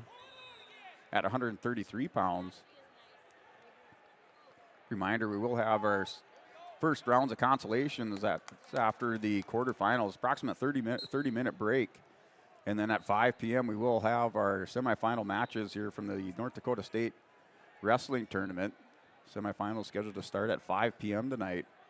Busy day tomorrow with our second, third, and our consolation semifinal matches, along with our placing rounds and state championship individuals on Friday. Saturday, we come back for the state dual tournament in all divisions, Class A, Class B, and your girls state tournament. That's on Saturday, also covered on yourliveevent.com. We will step away, take another word from our sponsors on Your Live Event, and continue a quarterfinal coverage here from the North Dakota State Wrestling Tournament from the Fargo Dome. You can buy beef by the quarter, half or whole beef from Mueller Angus, USDA inspected beef. Fill the freezer. Call Dave Mueller at 701-799-3032. 701-799-3032 to purchase beef by the quarter, half or the whole from Mueller Angus, Hillsboro. You can buy beef by the quarter, half or whole beef from Mueller Angus, USDA inspected beef. Fill the freezer. Call Dave Mueller at 701-799-3032. 701-799-3032 to purchase beef by the quarter, half or the whole from Mueller Angus, Hillsboro. If you're ready to save time, aggravation, and money, the team at Weber Insurance is here and ready to make the process as painless as possible. Weber Insurance makes sure you find the best insurance because their agency is 100% independent. They have the freedom to shop the marketplace and find the best possible combination of cost and coverage. Talk with Dan, Leslie, or Carol to get a quote started today, or go online to weberinsurance.net. Call, click, text, or stop in at Weber Insurance, locally owned in Castleton. Since its beginning, the Central Cass Booster Club has generated and helped sustain fan interest in the men's and women's athletic programs at Central Cass High School. Through the years, that mission has broadened to also enhance the youth programs throughout the community. For more information, search Central Cass Booster Club on Facebook or email centralcassboosterclub@gmail.com. That's centralcassboosterclub@gmail.com. Go Squirrels! Hey, welcome back here. Continuing coverage of our quarterfinal matches on North Dakota Class B State Wrestling Tournament.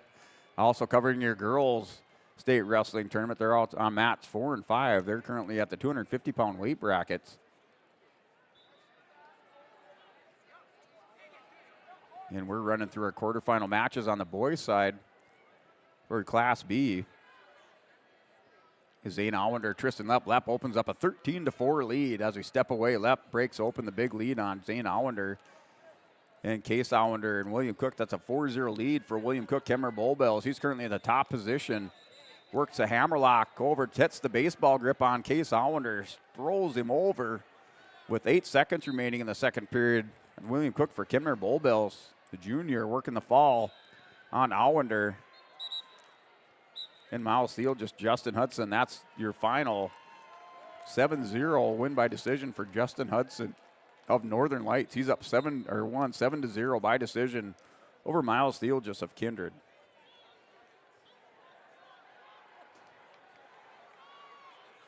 Here's Allender and Lepp. Now Tristan Lepp's up 15-4.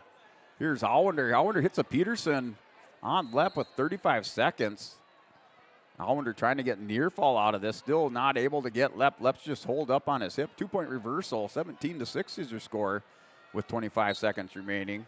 Now another quarterfinal match between Brexton Yanish and Riker Vetter at 139 pounds on mat number 8.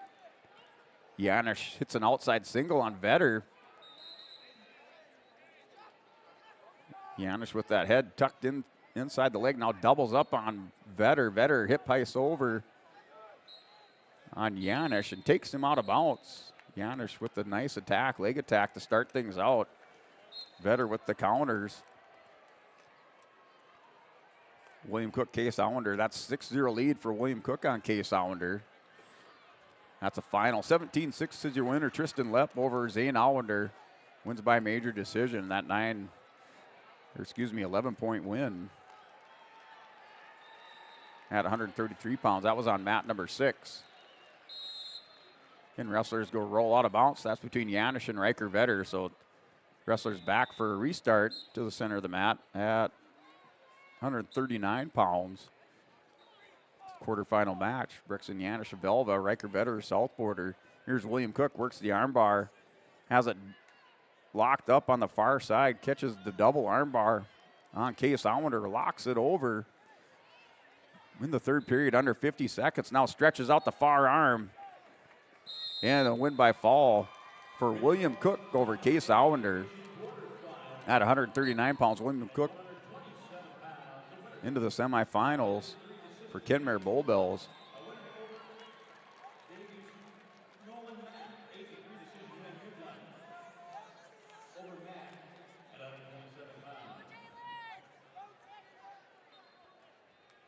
Move in. We have our girls' state tournament still with a 250-pound weight class. Ashley Lindbergh for Carrington against Lacey Whitmire, Grand Forks, and Catherine Sullivan at Grand Forks, and Miley LaFontaine of Northern Lights. They're currently out on the mat. It was Ava Moser for Napoleon. Pins Peterson of Mandan in 59 seconds at 250.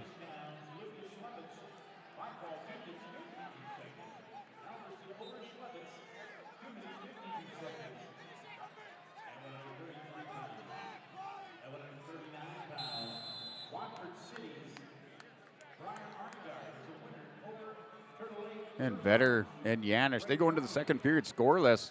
And Vetter has choice, he defers. So he defers over to Yanish. Yanish chooses bottom to start.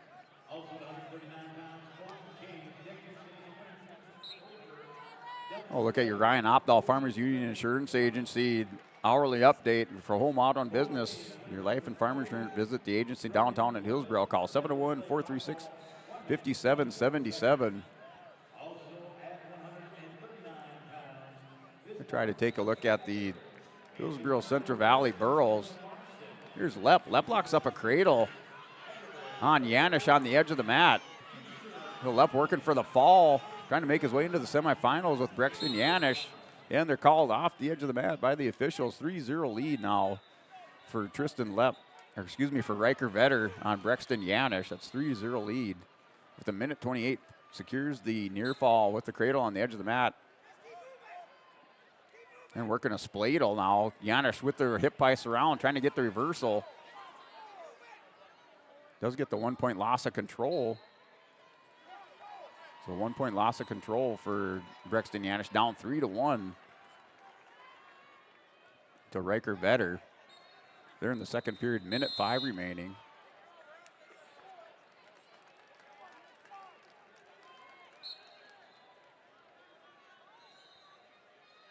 I'll try to get you this Hillsborough Central Valley, their team update here, hourly update. Through the quarterfinals up here at 139 pounds. And Vetter gets back on top. He's up 5-1. Picks up the 2 point takedown on Yanish. So Hillsborough Central Valley up through the 139-pound quarterfinal matches. And Justin Torrell goes into the second round of wrestlebacks. He was defeated in the quarterfinals by Cole Mogren and Kenmare Bull Bells by fall in 3-14. Torrell won his first round match over Keenan Gores by decision 9-5. Picks up kind of an upset there in that first round. Made it into the quarterfinals. He goes down by a fall in 3-14 into the second round of consolations. Carson Kajed of Hillsborough Central Valley won in the first round over Joshua Mariner, Kenmare Bull Bells by a fall in 2-43. And he fell to Logan Werner in the quarterfinals by decision, 5-2 at 127 pounds. Sawyer Owens for the Hillsborough Central Valley Burros into the semifinals. He defeated Bryce Schneider by fall in 3:30. So those are your Hillsborough Central Valley Burros up through the quarterfinals. First round action for Xander Dovermuller. He was defeated by Madden Barstead by fall in 2:55. Dovermuller into the first round of consolations. Ben Thompson was defeated by Jace Nitschke in the first round by fall in 1:02. He's in the first round of consolations later on today. And Braden Chenault for Hillsborough Central Valley picks up the first round win by fall over Evan Wrench of Velva at 3:25 at 189. So Braden Chenault, you'll see him up here in the quarterfinals at 189. in this round for Hillsborough Central Valley. So that is your Ryan Opdahl hourly update on YourLifeEvent.com at the North Dakota State Wrestling Tournament.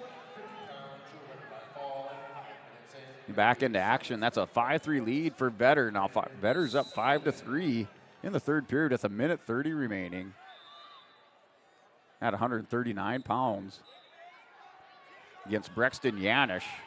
Yanish has Vetter with an arm bar, trying to walk this out and get the near fall. He's able to roll over. Vetter catches him on his back. Brexton Yanish working for near fall, picks up 2 near fall, and it was tied as Vetter got up to his feet. The South Border Mustangs looking for the change of position, but Yanish ties it up at 5 against Riker Vetter. So they're tied up at 5 apiece. That's on mat number 8.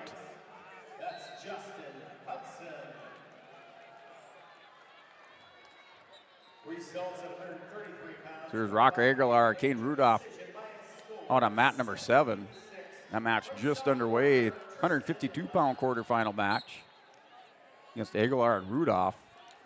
A couple returning state place winners out there rocking on mat number 7 at 152. Now Yanish and Vetter. Yanish around the waist, picks up the 2-point takedown on Vetter. Now a 7-6 lead for Brexton Yanish. Yanish going to try to tilt over Vetter. So Brexton Yanish takes the lead 7-6 on Riker Vetter. Vetter tripods up on the edge of the mat with Yanish. Yanish trying to break him down. Vetter up to his feet. Turns in, hip heist in to Brexton Yanish. Back for the restart with 36 seconds remaining.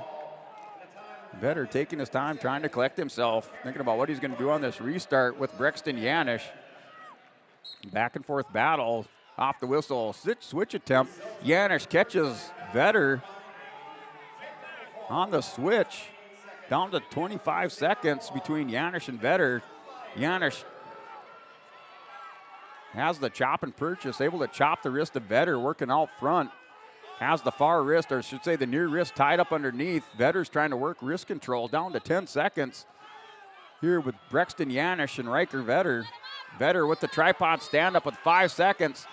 Yanish trying to hang on. Vetter with 2 seconds. That's the end of the period, and that does it. Brexton Yanish wins and gets into the semifinals. He upsets Riker Vetter of South Border at 139 pounds on mat number 8. Ryan Eng now against Harrison Schwartz, Deslax Burlington. They're out on the mat on mat number 6, 145-pound quarterfinal action. Harrison Schwartz for Deslax, a senior at 30-15. Ryan Eng, a sophomore for the Broncos at 30-12. By records, evenly matched. 145-pound quarterfinal match. First time these guys have met up this year. Deslax Burlington not at the East-West tournament.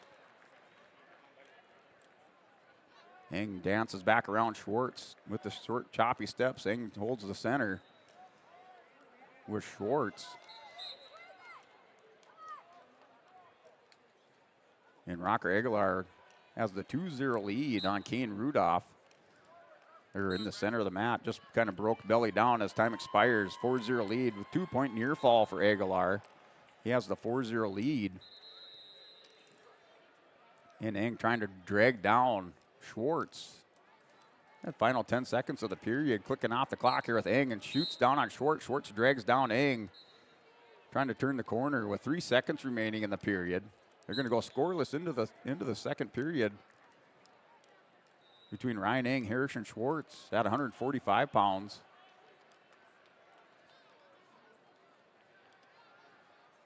I believe this is the 3 and 6 seed going at it.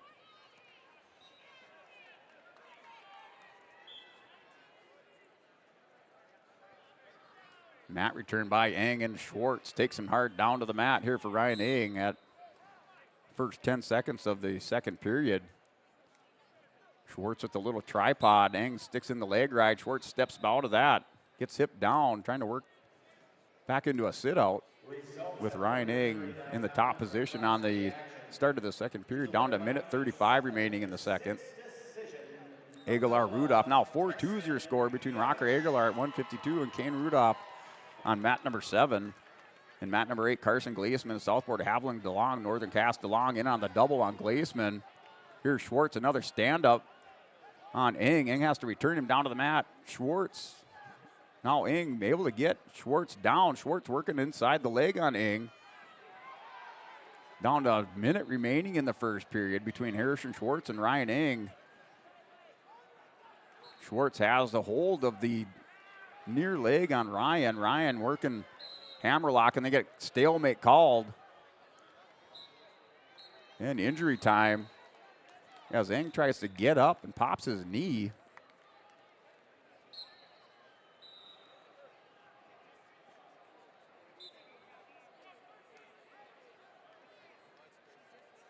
So Ing was trying to stand up, not sure he did something to his knee. And he's down on the mat for your Bank North timeout. So Bank North timeout down there with Schwartz and Ryan Ing.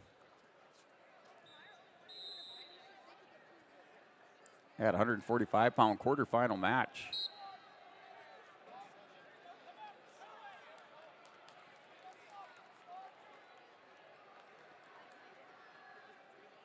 So Ing gets up, going to try to walk this off, see if he can walk it off here.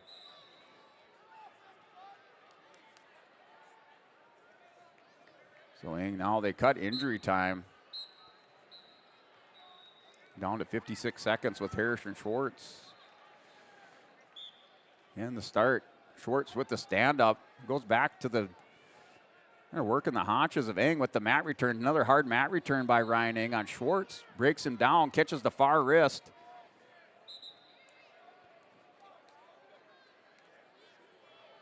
And down to now 30 seconds remaining here with Harrison Schwartz and Ryan Ing. Ing still working over the top. At 145 pounds, Rocco Aguilar, Caden Rudolph. 152 pounds on mat 7. That's in the third period with 1:20 on the clock. Schwartz gets back up to his base here with Ryan Ing down to 20 seconds remaining. Ing kind of trying to just pinch the leg of Schwartz. Schwartz with the sit through on Ing, gets around behind him, rolls Ing over, and rolls out of the edge. And a 2-point reversal for Harrison Schwartz on Ryan Ing.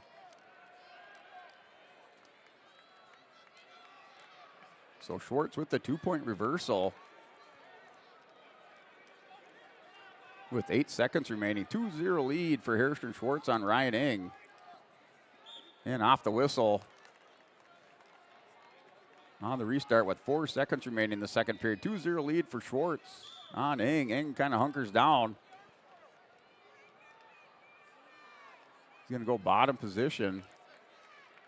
And neutral. So he looks at his coaches. He decides to go neutral with Schwartz with the 1:59 remaining, or I should say at the start of the third period. Schwartz has the 2-0 lead with Ing. Haviland DeLong, Carson Glazeman, 7-0 lead for Haviland DeLong. Here's Ing, goes into Schwartz, working under. Schwartz warned with stalling, backing out on Ing. Ing's working back with the underhooks on Schwartz. Schwartz trying to circle in. Ing still working unders on Schwartz. Ing hips into Schwartz now, still working the edge of the mat with Schwartz. Schwartz still not circling. Ing now hits the head and arm on Schwartz. Takes him down to the mat. Ing works the headlock on Schwartz. Just a little bit out of position. Now Schwartz able to catch the back ankle and leg of Ryan Ing. Ing still hanging on to the head of Schwartz. And 2-point takedown for, I think for Schwartz. Not really sure what they gave there. It looked like he signaled 2, but they're back with injury time here for Ryan Ing and Schwartz. Ing with the bloody nose. So another Bank North timeout. That's over on mat number 6. This looks like a 2-0 lead for Harrison Schwartz on Ryan Ing. 2-0. Glazeman and DeLong still 7-0 lead for Haviland DeLong over Carson Glazeman. They're in the scramble position on mat number 8. And we are running through quarterfinals. Now with the girls tournament, they're back to 100 pounds.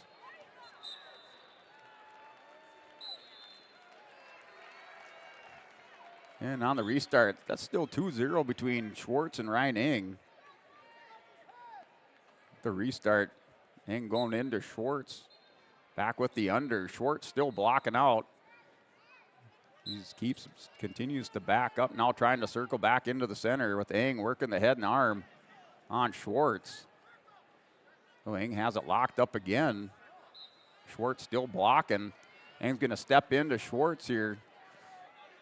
Schwartz drops down to the leg. Good counter by Harrison Schwartz on Ing. Ing's going a whizzer with 26 seconds remaining.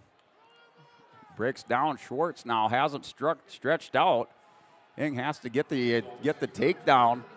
Gator rolls through. He doesn't need the gator roll. He just needs the takedown on Schwartz. Not sure why he tried that with 13 seconds remaining. So Harrison Schwartz, the number 60, looks like he's going to prevail. Higher out for the Oaks Tornadoes of Brody Hoffman. Ing goes into Schwartz in a stall warning just as time expires. And that's it. And Harrison Schwartz wins by decision 2-0 over Ryan Ing at 145.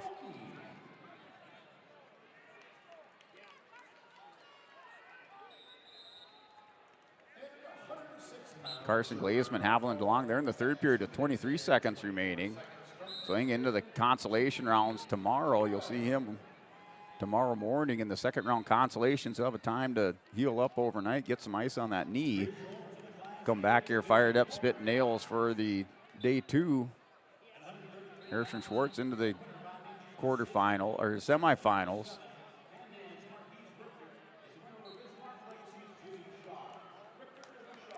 I take a look at your Tim Kazed Seed Sale Golden Harvest scoreboard. On the boys' side of the tournament, South Borders in first place with 57 points. Lisbon in second with 50. New Salem Almont in third with 42.5 points. Belva in fourth with 38. Northern Lights in fifth place with 33. That's your top 5 team. Rounding out your top 10 in sixth place is Carrington with 30. Kenmore Bullbills in seventh with 29.5 points. Williams County with 27 points in eighth place. Ninth place Kildare with 23. And in 10th place is Stanley with 21 points. Those are your top 10 teams at your North Dakota State Class B tournament.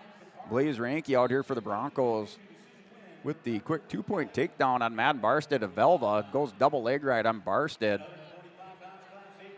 Trying to join teammates Cashin Waitson and Noah Anderson in the semifinals tonight. Now Ranke on the edge of the mat. Rolls through on the halo roll through tilt. And off the edge of the mat for the restart. 2-0 lead for Ranke on Barstead.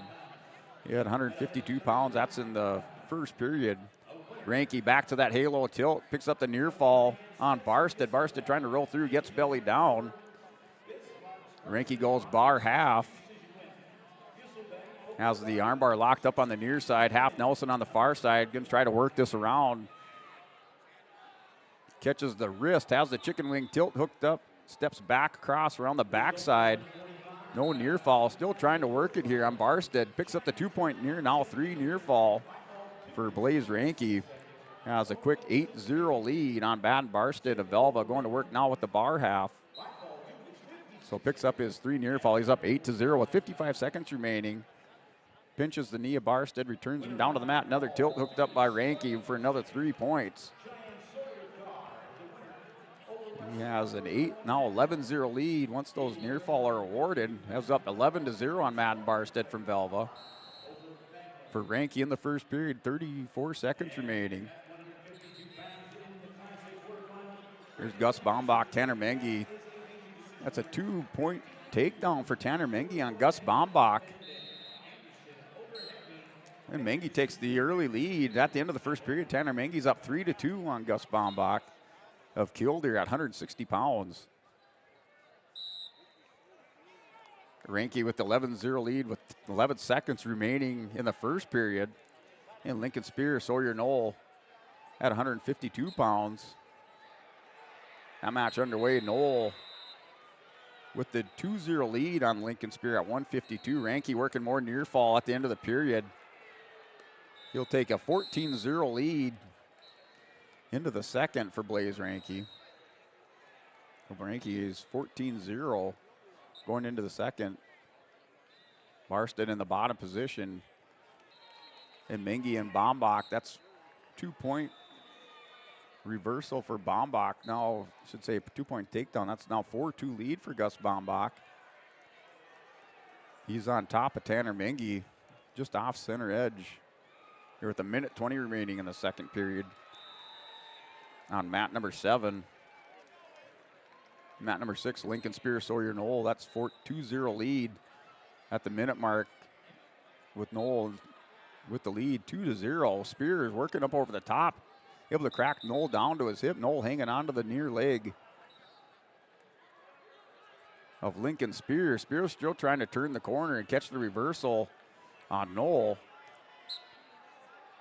Here Ranke on the restart has the 14-0 lead with Madden Barstead. Catches the wrist underneath. Hooks the tilt up, rolls through, and Barstead going to work for the tech fall. And picks up his 2 near fall. Blaze Ranke wins by tech fall. 16-0 over Madden Barstead and Velva. Blaze Ranke at 152 into the semifinals later this evening. Cover those on yourliveevent.com. Scheduled to start at 5 p.m. Approaching 2 p.m. We'll still have our first round of consolations on schedule for this first session.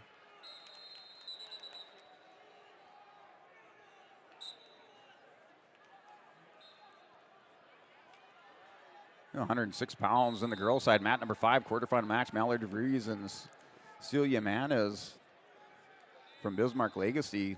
Manas with the 4-3 lead on DeVries. DeVries in the top position for Central Cass at 106 pounds. They're in the third period with a minute. Well, under a minute now, under 45 seconds remaining in the third period. DeVries working on top with Manas from Bismarck Legacy, trying to counter the half Nelson with DeVries on the near side. And Mengi and Gus Bombach, 6-4 lead for Gus Bombach in the quarterfinal match at 160 pounds.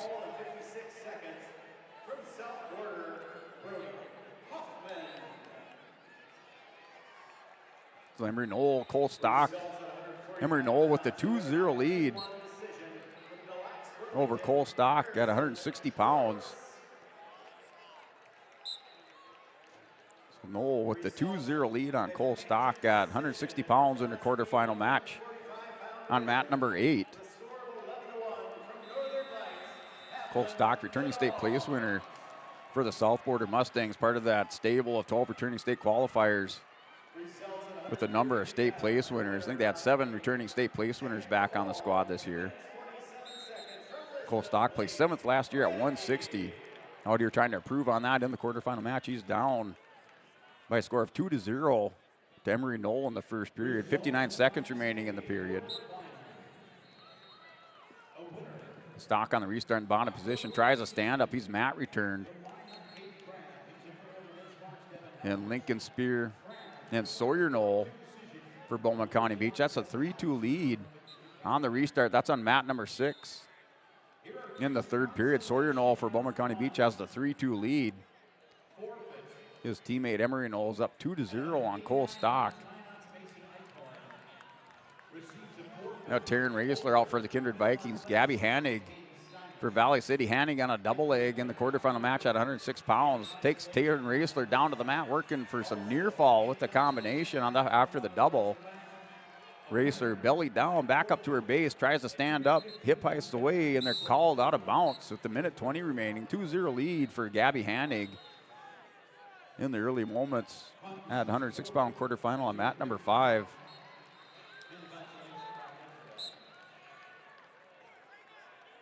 Here's Cole Stock and Lowell on mat number 8.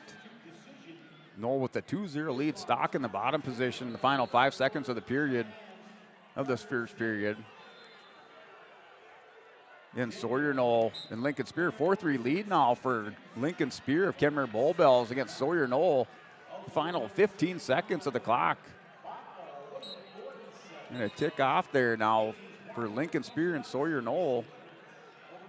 Sawyer Knoll tries to get back around the top. Spear has Knoll going to his hip. And near fall coming at the end of the period for Lincoln Spear of Kenmare Bull Bells. Lincoln Spear defeats Sawyer Knoll by decision, 6-3 at 152-pound quarterfinal match.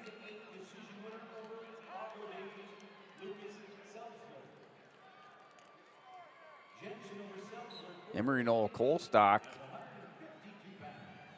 Still a 3-0 lead for Emery Knoll over Colstock at 160 pounds. Gavin Enwich and Josh Meal on the mat at 160 and mat number 7.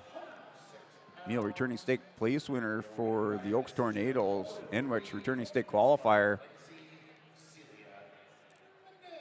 for New Salem.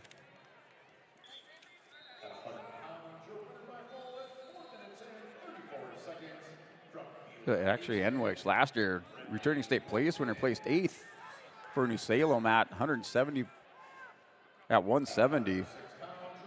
Josh Meal for the Oaks Tornadoes placed 4th at 182. Those wrestler state place winners, returning state place winners, battling it out in the quarterfinals. That's on mat number 7. Meal takes the 2-0 lead. And Knoll with the win by fall over Cole Stock. Emery Knoll wins by a fall over Cole Stock at 160 pounds.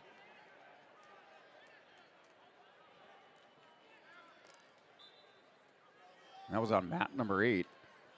And Mason Wagle, Eli Lyons out on the mat. This is a rematch. These two going head to head. Once again, minute 10 remaining between Wagle and Eli Lyons. They're scoreless. They go rolling out of bounds. This match full of fireworks every time they meet up. Here's Wagle and Lyons wrestling for their chance at a semifinal appearance. Wagle drops down on Lyons. Lyons takes a step back on mat number 6. They're still in the neutral position in the first period, 45 seconds remaining.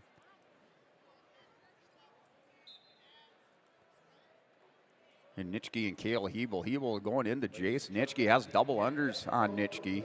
This is at 172 on mat number 8. It's an interesting matchup between Hebel and Nitschke in this quarterfinal match. Both hail from the Southeast Sub-Dual region and the East region.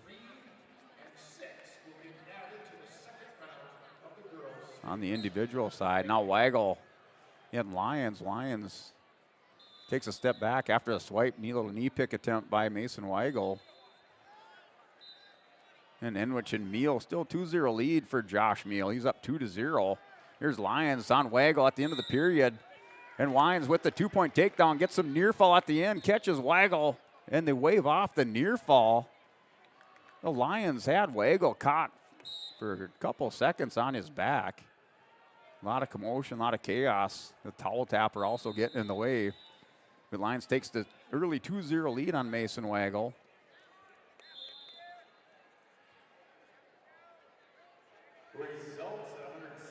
Here Wagle on the start of the second period stands up. Lions able to get him back down, kind of put a little forward pressure on him. Takes Wagle down with the mat return. Wagle stands back up, grabs the head of Lyons. Lyons skips back around behind him, gets back in riding position. He has a 2-0 lead on Mason Wagle in the second period. It's a minute 33 on the clock. This one will come down to the last period. Just a wild back and forth battle between Mason Wagle and Eli Lyons all year long. Lyons with the 2-0 lead. Here's Josh Meal with the 3-0 lead for Oaks at 160 pounds on mat number 7. O'Meal and Gavin Enwich go back for a restart in the center of the mat. Here Lyons has a cradle walked up on Wagle. Wagle trying to fight off his back. Lyons working for the pin for the Lisbon Broncos in the semifinal or quarterfinals.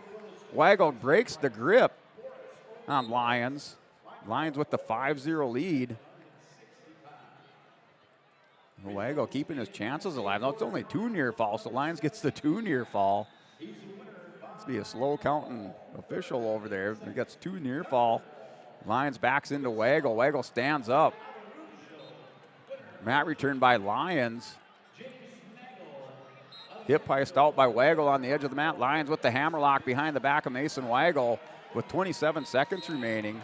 Lyons is going to take his time, just keep the pressure on him. Go to that baseball grip.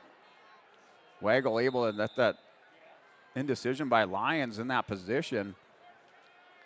Wagle stands up, trying to come over the top of Lyons. Lyons kind of let Wagle back in that position with his indecision on what to do with that arm. A lot of times you just go baseball grip, applies a lot of pressure on the shoulder. The wrestler ends up has no choice but to roll over, take that pressure off the shoulder. But Lions now waggle on the restart. As time expires, Lions has the 4-0 lead. Mike Nelson with the takedown. Here on the mat in front of us for Mike Nelson against Tate Thorpe of Oaks. And Nelson survives that first round match. He gets here into the quarterfinals with Tate Thorpe. That's a 2-0 lead for Mike Nelson. The Waggle and the Lions going on their feet, 5-0 lead. Here for for Eli Lyons against Mason Weigel. Lions with the level change. A little chin whip by Weigel on Lions. Hammerlock gets around behind for a 2-point takedown. He's going to let Lions go. Now a 6-2 lead for Eli Lyons. Lions with the minute 30. Weigel just going to methodically try to chip away at this lead of Eli Lyons. Like I said, this one's going to come down. The fireworks more than likely at the end, how this one finishes out between Weigel and Lyons. Neither wrestler goes down without putting up a big fight, big commotion. Lions with the little elbow pass. They step back to the center of the mat. Nelson in control on top of Tate Thorpe. He has a 2-0 lead. Here's Josh Meal working for the fall on Gavin Enwich. Catches Enwich on his hip. Enwich gets belly down with 8 seconds remaining in the third period. Now 9-2 lead. Here's Lyons. Weigel steps into Lyons. Lyons able to hold up, stay up on his feet. Down to 40 seconds remaining. Stall warning on Eli Lyons as he's backs up against Weigel. Weigel's going double unders on Eli Lyons. Lyons with the fireman's carry. Weigel rolls through with Lyons. Lyons able to get back down in scoring position on Weigel. Just trying to pull out, goes hip down. Comes up, catches Weigel on his back. Weigel kind of gives up here after that attempt. As Eli Lyons working for the fall, he's just going to kind of cede his position here with Eli Lyons for Mason Weigel. Eli Lyons with the win by fall advances to the semifinals over Mason Weigel. So now with the 2-point takedown on Thorpe, has the 4-0 lead.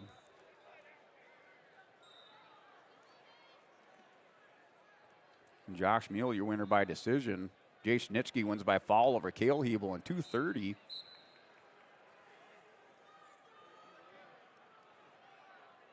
We will see Jay Schnitschke in the semifinals. We will try to recap your semifinalists after this round as we move into our consolation rounds. Get you caught back up with our hourly update on that Ryan Opdahl Farmers Union Insurance hourly update. Here's Tate Thorpe, Mike Nelson lead.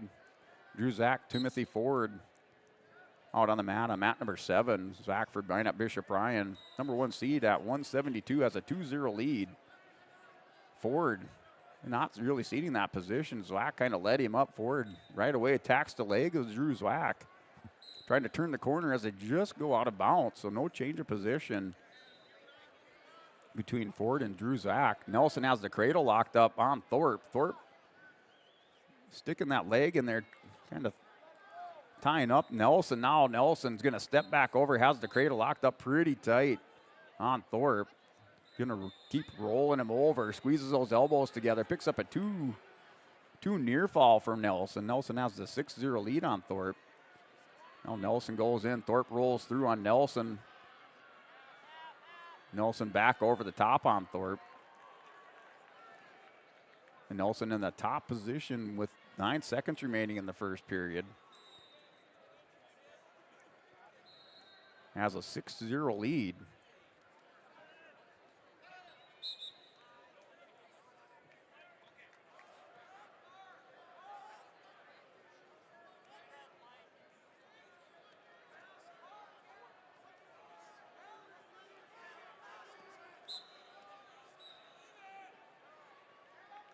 Here Nelson now 6-0. You start suddenly third period in the bottom position. First 10 seconds, Tate Thorpe tries to return Mike Nelson down. Nelson tried to hit a standing switch with Thorpe. Thorpe back to the ankle. They roll out of bounds. 6-0 lead for Nelson over Tate Thorpe of Oaks.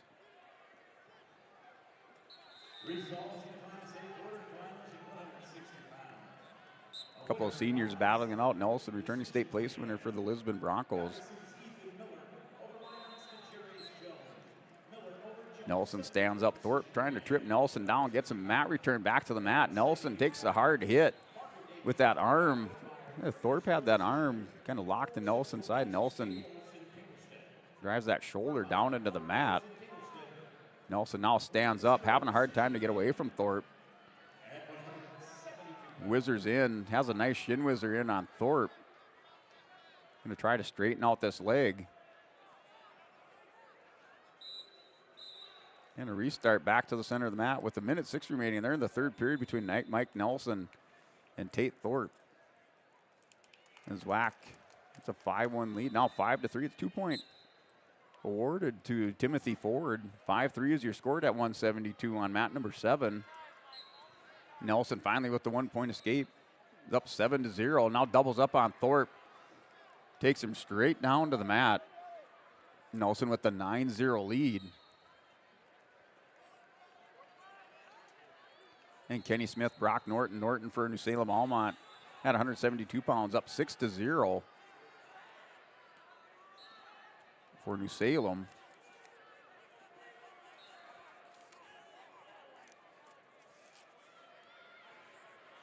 And Norton last year placed 4th at 160 pounds for the defending state champion, New Salem Almont Holsteins.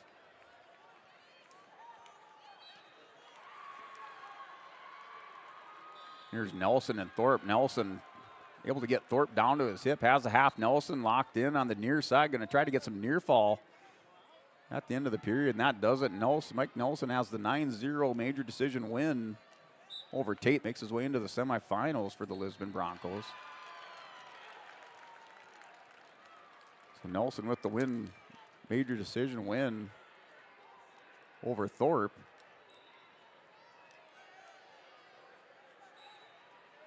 There's Schumacher and Bombach going out. Danny Schumacher for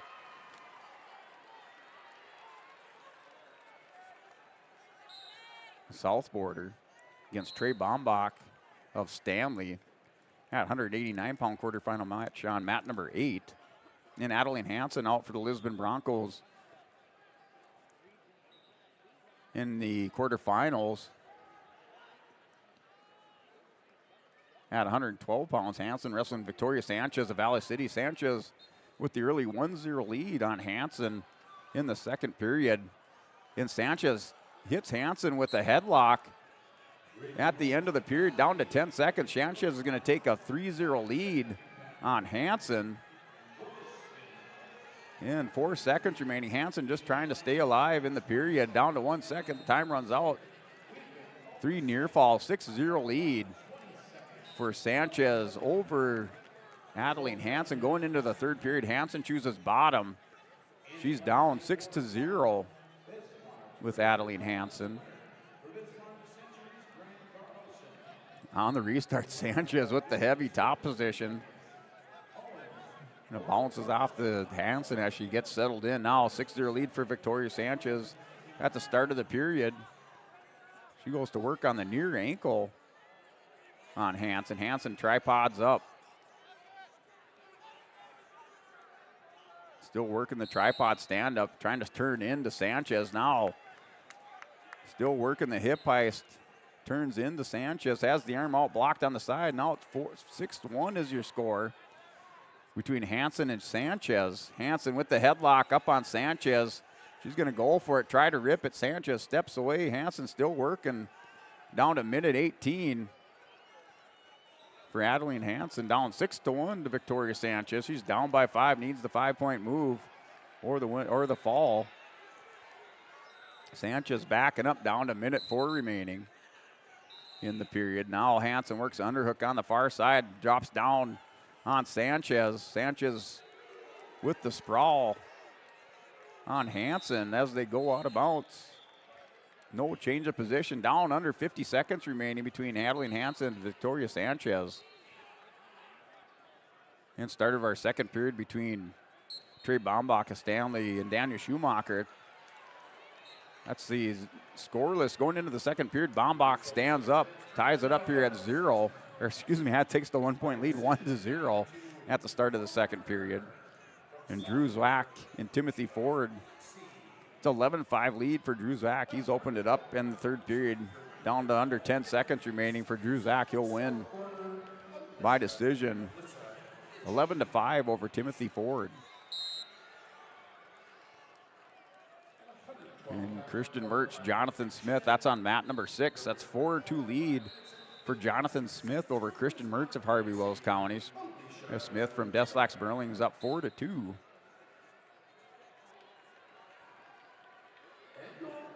A 1-0 lead. Trey Bombach is up over Daniel Schumacher.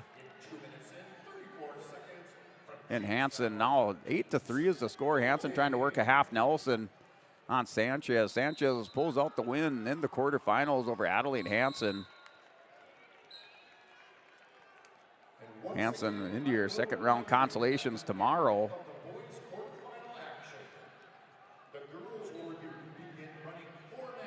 And those are the agonies of the state tournament.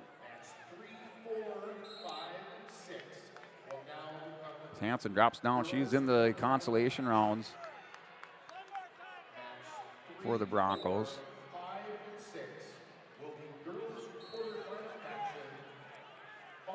And Schumacher, Bombach now under 40 seconds remaining. Trey Bombach holds on to that 1-0 lead.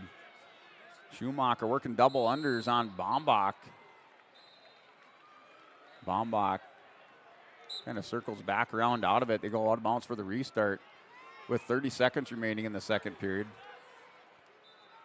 1-0 lead for Trey Bombach over Daniel Schumacher. Cole Henderson, Ashton Weathersby. Henderson working for the fall on Weathersby.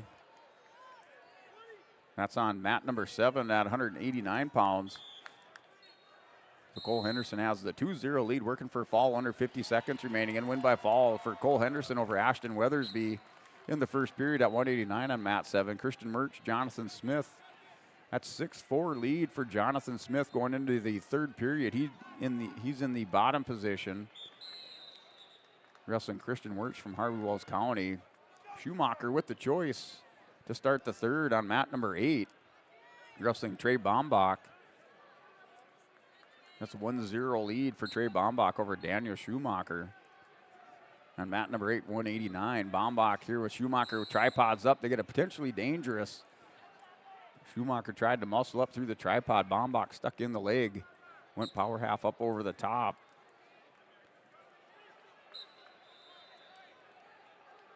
Now Bombach gets Schumacher, broke belly down, working a power half. Has that forearm stuffed into the back of the head on Schumacher, and potentially dangerous called. So they call Bombach potentially dangerous as he's working the power half over the top on Daniel Schumacher. On the restart, Schumacher tripods up, Bombach with the mat return. He's called for clasping. I'm not sure how he's called for clasping on the stand-up. So now that ties it up. We're tied up at 1. So now we're tied up at 1 with Bombach and Schumacher. Now we have another potentially dangerous between Schumacher and Trey Bombach. We're tied up at 1 on the stand-up attempt by Schumacher. Another potentially dangerous called. Down to a minute 27 to go. That's on mat number 8 between Daniel Schumacher and Trey Bombach. Looked to me like Schumacher was handed a gift. Now Schumacher tries to stand up on Bombach. Bombach caught him with a cradle. And Schumacher steps over the top, going to pick up the 2-point reversal. Bombach has a Peterson locked up. He's trying to step over. He does have a Peterson. Oh, and just missed it on Schumacher. That's a 3-1 lead for Daniel Schumacher with a minute remaining. So now Daniel Schumacher's up 3-1 with 50 seconds. Lets Bombach go. Now 3-2 is the score between Schumacher and Bombach, down to 45 seconds remaining in the third period. They're working collar ties here with Trey Bombach. Daniel Schumacher down to 35 seconds. Shane Nitschke, Birch Bang going at it at 215 pounds. The wrestlers back to the center for a restart with 25 seconds remaining. They're in the third period. This is between Trey Bombach and Daniel Schumacher on mat number 8. Off the whistle, Bombach takes a double shot on Schumacher. Schumacher snaps down Bombach, turns him back to the edge of the mat, and they wrestle out of bounds for a restart with 14 seconds remaining. Schumacher with the 1-point lead. Nitschke has the 4-0 lead over Birch Bang in the second period, minute 44 to go. So here's final 10 seconds, and warned for stalling is Schumacher with 6 seconds remaining. 3-2 lead for for Schumacher's up 3-2. With Trey Bombach. Bombach pips into Schumacher at the end of the period, and no score, no takedown. Daniel Schumacher wins by a score of 3-2 by decision over Trey Bombach. Well, that technical violation playing a part in that win for Daniel Schumacher at 189 on mat number 8. There's Shane Nitschke, Birch Bang going at it. It's 4-0 lead for Shane Nitschke. Birch Bang, returning state qualifier, going up against the returning state champion in Shane Nitschke.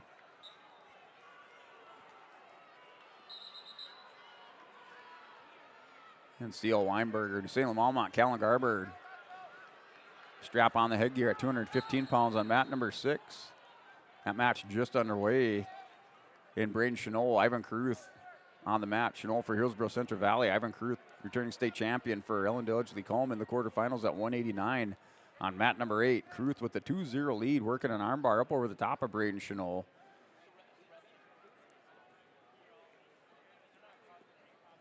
Has the armbar on the near side. Now chin drop, Chenol down to the mat, working for fall at mat number 8 here for Ivan Caruth. Hit the chin drop on Chenol. Now readjust, going chest over chest on chest, and the win by fall for Ivan Caruth over Braden Chenol at 189 pounds for EEK. Nitschke and Bang, they roll out of bounds. Still 4-0 lead going at the end of the second period with 4 seconds on the clock for Shane Nitschke.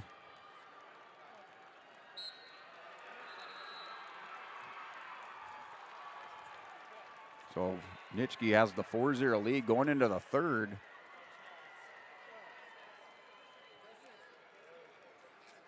Over Birch Bang. Birch Bang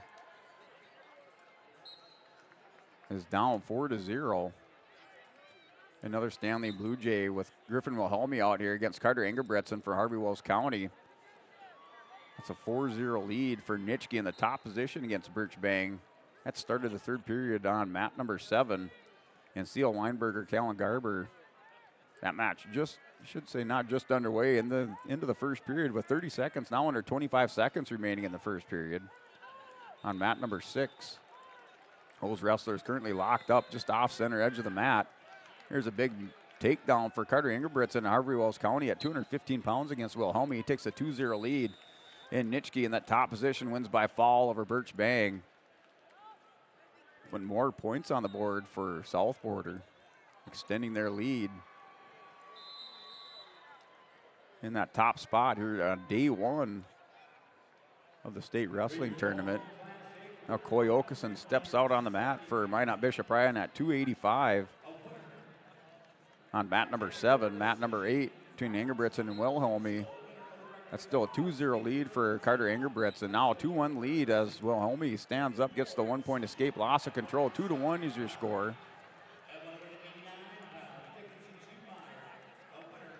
And Okeson working for the quick fall.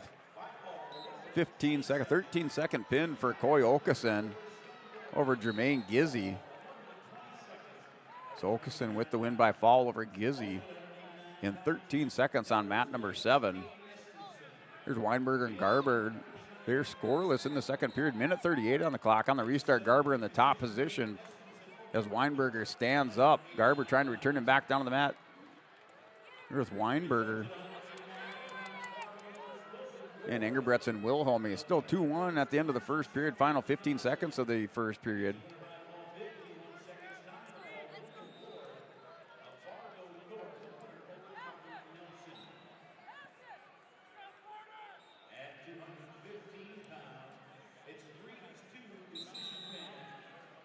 Here's C.L. Weinberger, Callan Garber. Still Garber in the top position on mat number 6. As they roll out of bounds, no change of position. Minute 3 remaining in the second period. Engebretson and Wilhelmy. 2-1 at the start of the second in favor of Carter Engebretson of Harvey Wells County has the 2-1 lead.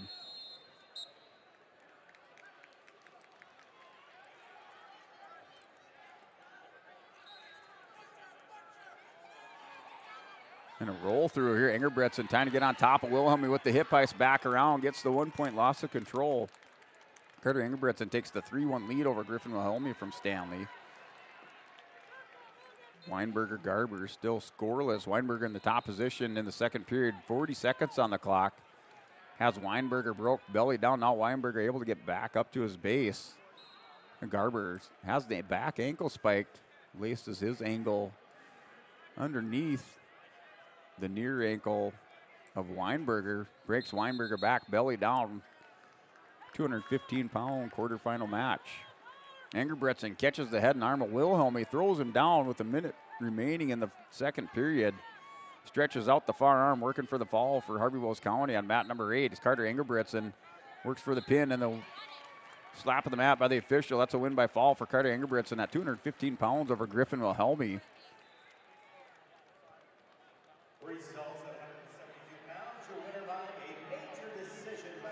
So we will transition from these quarterfinal matches into the first round consolations.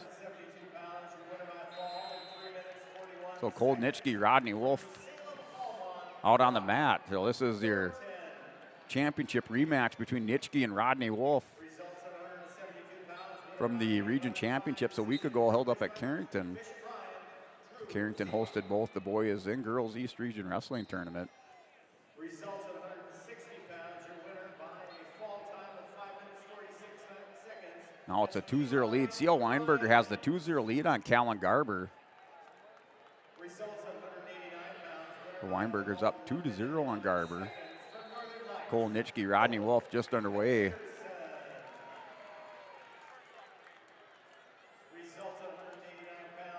We're still waiting. A couple more matches on deck here for mat number 6. Aiden Hinkle in the hole against Ben Roundy of Killdeer at 285. 215 quarterfinal, Caden Rose and Kate Olkeson. That match is on deck on mat number 6.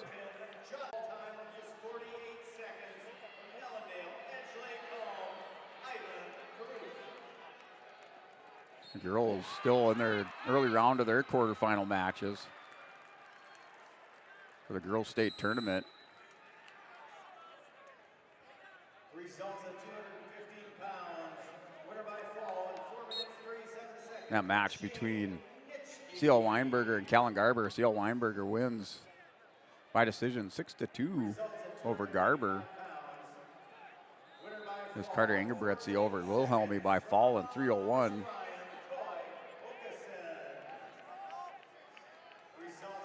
The Cole Nitschke, Rodney Wolf. Rodney Wolf in the is up underneath. So Nitschke was up underneath in a single leg shot on Nitschke, and they're whistled back for a restart with 23 seconds remaining here for Nitschke and Rodney Wolf. Nitschke escaped that first period or first round action with a win by decision against Jamison Rimey out of Velva. Hit a low single leg, took out the knee of Jamison Rimey. Little snap down on the edge of the mat by Rodney Wolf on Nitschke.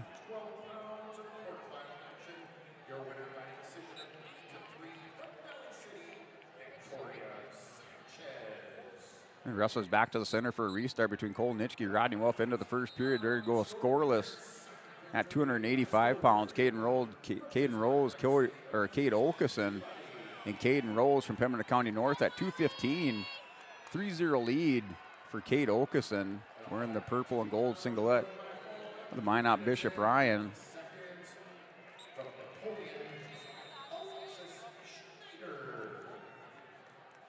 And at the start of the third period, that's Rodney Wolf catches Cole Nitschke in a head and arm, throws Nitschke over, working for the fall.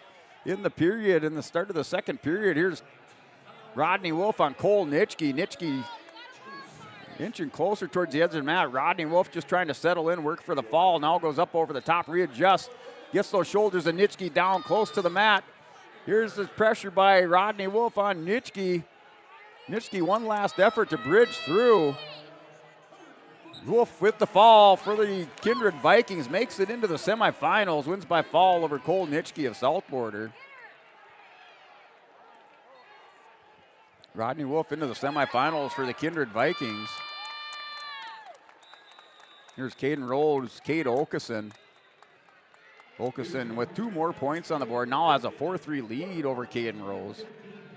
Rose had a 3-2 lead. Okeson with the reversal goes up 4-3. Now Okeson working for the fall.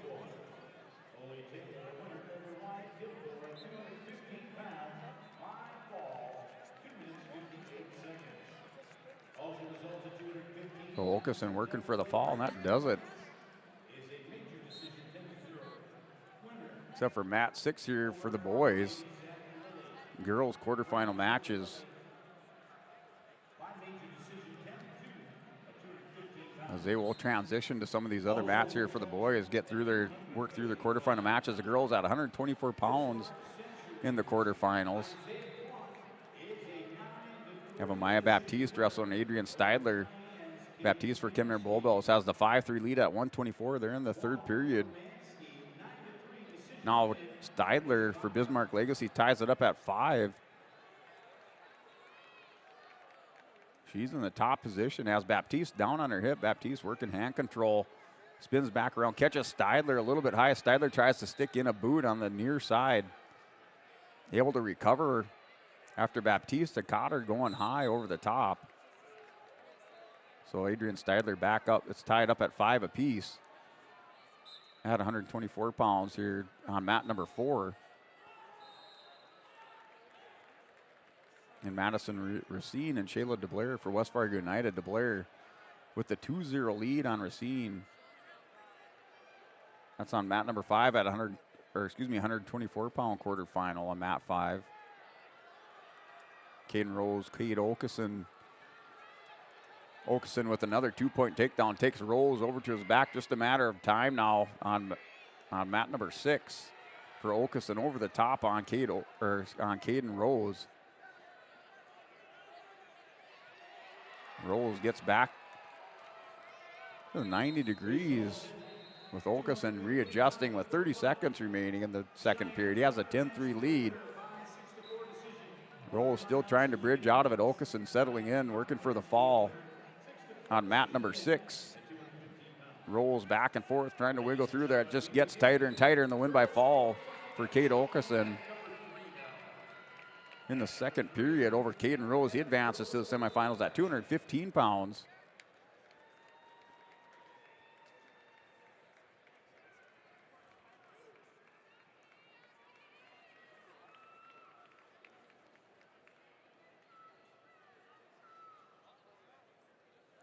Results at 215 pounds in our Class B division with a fall time of 4 minutes And now Aiden Hinkle steps on the mat. For the Broncos, Aiden Hinkle, junior, 24-12. Ben Roundy, senior for Kildare, 30-4.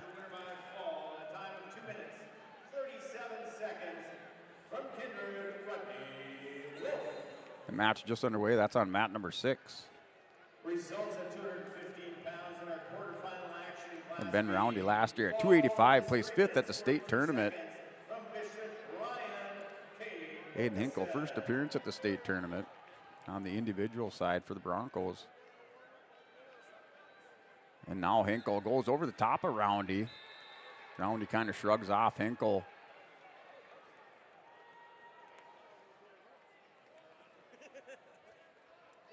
Hinkle and Roundy still going at it on their feet. Minute 15 to go. Roundy doubles up on Hinkle, tries to drive him out of bounds. They go out back to the center for a restart. Little level change by Roundy on Hinkle. Backs Hinkle off the edge of the mat. And down to minute 5 to go in the period. Hinkle working up over the top. Roundy with an overtime. Now wrestlers break apart back to the center. Roundy pushes into Hinkle. Hinkle warned was stalling. Coaches issuing a little advice to Hinkle, wanted to circle back around, take a step to the left or right. Not off the edge of the mat. And not going straight back. Now with Roundy, Hinkle back up over the top on Roundy.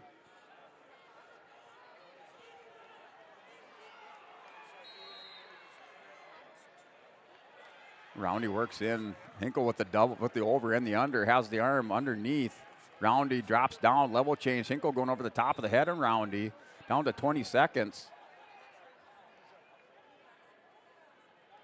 It's in the first period, now 13 seconds remaining in the first period. Hinkle and Roundy still pushing into each other. Classic heavyweight matches. Roundy pushes Hinkle off the edge of the mat. Hinkle's been warned for stalling.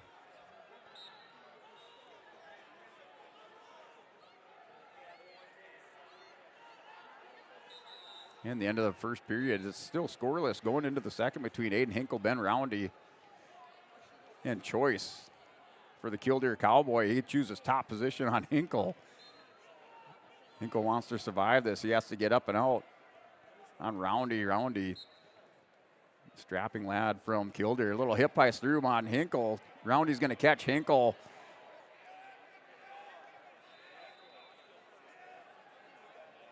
Hinkle tried to hit a Granby. Roundy able to get up, gets the leverage on Hinkle. Hinkle trying to roll back through again. Roundy catches the head. Goes north-south over Aiden Hinkle. Hinkle trying to bridge out with Roundy. And we have blood time, not really sure. So gets his forward near fall. I think Hinkle must have spit out his mouth guard. So forward near fall for Roundy. Roundy up 4-0 with Aiden Hinkle. Minute 33 on the clock, second period. On the restart, Hinkle tripods up, tries to roll through on Roundy. Roundy goes back, works the crossface on Hinkle. Hinkle trying to counter. He sticks out the far leg, but Roundy just bowls him over. Takes Hinkle to his back, working for the fall. Up over the top in the win by fall. In the second period, Ben Roundy over Aiden Hinkle. Roundy into the semifinals. And now girls quarterfinal matches all over the board.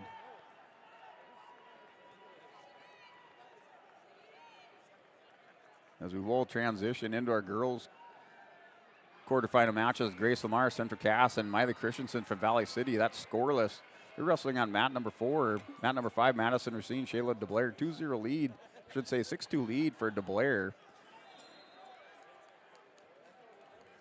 And Deegan Kirschman, Valley City, wrestles Carissa Mann and Napoleon Gackle Streeter. That's a 1-0 lead for Carissa Mann.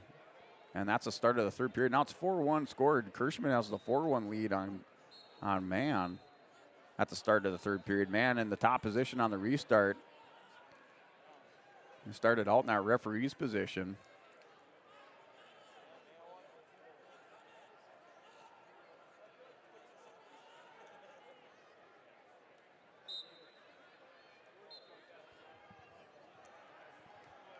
And that is a 4-1 lead for Carissa Mann and Deegan Kirschman. So we'll step away, take a quick break here on YourLiveEvent.com. We'll come back for this coverage of your girls' quarterfinal matches at the North Dakota State Wrestling Tournament from the Fargo Dome.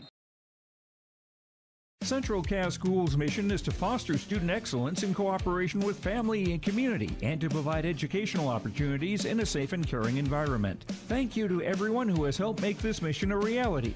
The STEM Center, Theater, Music Wing, Early Childhood Center, Wellness Center, and Athletic Complex will help set students up for success in school and life after graduation. They wish everyone at Central Cass good luck this year with academics and activities as you grow into the new space and move forward with excellence. Hey growers, when working on your water management solutions, call Chad's Excavating out of Mayville. They are your water management contractor, helping you with tile drainage plans, service drainage plans, or both. Remember, water management is a lifetime investment. Call Chad 701-430-0182 to get your water problem solved. For more information, follow Chad's Excavating on Facebook. For tile drainage and service plans, call 701-430-0182. Chad's Excavating out of Mayville, helping farmers grow. Almost half of the energy used in homes goes toward heating and cooling the spaces we live in. Energy Star certified heating and cooling equipment can improve your comfort while lowering electric bills. Through its Bright Energy Solutions program, City of Hillsborough offers rebates for a wide range of energy-efficient equipment like heat pumps and central air conditioners. You can also get a rebate for having your cooling system professionally tuned up. Call the City of Hillsborough to learn more about rebates or visit BrightEnergySolutions.com. Ziegler Ag Equipment, Highway 9 North Ada, coming soon. 7 used Fendt 1162 twin tracks. Coming in time for spring work. Hours ranging from 430 to 875 hours. Call Chuck or Neil for more information on these Fendt twin tracks for spring field work. Ziegler Ag Equipment now providing farm delivery of genuine AGCO lubricants. Talk with Joey for more details of how you can mix and match lubricants. 218-784-2961. Ziegler Ag Equipment, Highway 9 North Ada. This is Dustin Nagel with Dakota Heritage Bank. We're a family-owned community bank where decisions are made locally. At Dakota Heritage Bank, we can assist you with all of your banking needs, including checking and savings accounts, credit and debit cards, loans of all types, and more. We offer free mobile banking, online banking, and bill pay services. Just go to dhbanknd.com or download the mobile app for convenient on-the-go banking with Dakota Heritage Bank. Member FDIC, Equal Housing Lender. In times like these, it's good to know there's a place where people know who you are, no matter how long you've been gone. A place where the smells of home cooking are still in the air, where a simple wave warms your heart, and sharing stories is just a way of life. It's good to be home. Farmers Union Insurance, protecting what's important in life. See your local Farmers Union insurance agent, Jennifer Worley, in Cavalier.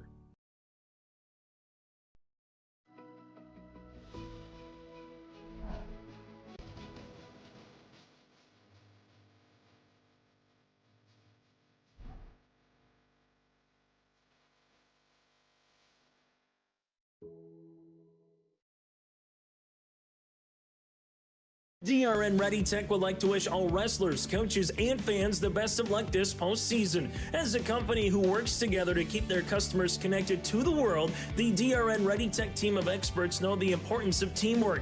From gig internet service and security systems to Ready Tech's managed IT services, our team must pull together every day to keep their customers connected and secure. Trust your local team of technology solutions experts and visit drn.coop or readytech.com.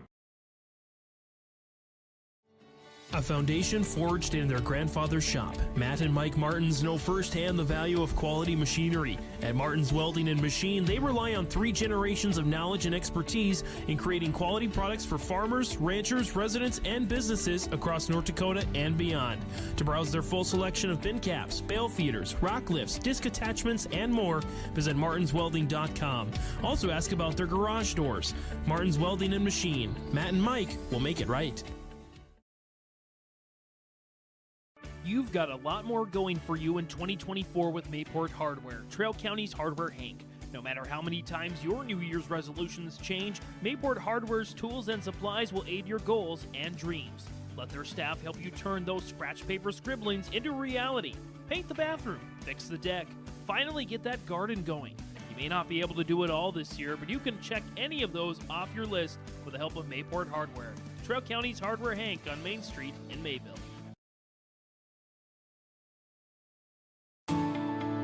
At Enbridge, we believe sustainability is the foundation of our success. How well we perform as a steward of our environment, a safe operator of essential energy infrastructure, a good neighbor, and a diverse employer defines our success. Learn more about Enbridge's environmental, social, and governance commitments and our Indigenous Reconciliation Plan at enbridge.com.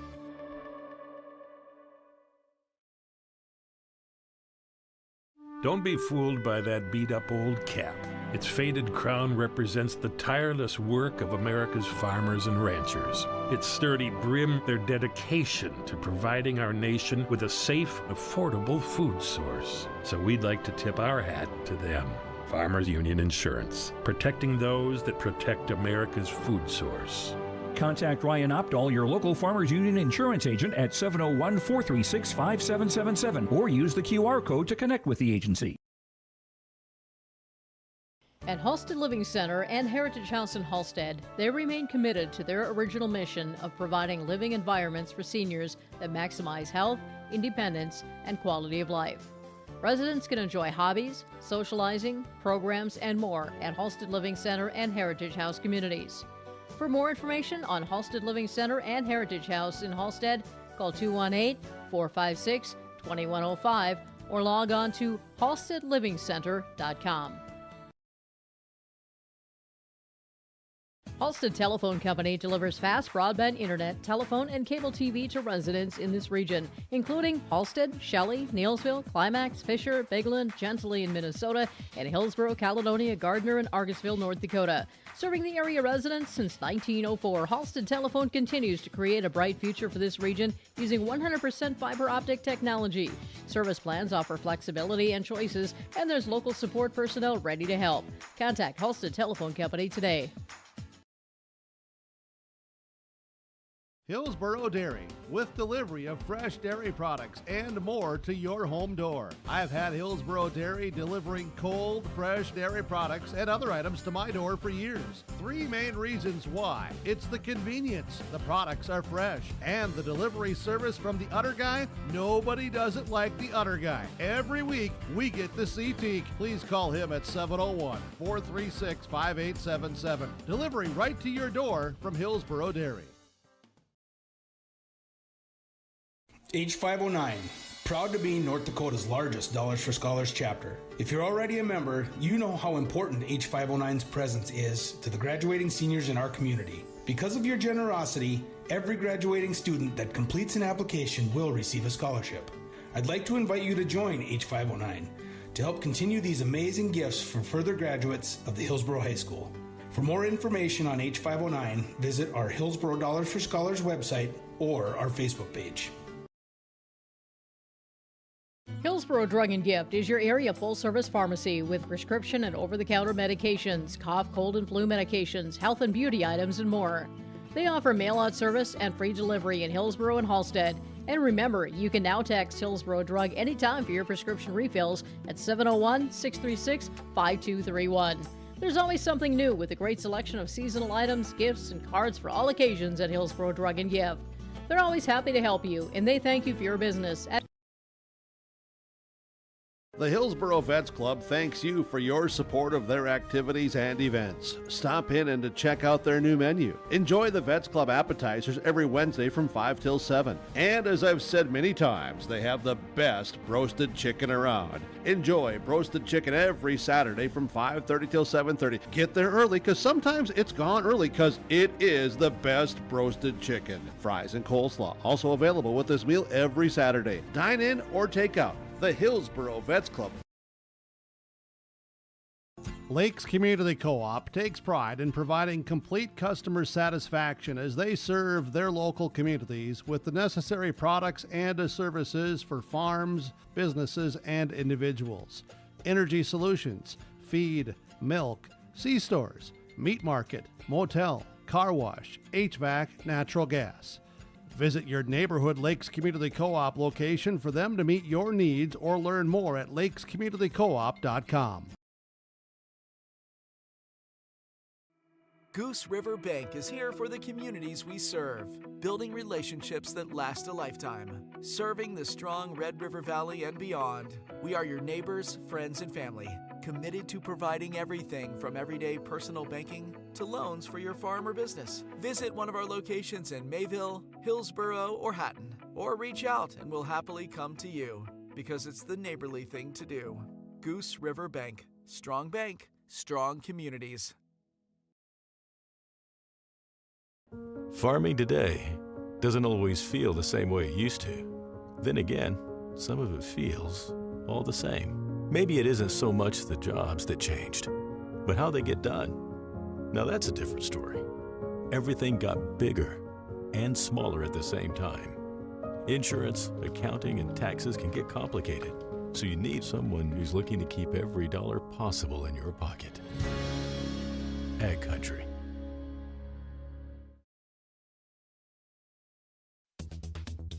Successful teams need a place to practice when the weather doesn't cooperate or the teams just need an extra swing. The Mayport Youth Center provides that option for the Mayport CG School District, summer baseball and softball teams. The Mayport Youth Center is an indoor facility that includes batting cages and field turf. In the winter, the facility is home to the Mayport Ice Dog hockey team. Good luck to the Mayport CG Patriots from the Mayport Youth Center.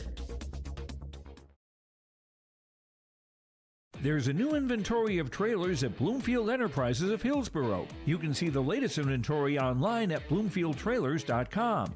Bloomfield Enterprises has a full line of Big Tex trailers. Big Tex has affordable and versatile utility trailers for all your jobs. Big Tex has a full line of products from ATV trailers to gooseneck to dump trailers and more. Call Larry at 218-368-7989 or Tim at 701-430-0877. Bloomfield Enterprises in Hillsborough. Hey, welcome back here to liveevent.com. We're in our quarterfinal round for the girls state wrestling tournament. Concluded the boys both on the A and B side quarterfinals. Working our way up through now 142 pounds out on the mat, along with 148, 155. Mat number 3, Lexi Beckler and Lainey Jokum. That match just going final at 155 pounds on mat number 3. Mat number 6, 142, Regan Olmer, South Border. And Kaylee Kurtz of Grand Forks. Kaylee Kurtz has the 2-0 lead on Ulmer. And then mat number 5, Gabby Romans and Sophia Meyer. That is scoreless in the first period. Now going into the start of the second period on mat number 5. Mat number 4, Hannah Ryberg and Jaslyn Weigel. That match is scoreless. That's also in the first period. That's mat number 4 at 142-pound quarterfinal match. It's Ryberg and Weigel going at it on mat number 4. And that's under 50 seconds to go. Scoreless. Both wrestlers up on their feet, working hand control, hand ties. As the wrestlers break apart, Weigel goes back to a collar tie on Hannah Ryberg.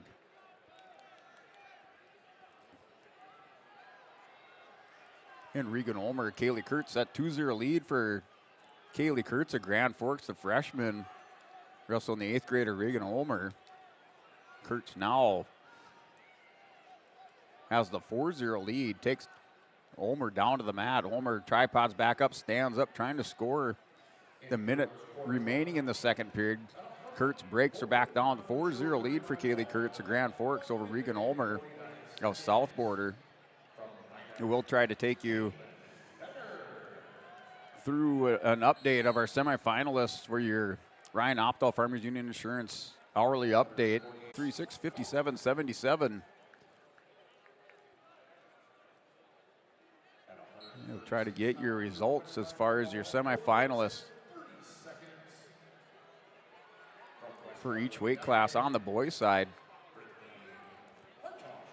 Here, run back through on your Ryan Opdahl Farmers Union Insurance Agency hourly update. And at 107 pounds, your semifinalists, Bodie Henderson and Hayes Weinberger, along with Tristan Miller and Ryland Vetter. Bodie Henderson, Northern Lights, Tristan Miller, Williams County, Ryland Vetter, South Border, and Hayes Weinberger, New Salem Alma, your semifinalists at 107 pounds. 114 pound semifinalists are Dalton Feist, Napoleon Gackle Streeter, Josh Turnus of Beulah Hayes, and Cole Mogren of Kenmare Bullbells, and Drew Carr of Carrington.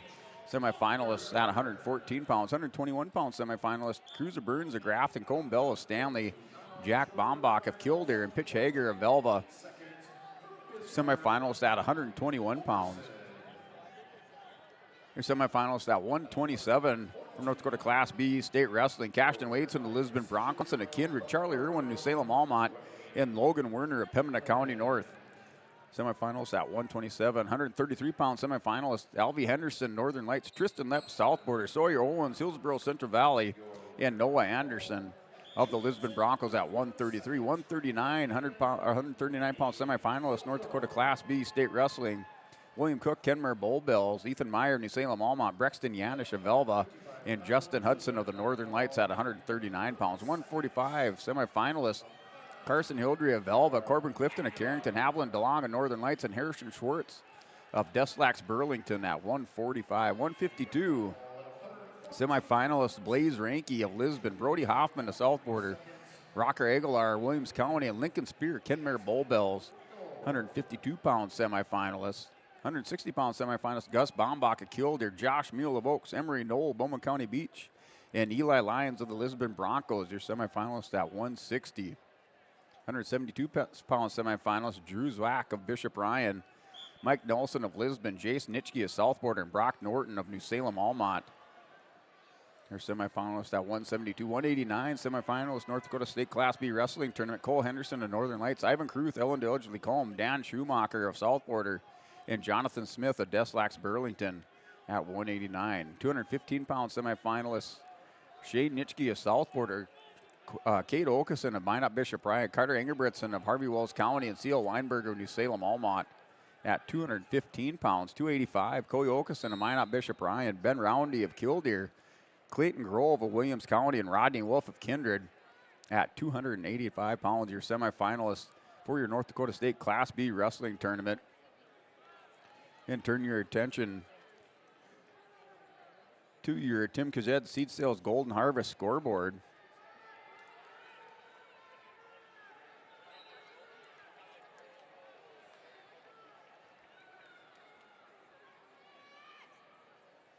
And your top team on the boys' side in the South Border in first place with 83 points. Lisbon in second with 69.5. New Salem Almont in third, 56.5 points. Northern Lights in fourth with 46. And in fifth place is Velva, the Aggies, with 38 points. That's through your quarterfinal matches. In sixth place is Killdeer with 36 points. Seventh place, Kenmare Bull Bells, 34.5 points. Eighth place, Williams County with 34 points. Ninth place, Bishop Ryan with 30.5 points. And in 10th place is Carrington with 30 points. That's your top 10 teams at the 2024 North Dakota State Class B Wrestling Tournament. And live from the Fargo Dome here on YourLiveEvent.com, we will have our consolation round, first round consolation for the boys starting up after we get caught up, or after we're caught up with our girls' quarterfinal matches inside the Fargo Dome. Those girls' quarterfinal matches currently ongoing. And that does conclude your Ryan Opdahl Farmers Union hourly update on YourLiveEvent.com. Those were your semifinalists. That semifinal feed, I believe there is a separate feed for the semifinals tonight. And that is scheduled to start at 6 p.m. Or excuse me, at 5 p.m. So semifinals at 5 p.m. on your live event. And I believe you'll have to go to the main page and find that semifinal feed, the 5 p.m. feed for North Dakota Class B if you'd like to tune in and catch that on YourLiveEvent.com. We will have the audio coverage for all semifinal matches from the North Dakota State Class B Wrestling Tournament on the boys' side and also the girls' side, and switch back and forth between that coverage for your semifinal matches.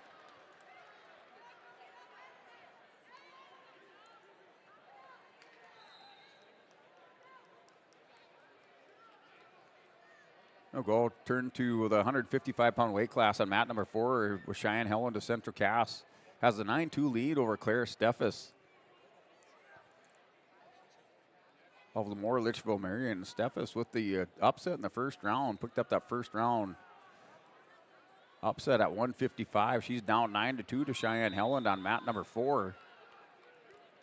And Alexis Storsved of Mandan and Kaya Wiley of Grand Forks. Storsved has the 2-0 lead.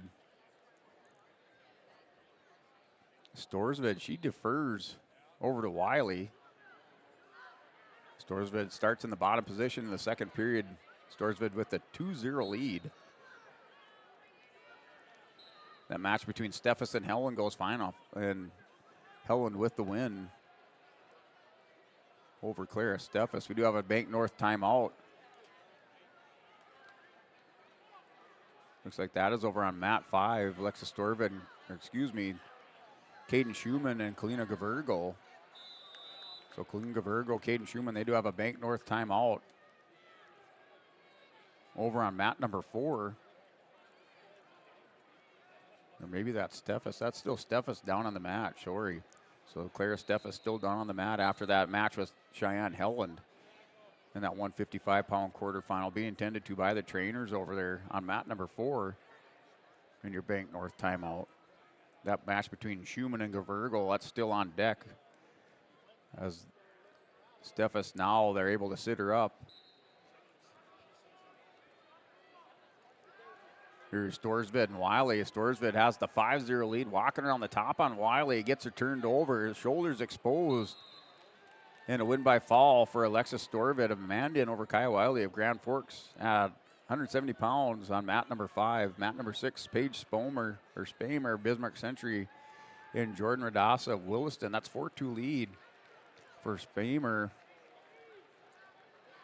of Bismarck Century. Has the 4-2 lead. That's at the end of this, in the second period with 1:05 to go in the second period.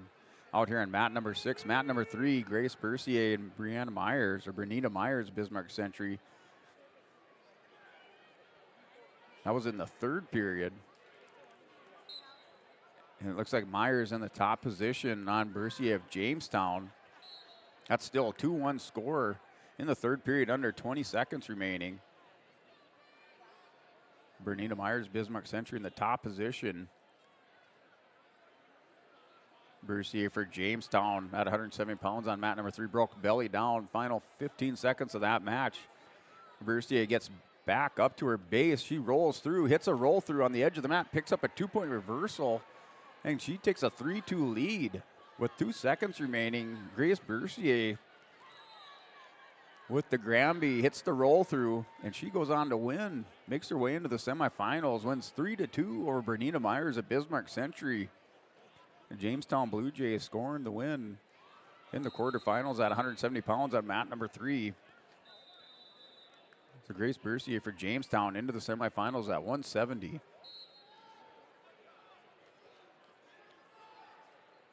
Ava Golson, Victoria Pastors at Deslax Burlington. Golson out on mat number 5. That match in the first period, under 50 seconds remaining in the first period. That's scoreless. And Caden Schumann and Kalina Gavergo on mat number 4. That match finally underway as Steffes gets up under her own power and able to walk off the mat, where now Kalina Gavergo and Caden Schumann grappling out at a 190-pound quarterfinal match. Final 40 seconds of the first period. Wrestlers still up on their feet between Gavergo and Schumann. And that's a win by fall for Victoria Pastors of Deslax Burlington. Picks up the win by fall over Ava Golson. Pastors for DLB into the semifinals at 170 pounds. That was a result on mat number 5.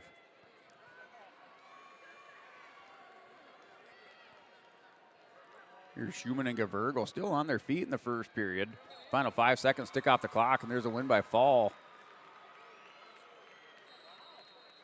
So that was, looks like Jordan Radassa comes from behind, and Paige Spamer of Bismarck Century. That was in the third period. So Spamer from Century had the 6-3 lead. Radassa reverses it, picks up the win by fall.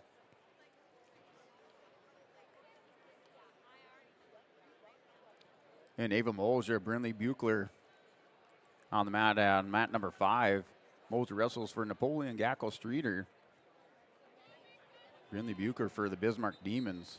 Both seniors locked horns out on mat number 5 at 250 pounds. The wrestlers just pushing into each other. Now break apart, kind of circle back towards just off the center edge of the mat.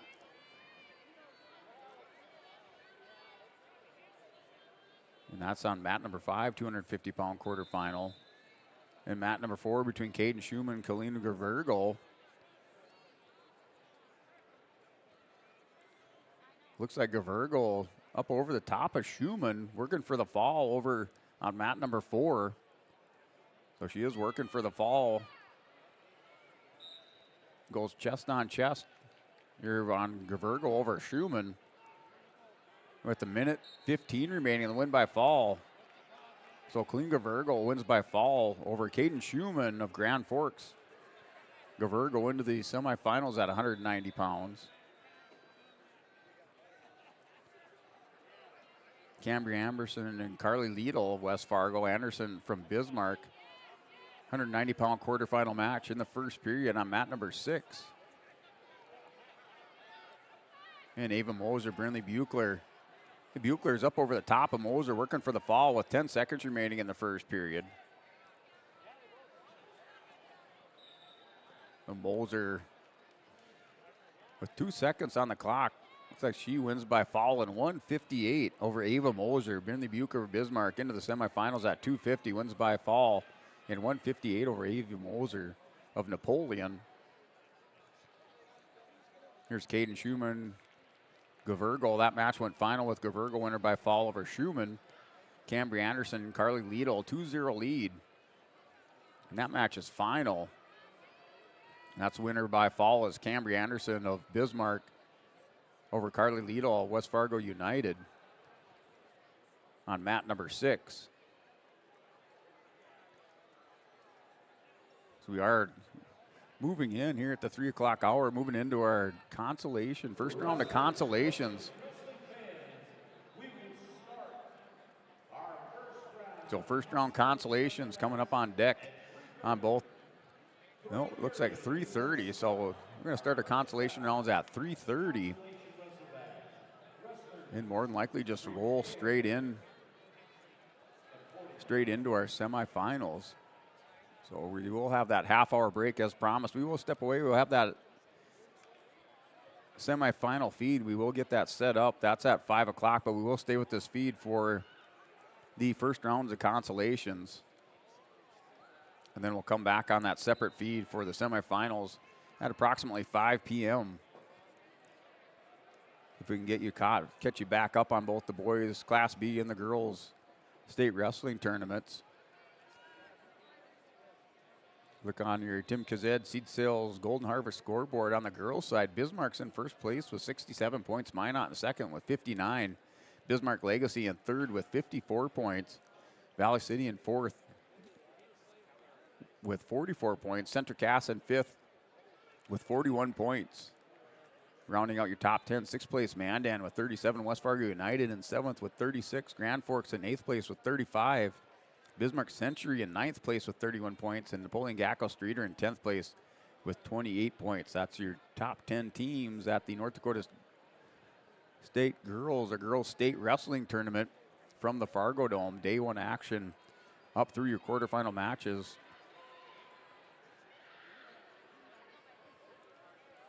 And out on the mat, we have Michaela Stordahl and Isabel Berg. That match going final between Stordahl and Berg, with Michaela Stordahl on Bismarck Century wins by fall over Isabel Berg. That 190-pound quarterfinal match. That was on mat number 3. And mat number 6, 250-pound quarterfinal match. Ashley Lindberg and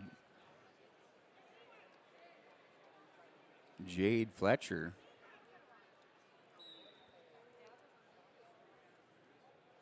And that is scoreless in the second period. Start of the second period, scoreless between Jade Fletcher and Ashley Lindberg. Lindberg tried to hit a Peterson off the whistle, just missed the leg, catching the leg or rolling up over the top of Fletcher.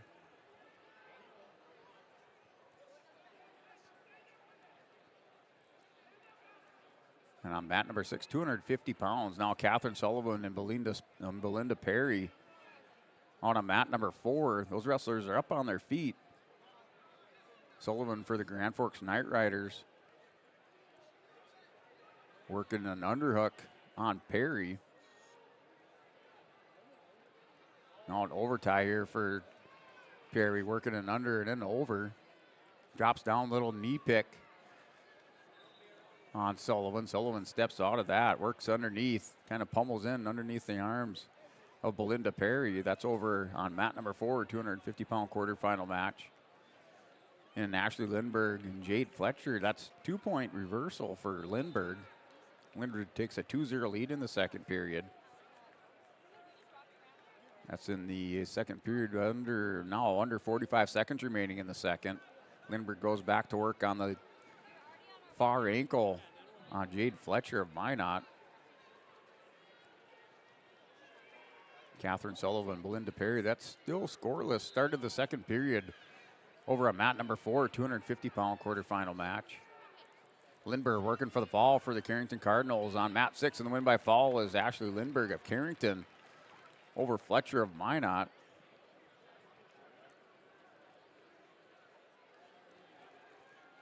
Ashley Lindbergh into the semifinals for Carrington. We'll run down to try to recap the girls semifinalists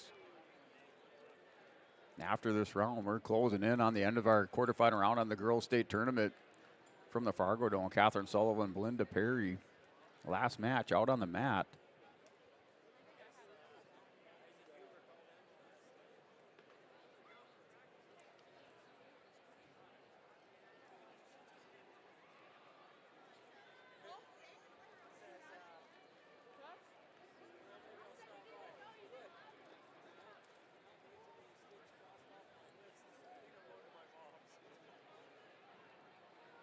Sullivan working ahead and arm working inside on Perry. Perry takes a step back down under 50 seconds remaining. It's a 1-0 lead for Catherine Sullivan. That's over on mat 4, 250 pounds. We will look at your semifinalists for your North Dakota High School State Girls Wrestling Tournament.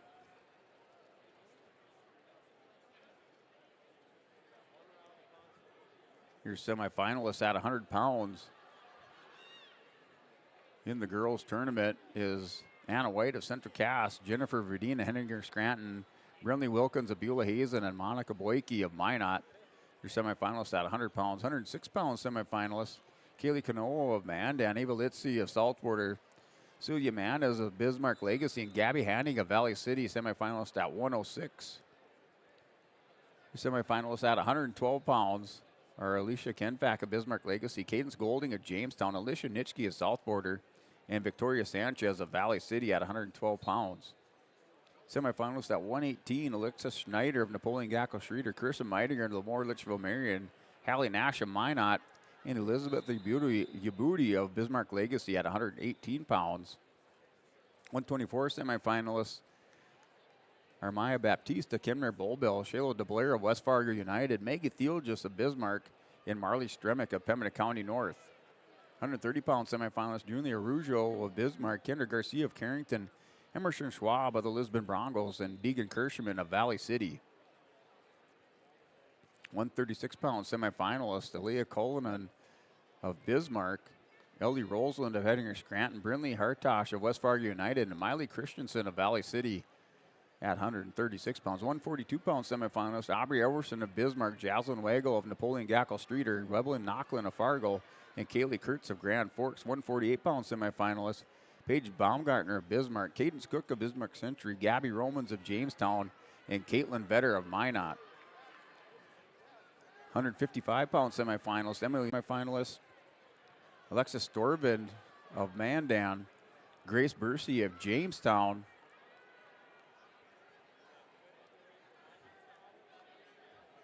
get caught back up here. Grace Bursey of Jamestown, Victoria Pastors of Deslax Burlington, and Jordan Radassa of Williston at 170. 190-pound semifinalist is Cambry Anderson of Bismarck, Denija Moore of Minot, Michaela Stordahl of Bismarck Century, and Kalina Gavergo of Fargo. And still waiting the outcome here at 250 pounds. But right now, your semifinalists are Phoenix Linseth of Bismarck Legacy, Ashley Lindbergh of Carrington, and Brinley Buechler of Bismarck. And working for a fall, trying to get into the semifinals.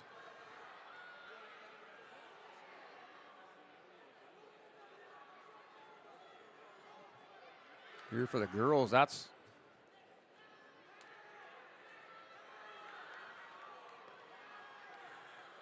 still trying to get back in here.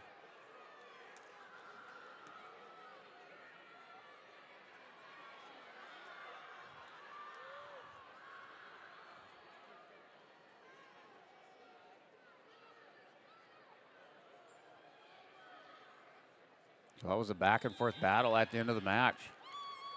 That was Catherine Sullivan and Belinda Perry.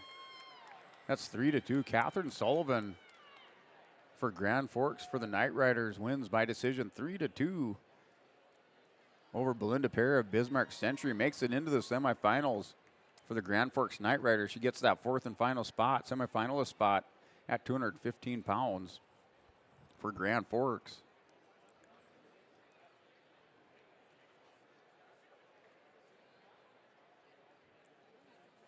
And closing out your top 5 teams on your Tim Kajed Seed Sales Golden Harvest scoreboard. Bismarck in first place on the girls' side with 81 points. Minot in second with 66. Bismarck Legacy with 61 points. In third place, Valley City in fourth with 44. Fifth place is Center Cass with 41 points at the North Dakota State Class B Wrestling Tournament here at the Fargo Dome. And that kind of closes out, or that does close out the girls' first round action along with your quarterfinals. We will move into our consolation, first round consolations at 3:30. Those matches get underway at 3:30, and that will flow into your semifinal matches. All that coverage, audio coverage on YourLiveEvent.com. We do have a separate feed on Your Live Event for the audio coverage of the semifinal matches. We'll get that stream set back up and underway once those semifinal matches begin on Your Live Event. So this is Sports Announcer Guy Brent Dick. We will take a break, come back, and maybe we'll go through a recap of some of your top teams here at the North Dakota State Class B Wrestling Tournament, also the girls wrestling tournament with your Ryan Opdahl in tournament coverage on YourLiveEvent.com. So we will step away, come back for your consolation round matches, first round consolation matches on YourLiveEvent.com. Since its beginning, the Central Cass Booster Club has generated and helped sustain fan interest in the men's and women's athletic programs at Central Cass High School. Through the years, that mission has broadened to also enhance the youth programs throughout the community. For more information, search Central Cass Booster Club on Facebook or email centralcassboosterclub@gmail.com. That's centralcassboosterclub@gmail.com. Go Squirrels! This is Tim Kazette, your local Golden Harvest Seeds dealer. During these winter months, as you think ahead to the spring planting season, I remind you there is strong yielding varieties of Golden Harvest beans and corn available for spring delivery. There's discounts offered. Please ask me about Golden Advantage deferred payment options or any cash payment discounts. Call me, Tim Kazette, at 701-430-0877, and thank you for planting Golden Harvest seeds on your farm. You can buy the quarter, half or whole beef from Mueller Angus, USDA inspected beef. Fill the freezer. Call Dave Mueller at 701-799-3032. 701-799-3032 to purchase beef by the quarter, half or the whole from Mueller Angus, Hillsboro. You can buy beef by the quarter, half or whole beef from Mueller Angus, USDA inspected beef. Fill the freezer. Call Dave Mueller at 701-799-3032. 701-799-3032 to purchase beef by the quarter, half or the whole from Mueller Angus, Hillsboro. Honesty, loyalty, integrity. At Bank North, we've remained true to these values for generations. They shape the way we do business, work with customers, and support our communities. We've been here for more than a century, helping people grow farms and businesses, finance homes, and pursue their dreams. It's values-based banking, and it's all about working together to strengthen the common threads that bind us together. Bank North, always true. DRN Ready Tech would like to wish all wrestlers, coaches, and fans the best of luck this postseason. As a company who works together to keep their customers connected to the world, the DRN Ready Tech team of experts know the importance of teamwork. From gig internet service and of technology solutions experts, and visit drn.coop or readytech.com. As we jump into tax season, let's approach it with the same enthusiasm as your favorite sports teams. Olson Accounting dribbles through piles of paperwork and pins down deductions like a pro. They aim to come out on top and stick a refund.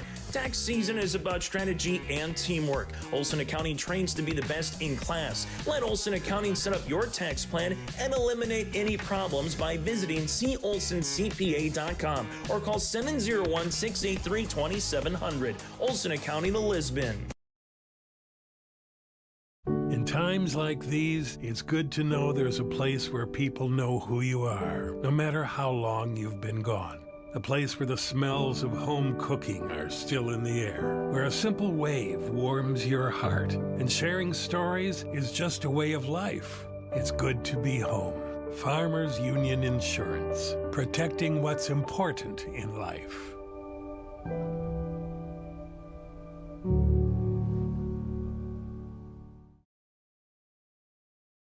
Riverside Building Center in Lisbon, North Dakota is Southeastern North Dakota's premier building supply headquarters. They have it all from the basic home improvements to complete pre-built homes. Their staff is knowledgeable in every product they sell and have over 110 combined years of experience. With their large inventory to sell from and a fleet of 6 delivery vehicles, Riverside Building Center in Lisbon can bring the products to your job site. From a hammer all the way to a home, they have you covered. Visit rbclisbon.com today. Riverside Building Center in Lisbon.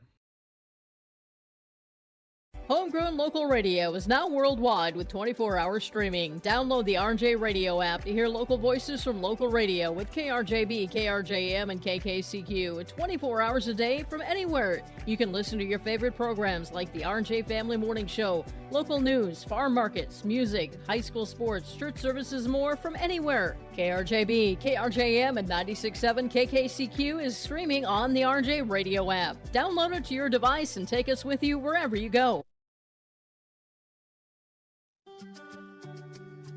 Hi, this is Chrissy Thompson from the Hillsborough and Central Valley School District, reminding you that ethics, integrity, and respect are values important to our daily lives. In our sporting events, educational lessons, and lifetime values taught by school activities. Remember that one simple word, sportsmanship. It's how you play the game. This message is from the Hillsborough and Central Valley School Districts.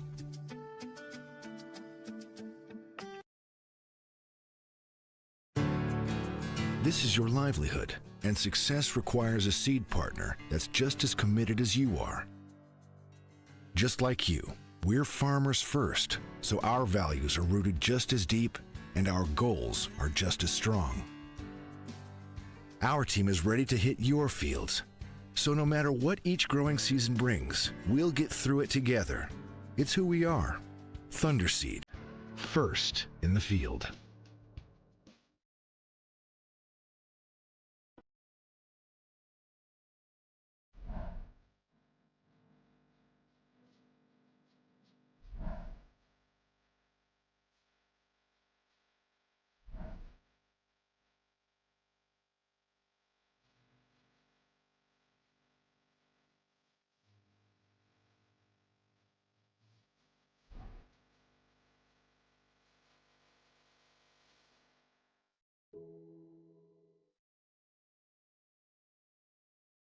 Your family farm has been adapting to challenges in the field for generations. Taupe Insurance is here to help you weather the storm when those challenges arise.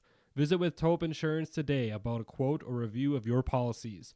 Taupe Insurance offers coverage on your farm's assets, crop, and hail insurance, plus home and auto, commercial, and life insurance.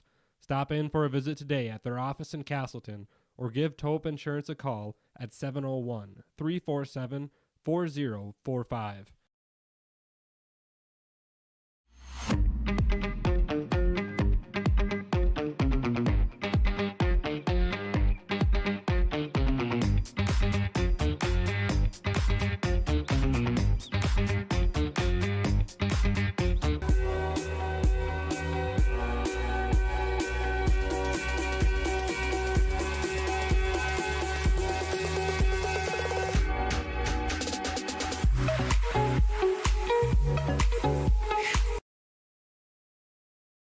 There's a new inventory of trailers at Bloomfield Enterprises of Hillsborough. You can see the latest inventory online at bloomfieldtrailers.com. Bloomfield Enterprises has a full line of Big Tex trailers. Big Tex has affordable and versatile utility trailers for all your jobs. Big Tex has a full line of products from ATV trailers to gooseneck to dump trailers and more. Call Larry at 218-368-7989 or Tim at 701-430-0877. Bloomfield Enterprises in Hillsboro. Since its beginning, the Central Cass Booster Club has generated and helped sustain fan interest in the men's and women's athletic programs at Central Cass High School. Through the years, that mission has broadened to also enhance the youth programs throughout the community. For more information, search Central Cass Booster Club on Facebook or email centralcassboosterclub@gmail.com. That's centralcassboosterclub@gmail.com. Go Squirrels! Almost half of the energy used in homes goes toward heating and cooling the spaces we live in. Energy Star certified heating and cooling equipment can improve your comfort while lowering electric bills. Through its Bright Energy Solutions program, City of Hillsboro offers rebates for a wide range of energy-efficient equipment like heat pumps and central air conditioners. You can also get a rebate for having your cooling system professionally tuned up. Call the City of Hillsboro to learn more about rebates or visit brightenergysolutions.com. From on-site farm repairs to maintaining the condition of your vehicle, trust the staff at Welton's Tire Service. They've served the Lisbon area since 1972, guaranteeing customers satisfaction and workmanship from farm equipment, tire services, and preventative vehicle maintenance. You'll find it all from affordable prices, free estimates, to their knowledgeable technicians answering any question. Welton's Tire Service is locally owned and located on Main Street in Lisbon. For information, go online to weltonstire.net or call 701-683-5136. We've got your back. Protecting homes, vehicles, businesses, crops, personal protections, and so much more. Our surface agents answer the phone with a kind of speed and detail that even the Secret Service would envy. Get protected. Get Irie Insurance. Go to IrieInsurance.com for a free quote and consultation.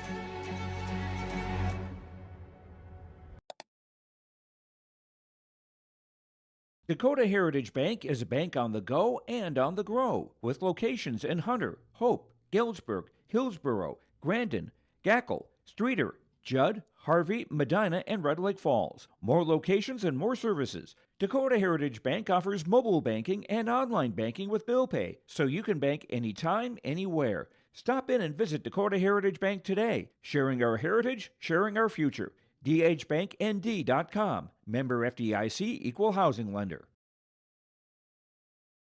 Halstead Telephone Company delivers fast broadband internet, telephone, and cable TV to residents in this region, including Halstead, Shelley, Neilsville, Climax, Fisher, Bigland, Gentilly in Minnesota, and Hillsboro, Caledonia, Gardner, and Argosville, North Dakota. Serving the area residents since 1904, Halstead Telephone continues to create a bright future for this region using 100% fiber optic technology. Service plans offer flexibility and choices, and there's local support personnel ready to help. Contact Halstead Telephone Company today. Hillsboro Dairy, with delivery of fresh dairy products and more to your home door. I've had Hillsboro Dairy delivering cold, fresh dairy products and other items to my door for years. Three main reasons why. It's the convenience, the products are fresh, and the delivery service from the Udder Guy. Nobody does it like the Udder Guy. Every week, we get the CT. Please call him at 701-436-5877. Delivery right to your door from Hillsboro Dairy. Ziegler Ag Equipment, Highway 9 North Ada, coming soon. 7 used Fendt 1162 twin tracks, coming in time for spring work. Hours ranging from 430 to 875 hours. Call Chuck or Neil for more information on these Fendt twin tracks for spring field work. Ziegler Ag Equipment now providing farm delivery of genuine AGCO lubricants. Talk with Joey for more details of how you can mix and match lubricants. 218-784-2961. Ziegler Ag Equipment, Highway 9 North Ada.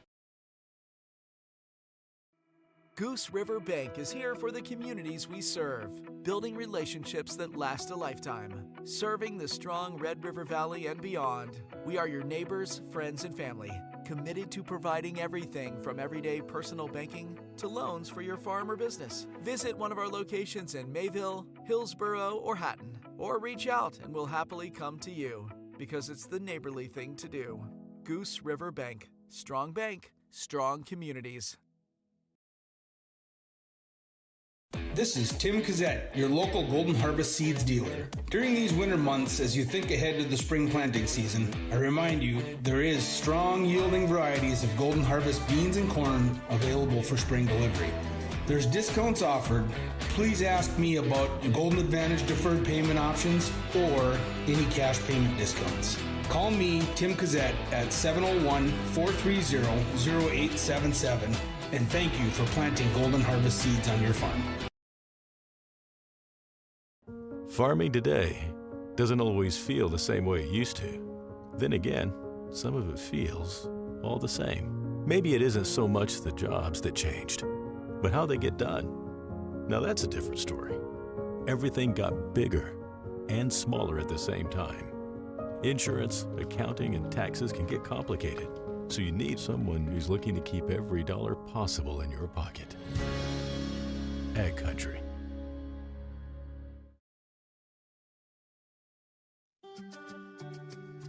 Hi, this is Chrissy Thompson from the Hillsborough and Central Valley School District, reminding you that ethics, integrity, and respect are values important to our daily lives. In our sporting events, educational lessons, and lifetime values taught by school activities. Remember that one simple word, sportsmanship. It's how you play the game. This message is from the Hillsborough and Central Valley School Districts.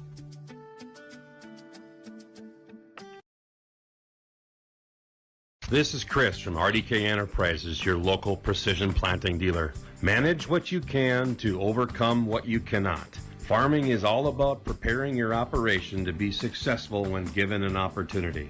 Invest a few minutes and bring in your seed meters to be reconditioned and calibrated. We have some room, so give us a call and we can help you overcome those simple obstacles. RDK Enterprises, 636-2119 or planterdoc.com. You finally found the perfect car. Because some people never learn to parallel park. That's simple human sense. River's Edge Insurance Agency, Halstead, 218-456-2172. Keep going. More. No, stop! Full Service Foods in Hillsborough provides contract packaging and private label foods for your local and regional retail stores. Full Service Foods is a leader in the upper Midwest for less than truckload quantities for contract manufactured sauces and dressings. They are a privately held company with a reputation for quality and customer service. Full Service Foods is proud to be in Hillsborough and bringing employment opportunities to the area. Find out more at fullservicefoods.com. Full Service Foods of Hillsborough, proud to support this community event.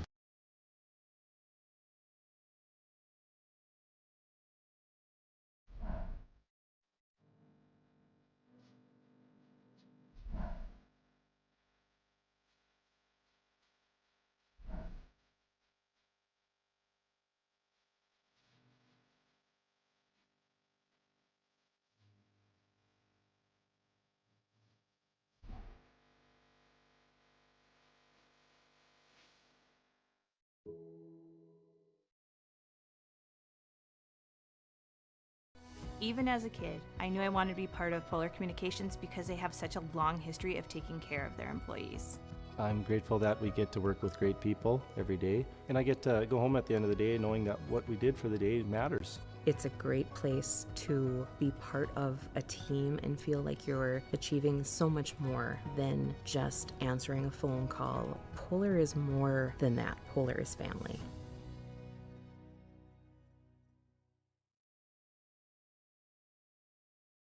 Dakota Heritage Bank, serving you with 10 locations across North Dakota and northwestern Minnesota, has a strong background in ag and business lending, but they can also help with auto, recreational, personal, or home loans, including home equity lines of credit. Dakota Heritage Bank is a family-owned community bank where decisions are made locally. Our friendly staff greets you with a smile, takes the time to get to know you, and can help you with your banking needs. Visit us online, dhbanknd.com. Dakota Heritage Bank, Equal Housing Lender, member FDIC.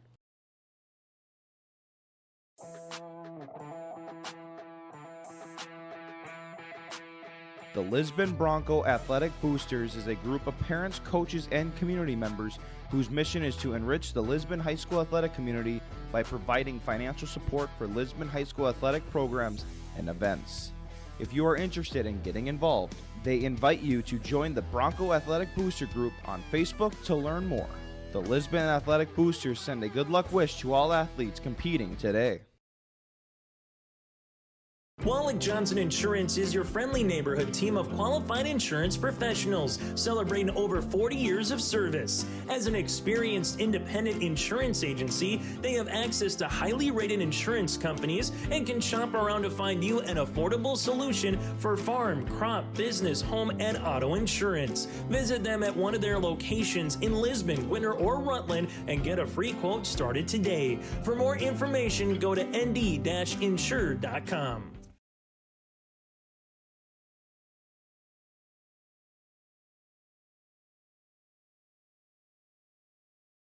Class A, Class B, and Girls State Wrestling Tournament.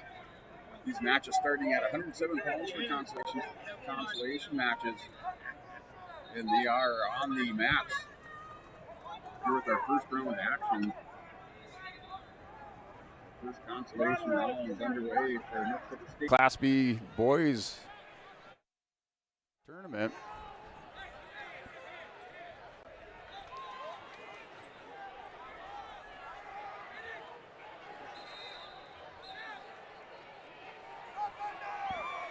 Getting our coverage back underway on yourliveevent.com for 107-pound consolation round matches. The winners of these matches move on to the second rounds of consolations tomorrow. That coverage begins at 10 a.m. on yourliveevent.com. They will have second, third in your consolation semifinal matches, followed by your placing rounds, and then our championship matches later tomorrow afternoon for day 2 coverage. In mat number 6, we have Loden Haugen, Lander Rice. On mat number 6, Haugen takes a 4-1 lead. In mat number 7, Regan Gustafson, John Logring, and Lamar Litchfield Marion. Gustafson has a 4-0 lead on mat number 7. And mat number 8 is Burke Vanderpool and Keo Schwartz. On mat number 8 for Hettinger Scranton.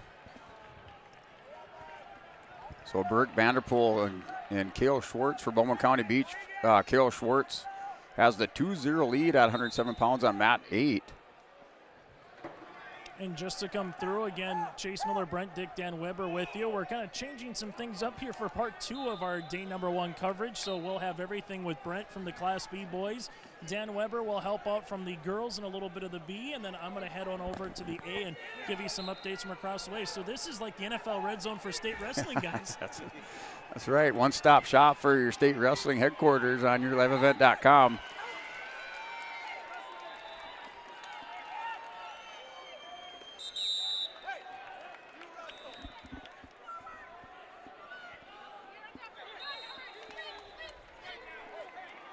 So these are consolation round matches. Your semifinal matches will begin at approximately 5 p.m. You're tuning in. Those semifinal matches beginning at 5 p.m. Look at your semifinalists, the Lisbon Broncos and South Border Mustangs. South Border has 6 semifinalists, Lisbon with 5 semifinalists, Northern Lights with 5, and New Salem Almont also with 5 semifinalists. And coming up at the 5 p.m. mark, you will see those wrestlers out here on the mat for your semifinal matches.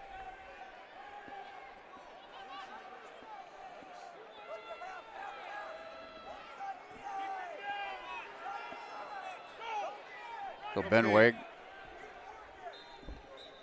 Wagner and Gavin Rude. That's a 2-0 lead for Ben Wagner out on mat number 6. On mat 5, we've got Elos Jenner from South Border versus Kaylee Mueller from Mayport CG. Jenner's ahead 6-2 in the second period with 24 seconds left. In that match between Ben Wagner of Oates and Gavin Rude, still a 2-0 lead. They're at the start of the second period. 3 seconds off the clock, 1:57 remaining. And match underway. They're in the referee's position. 2-0 lead for Ben Wagner.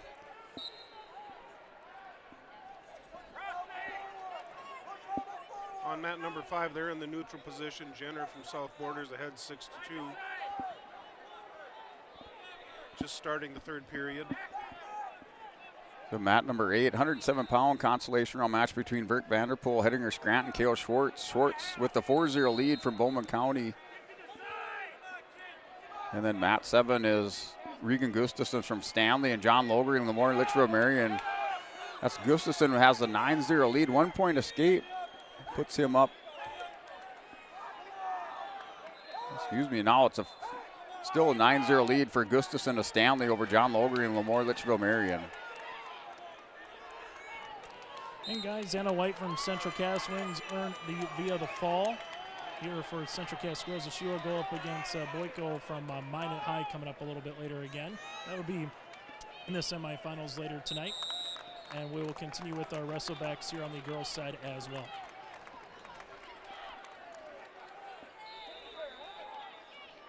On mat number 5, Jenner is still ahead 6-4 now against Mueller versus Mayport. There's 40 seconds left in the third period. Mayport has the top position right now. Here, Ben Wagner, Gavin Rude, 107-pound. That's Ben Wagner in the top position. He has the 2-0 lead on Gavin Rude from Kindred. So that Wagner up 2-0 there in the second period with 20 seconds remaining in the second period. Results of 107 pounds, your winner by a 4-3 decision. On mat number 4, we have Cheyenne Moore from Pembina County North versus Reagan Stravia from Dickinson. And it looks like they're trying to figure out the scoring or something there. Looks like they might have a problem with the scoring. So Carson Henningsen, Riley Weeks going on mat number 8, 114-pound consolation. Had their 1 minute first round period. All other periods are 2 minutes each. Jenner from North Border did win that match. The Weeks and Henningsen, now a 2-0 lead for Carson Henningsen. This is the top position over Riley. We're still at a standstill here on mat number 4.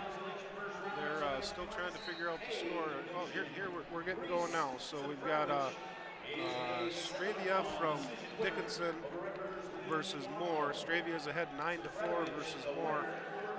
Mat number 4, 106 pounds. Here's Ben Wagner, Gavin Rude. Rude takes the 5-2 lead. Wagner had held the lead in that match on mat number 6 up through the third period. But now Gavin Rude has the 5-2 lead. He's in the top position on Ben Wagner of the Oaks Tornadoes. On mat number 1 on the wrestlebacks here at 107 pounds, Central Cass Squirrels in Class A. John Call going up against Dylan Sadness here from Bismarck Legacy. Sadness had a 2-point takedown, nearly got the cradle to work before the end of the period, but Sadness with a 4-0 advantage over Call here from Bismarck Legacy. On mat number 5, we have Kimber Friddle from Stanley versus Macy Puppy from Pembina County North. They're just getting rolling here. And Carson Henningsen, Riley Weeks on mat number 8. It's a 2-0 lead for Carson Henningsen. Drops down into a high crotch fireman's on Weeks, trying to return him back down to the mat. Weeks sprawls out, steps around back behind Henningsen. Henningsen still working through the position on Weeks. Still no score awarded for either wrestler. Henningsen maintains a 2-0 lead on mat 8.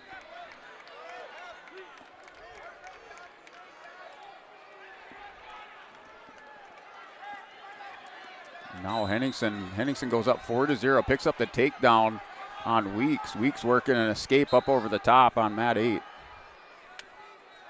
On mat number 4, we've got Montez from Pembina County North versus Brulite from Williston. Is head 2-0 right now in the first at the 106-pound weight class. And mat number 6, that's Gavin Rude for the Kindred Vikings, picks up the big win. 5-4 over Ben Wagner. So Rude coming through the state tournament for the Kindred Vikings, picks up that win over Ben Wagner by a decision. 5-4, advances into the second round consolations tomorrow starting at 10 a.m. On mat number 5, Friddle from Stanley is ahead 1-0 over Puppy from Pembina County North. Here's Carson Henningsen has the 4-1 lead over Riley Weeks in the second period. Final 10 seconds on the clock with Henningsen leading 4-1. Wrestlers on their feet, locked up with an under tie between the two wrestlers, Weeks and Henningsen on mat 8.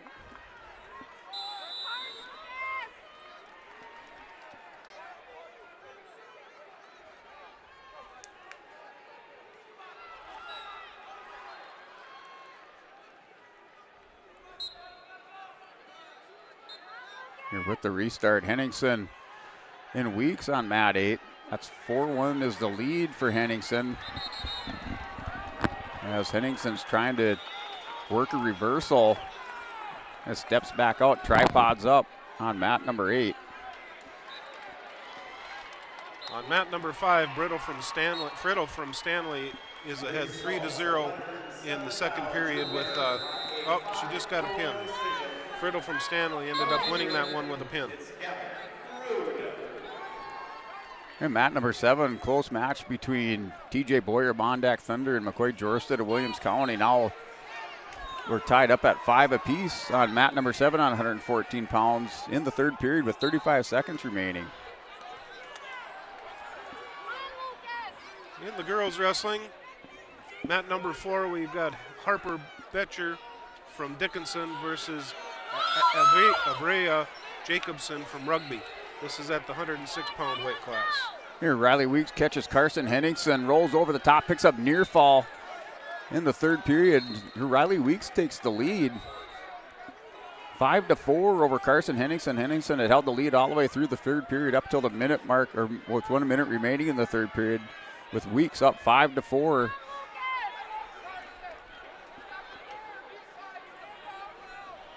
Over on mat 5, girls wrestling, we have Addison Yates from Harvey Wells County versus Aubrey Bunner from Newtown Partial. Right now, Yates is ahead 2-0 with 28 seconds left in the first period, and again, we're at the 106-pound weight class. So mat number 7 between TJ Boyer and McCoy Jorsted. Now 7-5 lead for TJ Boyer. And they're just coming out of the Bank North timeout, injury timeout on mat number 7 at 114 pounds. Update, guys, on the Division A boys side, or Class A. Central Cass is John Cull working up top on Dylan Sadness right now. Sadness doing a great job not giving up any points against Cull, who's trailing 4-0 with 20 seconds left here on mat number 1. But John Cull trying to come across as he's working up top on the short side. But right now, Dylan Sadness just kind of riding this one out underneath, and it looks like Sadness will advance in 170 pounds in the wrestlebacks. Bunner on mat 5 from Newtown Partial has a 2-0 lead over Yates from Harvey Wells County. And on mat 4, Jacobson from Rugby has a 2-0 lead over Betcher from Dickinson. And Carson Henningsen wins by decision 6-5 over Riley Weeks. Henningsen picks up the last second reversal for the victory at 114 pounds, wins by decision 6-5 over Riley Weeks on mat number 8. We've got a close one here on mat 5. Bunner from Newtown Partial is ahead 2-1 over Yates from Harvey Wells County. They're in the neutral position, both working for their takedowns at that 106-pound weight class. And mat 7, 114 pounds on the Class B side. Joseph Potts from Moore Litchfield Marion working underneath Easton Hansen to Deslax Burlington. Hansen picks up the 2-point takedown. He takes a 2-0 lead in the first period with 5 seconds remaining. He's up 2-0 on Joseph Potts.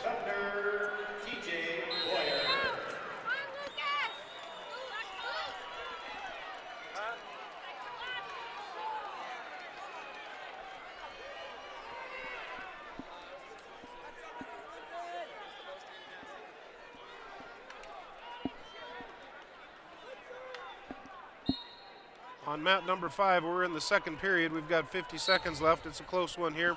Bunner from Newtown Partial is ahead 2-1 still. And Yates just got a 2-point takedown. So Yates is ahead 3-2 with 41 seconds left in the second period. The match between Potts and Hansen at 114 pounds on mat number 7. 2-0 lead for Easton Hansen, a minute 30. Potts in the bottom position. Hansen up over the top, trying to chop the arm with Potts in the bottom, still not able to gain in momentum or gain separation from Easton Hansen and Deslax Burlington. Yates from Harvey Wells County is still in the top position here in the second period. We're down to 20 seconds left. She's trying to lock up that cradle right now. Just can't seem to get it locked up. Bunner's doing a good job of basing up and trying to get out of there. So mat number 8, Will Mossbrucker working for the fall at the end of the period with Noak Swenson. Mossbrucker takes a 4-0 lead into the second period over Noak Swenson. So Mossbrucker with the 4-0 lead over Noak Swenson. That's on mat number 8 at 121 pounds. So on mat number 5, we're going to go to the third period here. Yates from Harvey Wells County is ahead 3-2. Bunner from Newtown Parcel is going to start in the top position. Yates has a stand up, trying to free yourself here, clear those arms. Here's Will Mossbrucker. Mossbrucker working the reversal on Swenson. Swenson's going to give up a technical violation. So Swenson with the technical violation goes down 6-0. Now 7-0 to Swenson. So 7-0 is the score between Will Mossbrucker and Noak Swenson of Kindred at 121 pounds. And mat 7, Easton Hansen and Joseph Potts. It's 2-0 lead for Easton Hansen going into the second period, or going into the third period. Still 2-0 for Easton Hansen over Joseph Potts on mat 7 at 114 pounds. And Swenson working for the fall on Will Mossbrucker. Swenson has Mossbrucker on his back with 55 seconds to go. Up over the top, working for the pin for the Kindred Vikings over the senior Will Mossbrucker of New Salem. Mossbrucker fishtailing back and forth, trying to bridge out of this pinning combination by Swenson. Swenson has it locked up tight on Mossbrucker.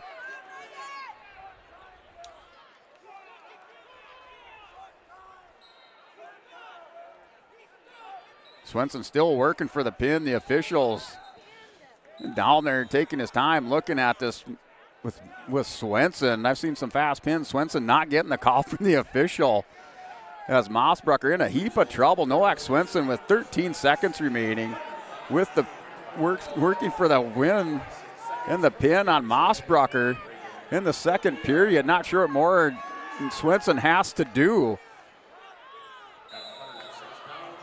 So Swenson all over the top of Will Mossbrucker. Doesn't get the call on mat 8 at 121 pounds. So Mossbrucker takes a 7-5 lead into the period.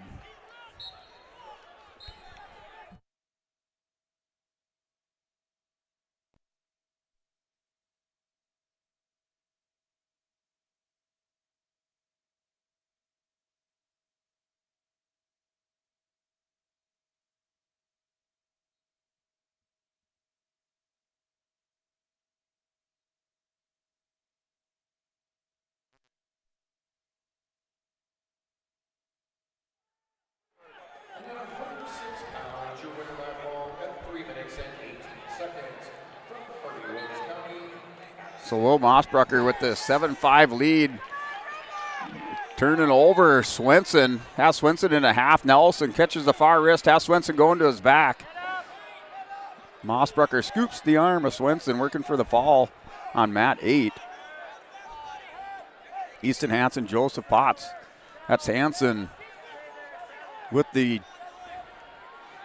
pinning combination hooked up on Potts on the edge of the mat. Hansen has the 6-2 lead on Joseph Potts of Lemoore. And a win for Will Mossbrucker. Mossbrucker with the win by fall. I'm not sure what more Swenson had to do in that period. But Mossbrucker with the win by fall over Noak Swenson of Kindred.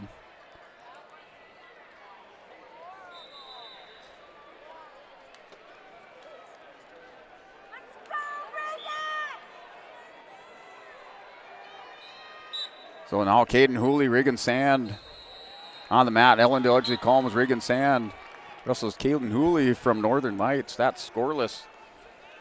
And actually, that's tied up on mat 6. That's tied up at 2 apiece with Hooley and Sand. Sand working on the legs of Hooley. Hooley had a stand up. Sand returns him back down to the mat. No change of position. They're still tied up at 2. Easton Hansen, Joseph Potts still. Well, that match went final between Potts and Hansen.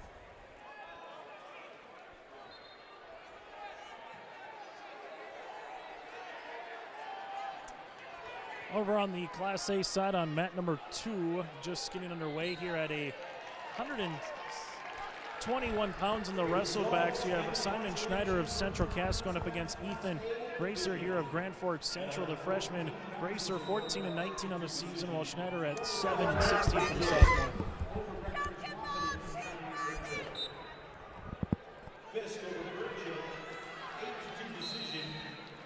On mat 5, we've got Taya Lura from Carrington versus Arlie Rammerman from Lisbon. Lura is ahead 4-0. That match on mat number 6 on the Class B side between Hooley and Sand. That's now a 4-2 lead for Caden Hooley over Regan Sand of Ellen Deledgley Calm. That's in the third period with 30 seconds remaining. Hooley on top, 4-2 over Regan Sand. On mat 4, we've got a close one. Jocelyn Boyer from Northwood versus Crystal Magnuson from Hillsborough Central Valley. Magnuson is ahead 5-3 right now in the third period with 35 seconds left. Here, Gavin Giffey out for the Northern Cass Jaguars. The 8th grader with a 32-15 record, wrestling Connor Mellon from Kenmare Bull Bills. Mellon with the 2-0 lead. That's on mat number 7 at 121 pounds.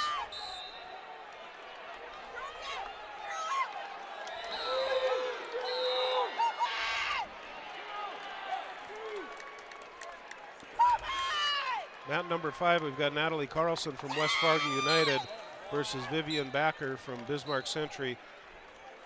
0-0, and we're just approaching the end of the first period in that one. Ethan Gracer earns a 2-point takedown to take a 2-0 lead over Simon Schneider here from Central Cass. 30 seconds into period number 2, as Gracer right now trying to get out of a little bit of a headlock of Schneider, as those two are kind of going back and forth here on mat number 2.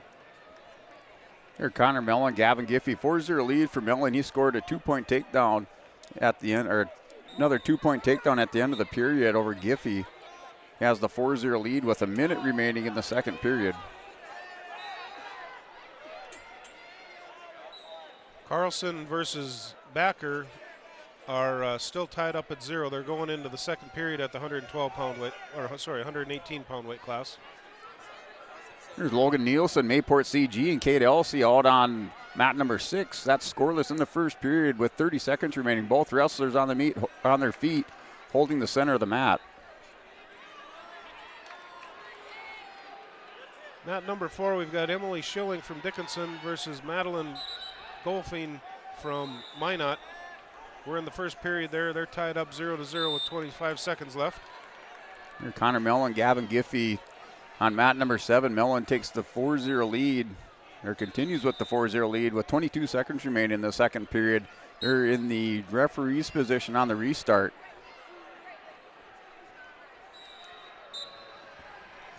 After 2 periods on the Class A boys side, it's a 4-0 advantage for Ethan Gracer right now over Simon Schneider in the wrestlebacks at 121 pounds.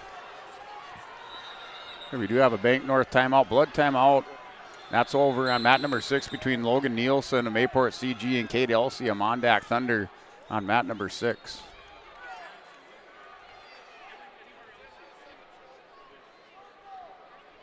Mat number 5, Backer from Bismarck Century, has gone ahead now with a 5-0 lead over Carlson from West Fargo United. The start of the third period between Connor Mellon and Gavin Giffey. Mellon has the 4-0 lead. He starts in the bottom position, rolls Giffey over, has him on his hip, and working the reversal. Has the 6-0 lead for Connor Mellon, working near fall now on Gavin Giffey of Northern Cass.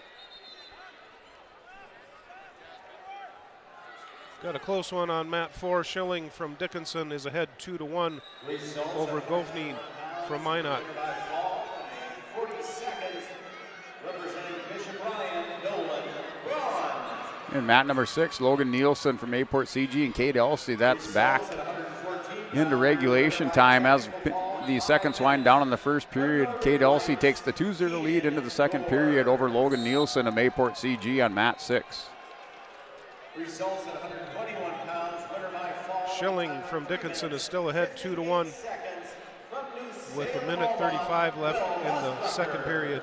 Simon Schneider with the cradle. Simon Schneider down 4-0 with 62 seconds left in the third period, able to come back and get the fall here for Central Cass, the sophomore. Taking a look across the way, some big smiles on the Central Cass benches, down 4-0 in that third period as Schneider worked the cradle and able to get the fall immediately afterwards. And Connor Mellon, Gavin Giffey, 8-2 now is the lead for Mellon over Giffey. Giffey able to get a reversal for his 2 points here in the third period, under 50 seconds remaining, wrestling Connor Mellon and Kimmer Bullbells on mat number 7.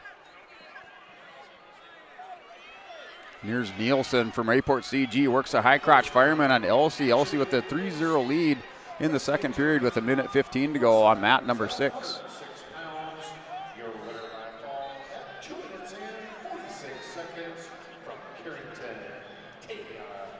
We got a tie match over here on mat number 4, Schilling from Dickinson versus Goffney from Minot.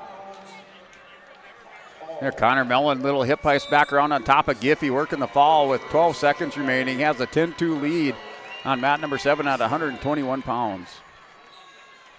Schilling from Dickinson got a takedown, so she's ahead 4-2 now. Down to 15 seconds left in the second period. Your final score, mat number 7, Connor Mellon wins by major decision. 13-2 over Gavin Giffey of Northern Cass. Mellon advances into the second round consolation matches on Friday. Over on mat 5, we have Torres from Jamestown versus Bynum from Pembina County North. Torres is ahead 4-0, just starting the second period. Here's mat number 6, Logan Nielsen and Kate Elsey. Elsey breaking open the lead for the Mondack Thunder, has it 8-0, or is up 8-0 going into the third period, with Nielsen's choice chooses neutral position for the last period with Elsey. Goffney from Minot has tightened it up here. She's behind 4-3 right now. Schilling's ahead 4-3, but down to a 1-point match here with a minute 40 left in the third period.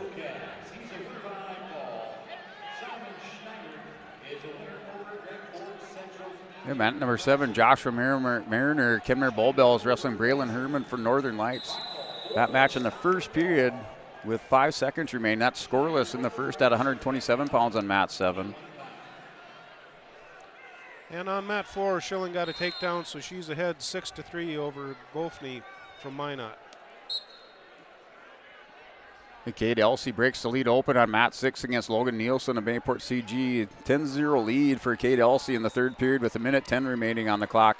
He's in the top position there, working the far center edge of the mat with Elsey in the top position.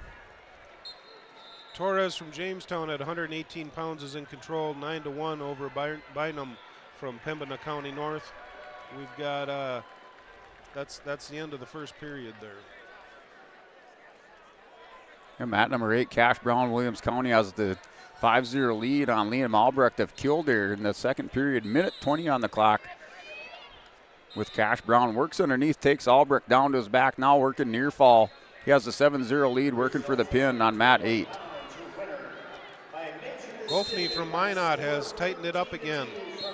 Schilling from Dickinson is ahead 6-5, and Schilling's getting some near fall points right now. Well, Logan Nielsen, Kate Elsey, Nielsen.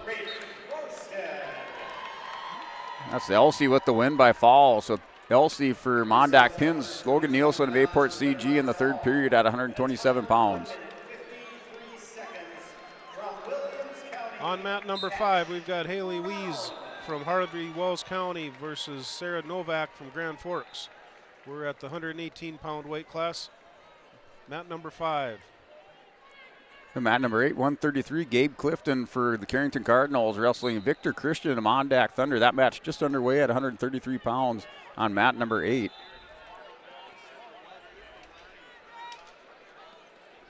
Novak got a 2-point takedown. Mat 6, 133, Brock Freer, Pembina County North, and Zachary Spain for Minot Bishop Ryan. That match underway on mat 6. Currently scoreless, wrestlers in the neutral position. And Gabe Clifton takes the 2-0 lead over Victor Christian of Mondack Thunder on mat 8. Well, they did wave off that takedown, so no takedown for Clifton. They're still scoreless in the first period. Back to the ball at the end of the second period as Braylon Herman for Northern Lights has Mariner on his back. On mat number 4, Aubrey Quinn from Central Cass is against Ella Wald from Bismarck Century. Ella has a 2-point takedown early in the first period. And mat number 6, Brock Freer, Zach Spain. Freer with the 2-0 lead. Period, minute 45 to go. Freer up on top, or up in the situation position, trying to work a crossface and turn the corner on Zach Spain on mat number 6. Aubrey Quinn from Central Cass is going to start out in the top position starting the second period versus Wald from Bismarck Century. Quinn is behind 2-0.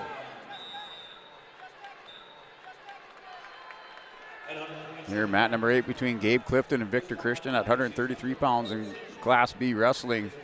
That's still scoreless in the second period with a minute 15 on the clock on mat number 8. They're in the referee's position. Christian in the top position.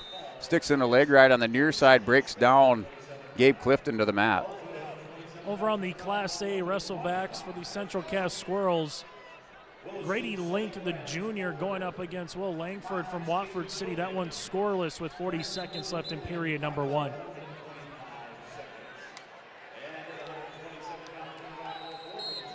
Wald from Bismarck Century is ahead 3-0 over Quinn from Central Cass.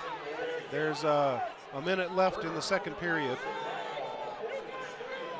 Here's Victor Christian. No, big elbow to the back of the head of Gabe Clifton. Picks up a technical violation. Now a 1-0 lead for Gabe Clifton on mat number 8 at 133 pounds.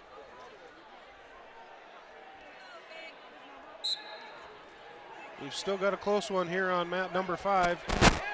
Novak from Grand Forks is ahead 3-2 over Weeze from Harvey Wells County. Just going to start the third period. Going to the second period on mat number 1 on the west side of the Fargo, Grady Link earned a 2-point takedown and nearly got it into a cradle to end the first period, but did finish off with 2 points here as he will start in the top position against Will Langford from Watford City. And that was a win by fall for Freer over Spain on mat number 6. That went final at 133 pounds. Brock Freer wins by fall over Spain from Minot Bishop Ryan on mat number 6.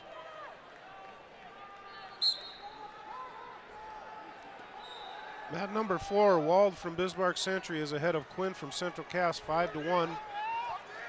Just going into the third period. This battle between Gabe Clifton and Victor Christian continues on mat number 8 at 133 pounds. They're in the third period. Clifton picks up near fall, so he's picking up near fall on Victor Christian and Mondack Thunders. 2-0 lead for Clifton, but he'll have 3 more near fall coming his way with a minute 30 remaining in the third period.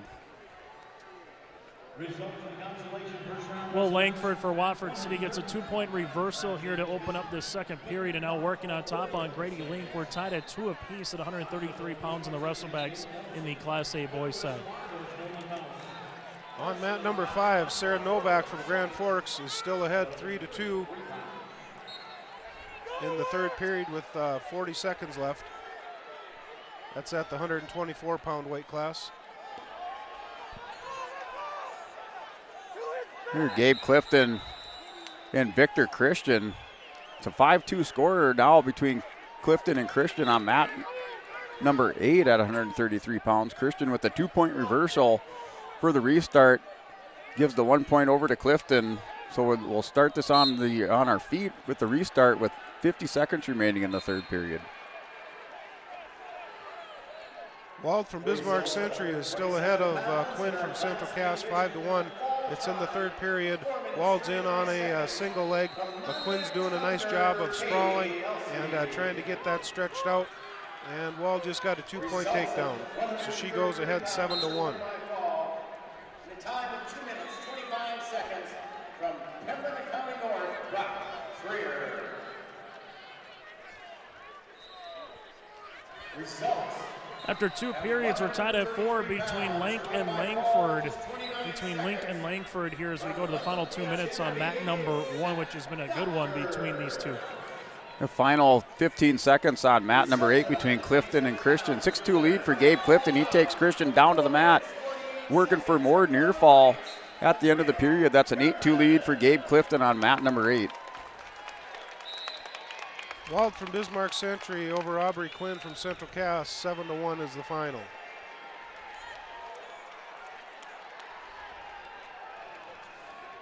Two-point takedown to start the third period here for Will Langford, the sophomore against the junior Grady Link here in this wrestlebacks at 133 pounds as Langford continues to work up on top right now on Link.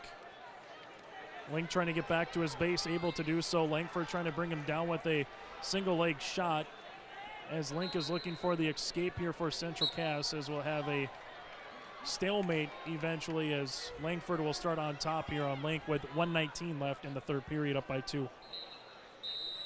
Peyton Lamar is on mat number 3, and he's ahead 4-0 right now with 30 seconds left in the second period. So mat number 6, 139 pounds, Stone Stanheim, Hettinger Scranton, Logan Feist, Napoleon. They're scoreless going into the second period, or in the second period on the restart. Feist is in the bottom position, Standheim on top. Feist working, fighting for hand control underneath.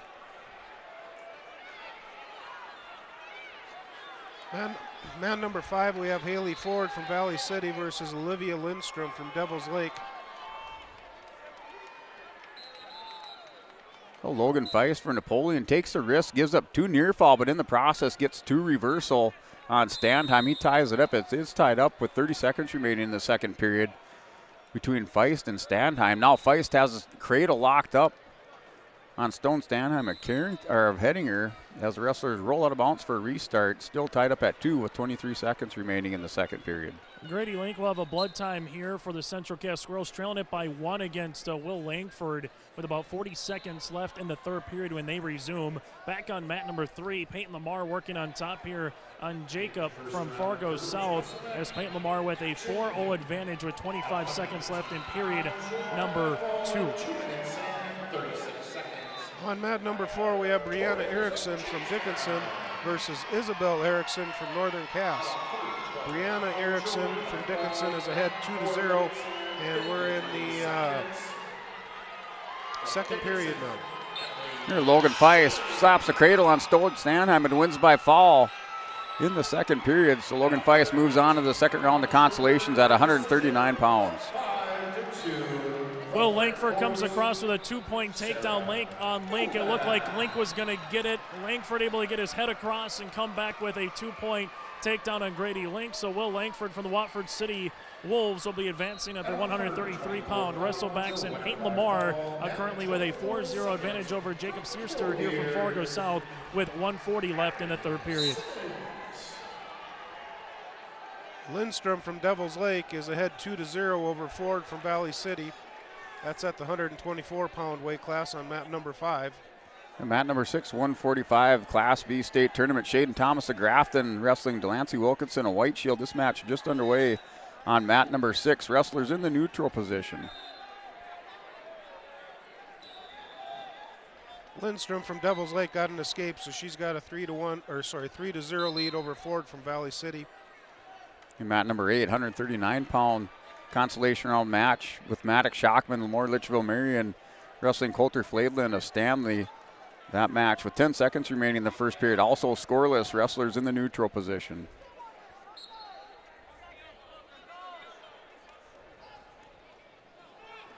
Peyton Lamar here for Central Cass goes for a single leg shot as they're trying to wrap it around with 50 seconds left in his third period. Up 4-0 against Jacob Searster here from Fargo South.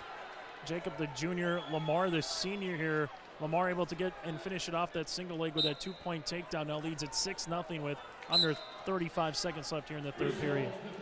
Lindstrom from Devils Lake has now taken a 5-0 lead in the second period with 30 seconds left. Ford from Valley City is trying a couple sit-outs and trying to get away, but Lindstrom's doing a nice job of following through. And Maddox Shockman and Coulter Flaidlin on mat number 8. That's still scoreless at the start of the second period between Shockman from Moore and Flaidlin from Stanley at 139 pounds on mat number 8.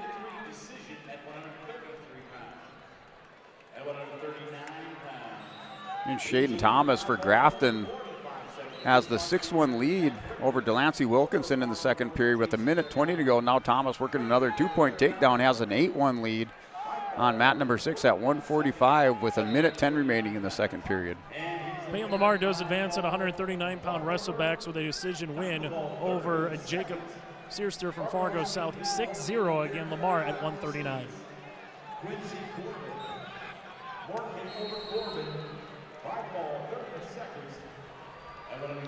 On mat number 4, we have Kelsey Newman from Carrington versus Jasmine Yabara from Carrington.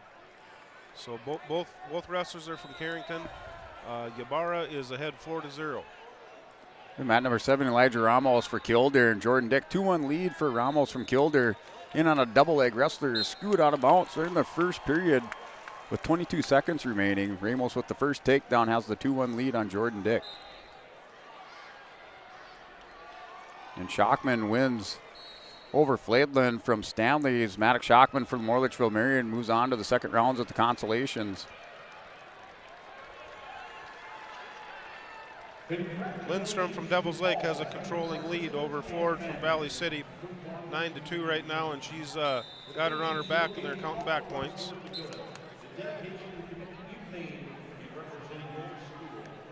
Lindstrom got 2 more back points, so it's 11-2 now with 1 minute left in the third period. Here's Shaden Thomas with the 8-2 lead going into the third period. He's in the bottom position at the start of the third, wrestling Delancey Wilkinson, a white shield. That's an 8-2 lead for Shaden Thomas of Grafton. Now 9-2 as he stands up with the escape.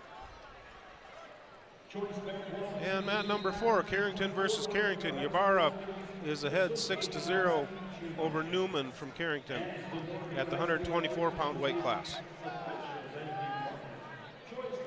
And mat 7, Ramos and Jordan Dick.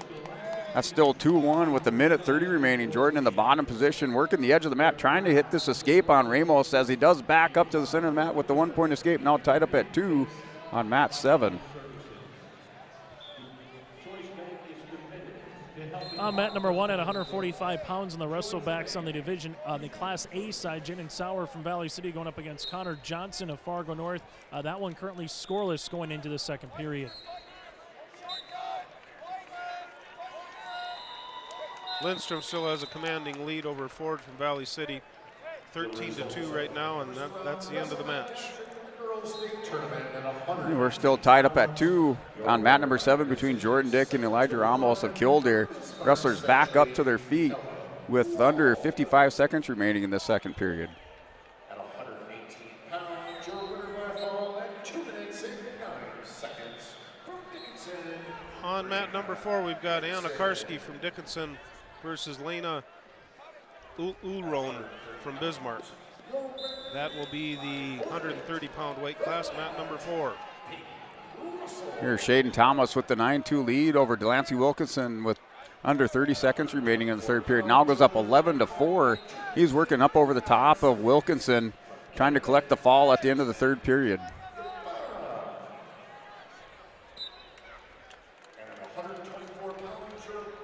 Mat number 5, we've got Olson from Hettinger Scranton versus Christensen from Napoleon Gackle Streeter. That'll be the 124-pound weight class.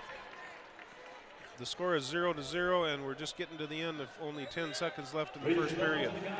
Ramos collects the 2-point takedown on Jordan Dick at the end of the second period. He takes a 4-2 lead into the third on mat number 7 at 139 pounds.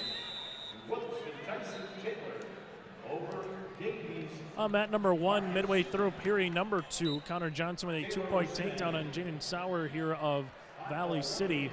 Jaden Shore, of Valley City. So Connor Johnson also working the cradle right now against Jaden, getting some back points working across the way as he'll be getting some more points awarded here momentarily. Olson from Hettinger Scranton is ahead 2-0 over Christensen from Napoleon Gackle Street. Ramos and Jordan Dick. Jordan Dick with the cradle locked up on Elijah Ramos on the edge of the mat. Goes suicide cradle for Jordan, but he's going to roll in. Ramos going to collect him in the top position. He's up 6-2. Elijah Ramos working for the fall on Jordan Dick.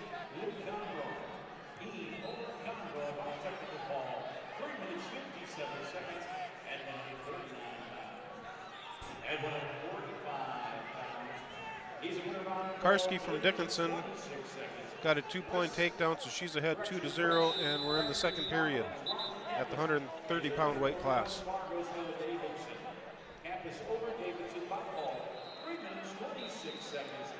Here's Rylan Wald takes a 2-0 lead into the second period with Colton Becker of New Salem Almat up 2-0. That's a win by fall for Ramos over Jordan Dick on mat number 7.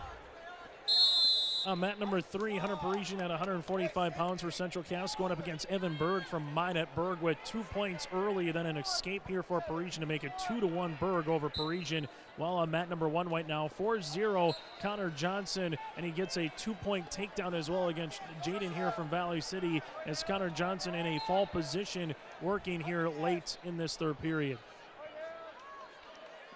Olson from Hettinger Scranton on mat number 5 has a 6-0 lead, and she's got a headlock on Christensen from Napoleon Gackle Street. Trying to finish there. She's finished off the pin with 27 seconds left in the second period.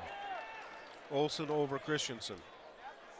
Here's Rylan Wald with the 2-0 lead. Colton Beaker from New Salem Almat working in on the leg. Now Wald with another 2-point takedown, goes up 4-0 in the second period with 1:20 on the clock. Karski from Dickinson still has a 2-0 lead over Ulron from Bismarck. They're in the neutral position with 15 seconds left in the second period at the 130-pound weight class. Connor Johnson able to win via fall there against Jaden from Valley City late in the third period over on mat number 1. Now on mat number 1, Aiden Thummel from Central Cass, the freshman in the wrestlebacks at 152 pounds, going up against Michael Norman from Grand Forks Central.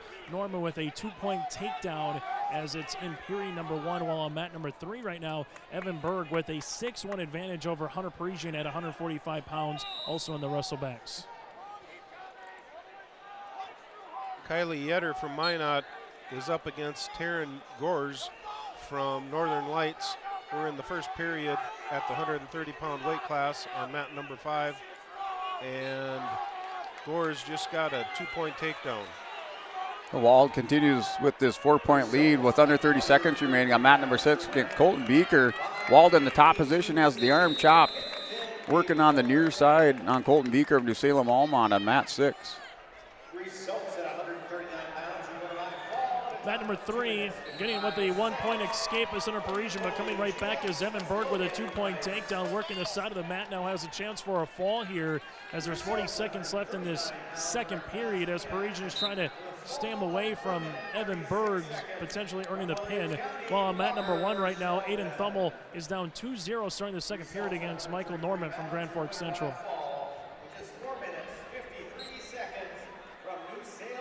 We got a tie match here over on mat number 4, Karski from Dickinson versus Ulron from Bismarck.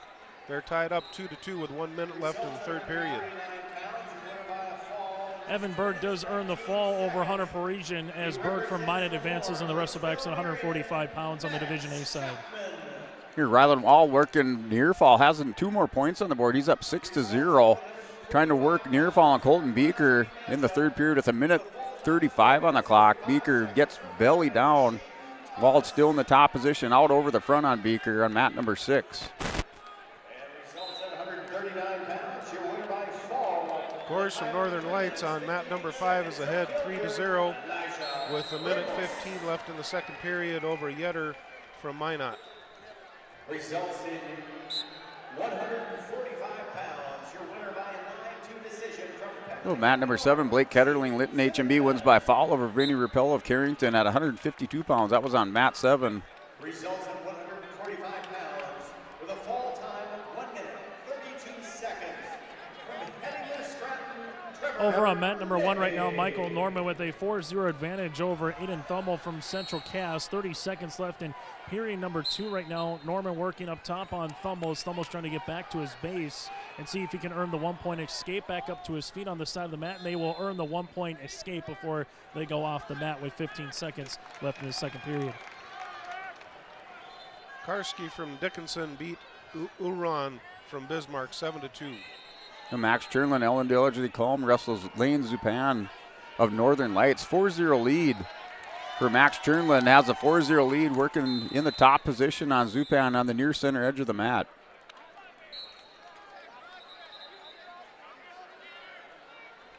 And Gore's got the pin over on mat number 5 versus Yetter from Minot. Well, Beaker and Wald still wrestling on mat number 6. At the end of the period, that's an 8-1 win by decision for Rylan Wald over Colton Beaker of New Salem. Almont Wald makes his way into the second rounds of consolations. We've got Morgan Schneider from Bismarck Legacy versus Brianna Edwardson from Devil's Lake, 130-pound weight class, mat number 4. A blood timeout on mat number 8 at 152 pounds between Chernlin and Zupan. That's Bank North blood timeout on mat number 8. 4-0 lead for Max Chernlin in the second period with 1:19 on the clock.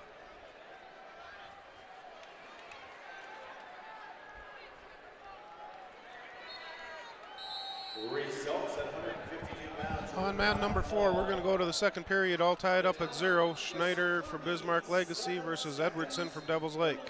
HMB Blake Hitterling. 67 seconds left in mat number 1. It's a 4-1 advantage here for Michael Norman from Grand Forks Central against Aiden Thummel as they restart. Thummel's in the top position, and Michael Norman right now for Grand Forks Central just kind of working his base. Might get called here in the next 10 seconds for a stalling warning if he doesn't really move. Aiden Thummel trailing it by 3 right now, 50 seconds left here in this third period. And mat number 8 between Max Chernlin and Lane Zupan. Still 4-0 lead as action back underway on mat number 8. 4-0 lead for Chernlin over Lane Zupan in the second period with 40 seconds remaining. At the 136-pound weight class, we have Victoria Lamas from Minot versus Mackenzie Stoddart from Jamestown. And they're 0-0 going into the second period. And mat number 6, Brody Froelich, New Salem Almont. Xander Dovenmuller for Hillsborough Central Valley. Froelich in the top position has the 5-0 lead at the start of the second period. Dovenmuller, and has his head buried down on the mat, works a Peterson roll on Froelich. Dovenmuller still trying to work this Peterson roll as Froelich regains control in top position. No change of position, still 5-0 lead for Froelich. Over on mat number 1, Michael Norman here for Grand Forks Central gets the 1-point escape now with a 5-1 advantage here over Aiden Thummel. There's 13 seconds left in the second period, so Thummel goes for a shot. Michael Norman able to counter it with a 2-point takedown. And from Grand Forks Central at 152 pounds, Michael Norman's going to advance in the wrestlebacks here against Aiden Thummel, the freshman from Central Cass, 7-1. Schneider from Legacy is ahead 1-0 with 20 seconds left in the second period over Edwardson from Devil's Lake on mat number 4. Max Chernlin built his lead now 7-0 over Lane Zupan and Northern Lights on mat number 8 at 152 pounds. They're in the third period, minute 30 on the clock. Wrestlers in the neutral position just off the center edge of the mat.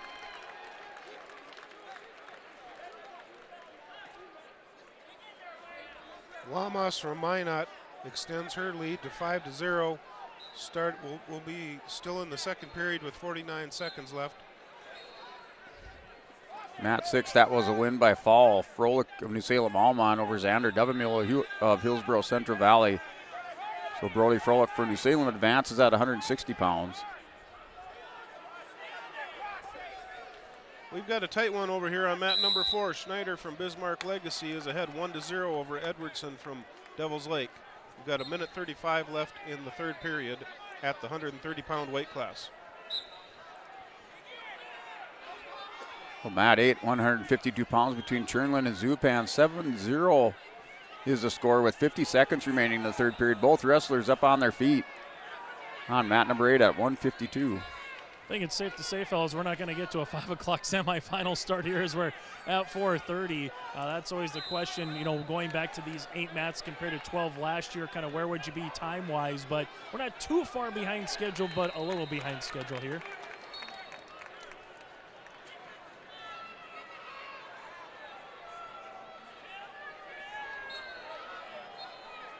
Well, still now Chernlin with the 9-0 lead over Zupan on mat number 8 at 152 pounds, down to final 10 seconds of the third period. Max Chernlin will hang on for the win by major decision, 9-0, and advances into the next round of the Consolations. Schneider from Bismarck Legacy got a 2-point takedown to take a 3-0 lead with 40 seconds left in the third period.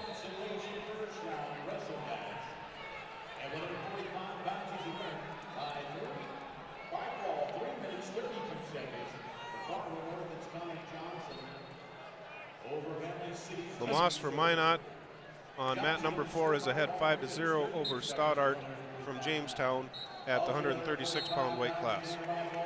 Taking a look at an update brought to you in part by Ryan Updahl, Farmers Union Agency update. These are a team numbers update again on this one. The state girls side, Bismarck with the advantage. Bismarck High, 81 points. Minot second, followed by Bismarck Legacy in third. On the state B boys, currently right now, it's the South Border Mustangs out on top first with 83 points, followed by Lisbon and New Salem Almont. And then taking a look at the state A side, Bismarck High, the Demons in front right now with 90 points, followed by Dickinson in second, and West Fargo Cheyenne third. Again, that is a Ryan Updahl Farmers Union Agency update here on yourliveevent.com. Here, mat number 8, 152 pounds, Bryce Moak, Mayport CG, and Rylan Wetzel, Harvey Wells County. 2-0 lead for Moak. Moak gets a little bit high. Wetzel shakes him off, trying to stick back around. Moak able to double him up, takes him back down to the mat. No change of position, takes the 2-0 lead into the second period.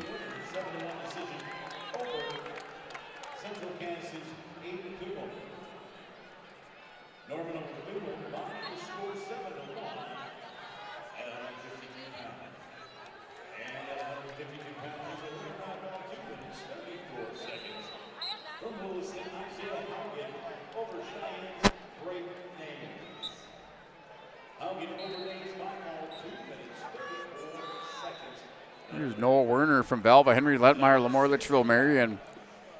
In the first period, under 10 seconds. That's on mat number 7. That's scoreless in the first period between Letmeyer and Werner on mat 7. On mat number 4, we have Rachel Dahl from Napoleon Gackle Streeter versus Liam Glynn from Ellendale Edgley Cohen. And Bryce Moak, Rylan Wetzel in a scramble position. Moak looked like he was going to go over the top. Nice Granby roll by Rylan Wetzel. Gets back up to his feet. Still 3-0 lead for Bryce Moak of Mayport CG on mat number 8 in the second period with 1:15 remaining.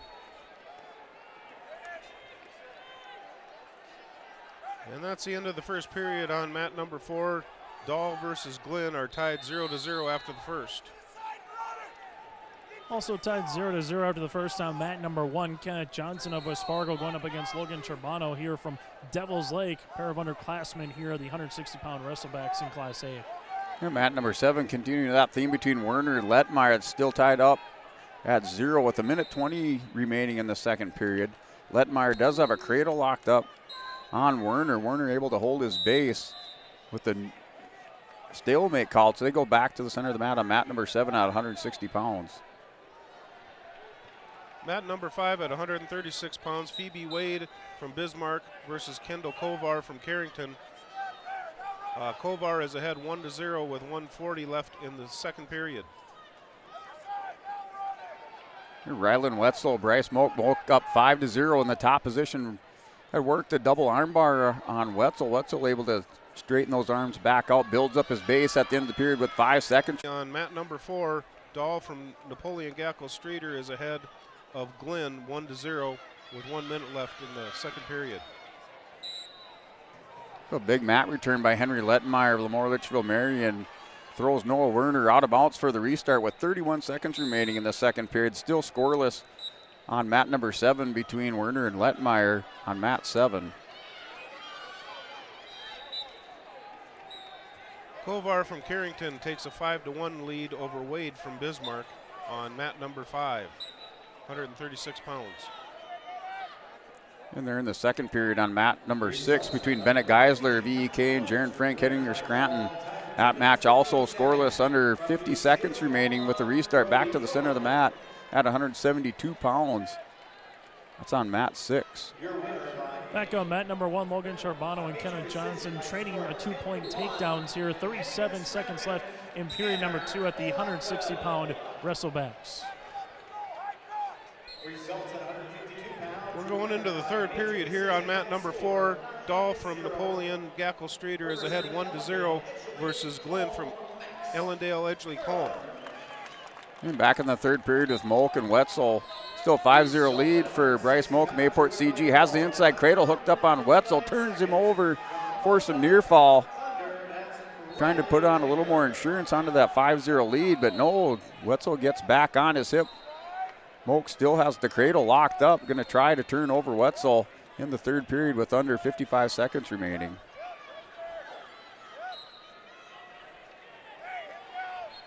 So we're tied up over here on mat number 4. Dahl. And Bryce Molk, winner by fall over Rylan Wetzel, kept that cradle locked up, ran it over for the win on mat number 8 at 152 pounds for the Mayport CG Patriots.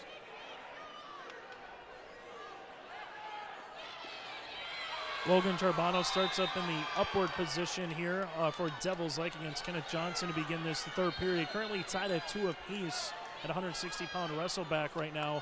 Is trying to escape the grass there is Johnson, but Logan Charbonneau continues to work up top and not allowing that 1-point escape here for Kenneth Johnson. And Noah Werner steps over, picks up the 2-point takedown. He's up 2-1 on Henry Lettenmeyer of Lemoore Litchfield Marion at 160 pounds on mat number 7. That's in the third period, under 55 seconds remaining in the third period on mat 7.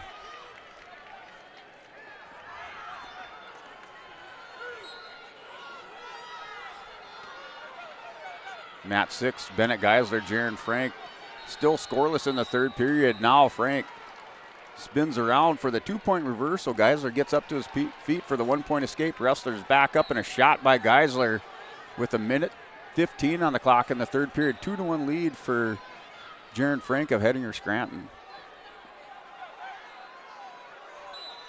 Dahl from Napoleon Gackle Streeter versus Glenn from Edgley Ellendale Colm are tied, Dahl is now ahead 6-5 with 25 seconds left in the third period.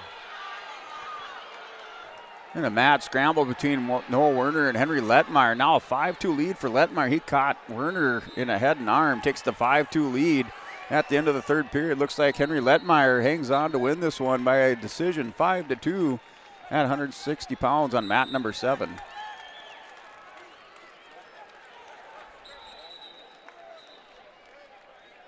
Dahl from Napoleon has an 8-5 lead over Glenn from Edgley Ellendale Colm.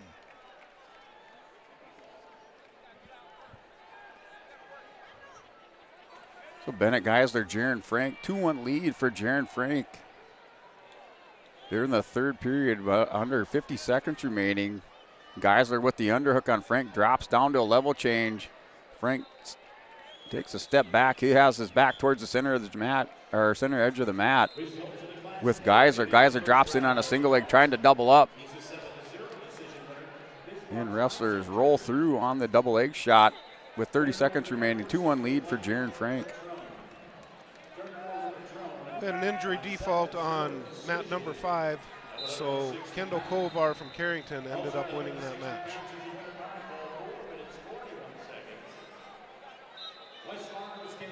Here's Greg Fear, has the 3-2 lead on Landon Spear of Kenmare Bullbells.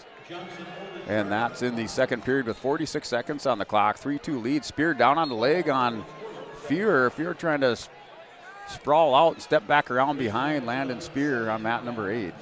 On mat number 3 in a wrestle back at 215 pounds in Class A from Bismarck St. Mary's, you got Benedict Baumgartner going up against Central Cass's Mitchell Melander here. That again at 215 pounds just to get underway on mat number 3. On mat number 4, we have Hope Mitleiter from Lytton HMB versus Lexi Ray from Grand Forks. That's at the 136-pound weight class. Greg Fear locked up a spladle on Landon Spear, wins by foul. He advances in the next round of consolations at 160. And there is a final on mat number 6 between Bennett Geisler and Jaron Frank. Frank wins by decision 2-1 at 172 pounds for Hettinger Scranton.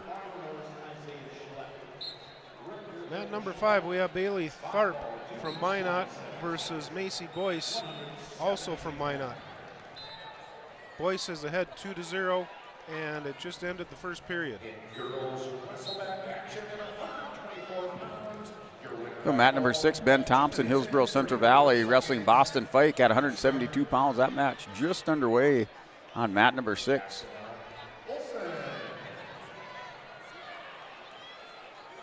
Over on mat number 3, Mitchell Melander here from the Central Cass Squirrels, able to get a 2-point takedown with 2 near-fall points as well to end the first period. Melander against Baumgartner here with a 4-0 advantage. And on mat number 1, it's a 2-1 advantage here for Jamestown. Damian Cross, the senior, against Ryer Muskie, the sophomore, at 172 pounds in the Class A wrestlebacks.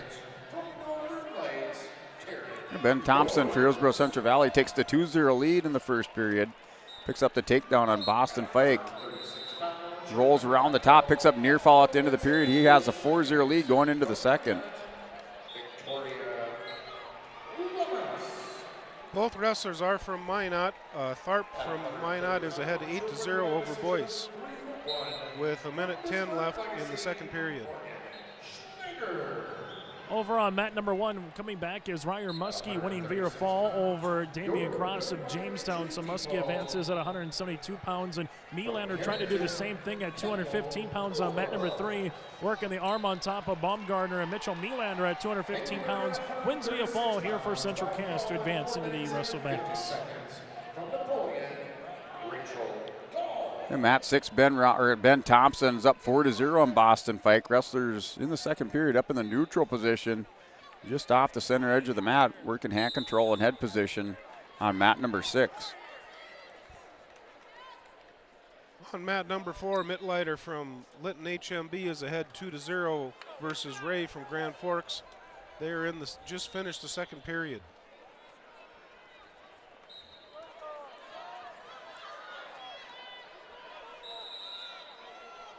A match between Ben Thompson and Boston Fike. Now Thompson and Fike still holding the neutral position. Little elbow pass by Thompson remaining in the second period.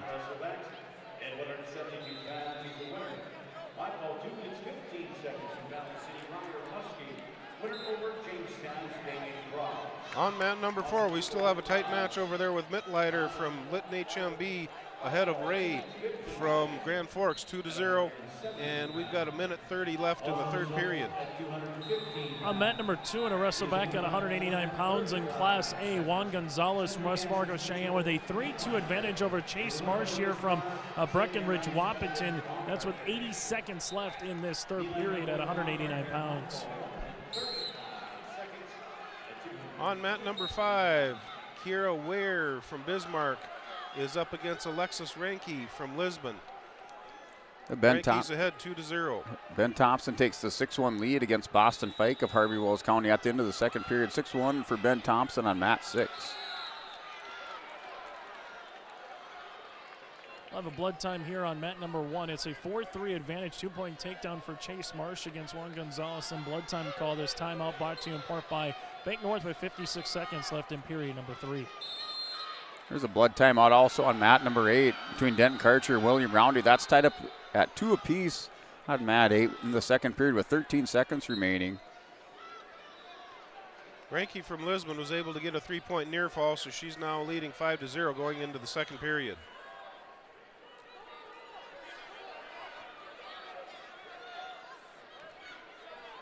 A match between Ben Thompson and Boston Fike. That's still the 6-1 lead for Ben Thompson. He's in the bottom position. Fike up on top, has a leg in on the far side, has the hook in. Thompson head down to the mat as Fike works the power half up over the top. We're all tied up on mat number 4. Littleiter from Lytton HMB versus Ray from Grand Forks. They're tied up at 3 with 50 seconds left in the third period.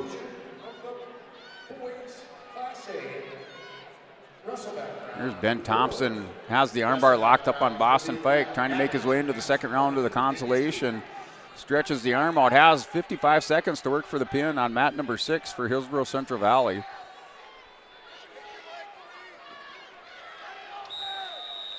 We're still tied up at 3 with 30 seconds left in the third period. 136 pounds, Mittleiter from Lytton HMB versus Ray from Grand Forks.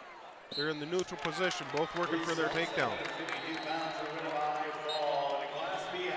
And Ben Thompson picks up the near fall. He's up 8-1, goes back to the pinning combination, scoops the head of Boston Fike with 24 seconds. And we do have the injury time or blood time, so just no technical violation. 8-1, 11-1 is the score on mat number 6 between Ben Thompson and Boston Fike with 24 seconds remaining in the third period.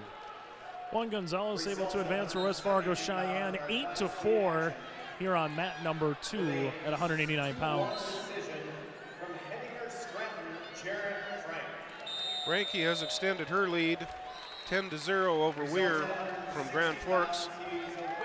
There's 55 seconds left in the second period, and Ranke has her on her back looking for that pin.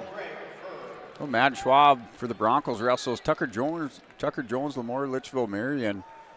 Jones with the 2-point takedown. He has a 2-0 lead in the first period with 25 seconds remaining on the clock.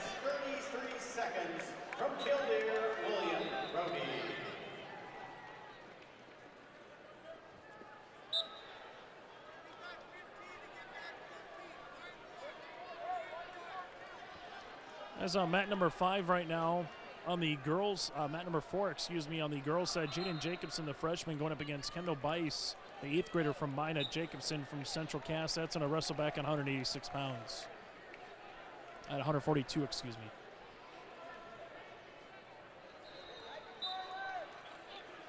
Here's Schwab and Tucker Jones on the restart after they rolled out of bounds. That's 2-0 lead for Tucker Jones going into the second period against Madden Schwab on mat 8. Ranke on mat 5 has a commanding 13-0 lead with 8 seconds left in the second period. And Schwab chooses the bottom position in the second period against Tucker Jones. Trying to hit a shoulder spin on Jones. Jones comes back over the top with Schwab. Schwab working a peek out. Still no change of position. Tucker Jones works up over the top on Schwab on mat number 8. Bice from Minot versus Jacobson from Central Cass. They're tied at 0 going into the second period. Bice is going to take the down position. Oh, Schwab able to crack down Jones onto his hip. Trying to step over before the stalemate is called. Schwab still trying to get those hips up on Jones. Jones in a little bit of trouble here with Schwab in the second period.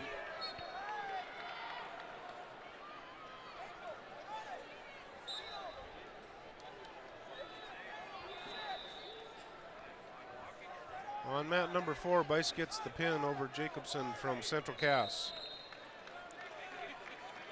189-pound result. Carter Potasic of Oaks won by foul, and 114 over Gage McDowell of Napoleon Gackle Streeter at 189 pounds.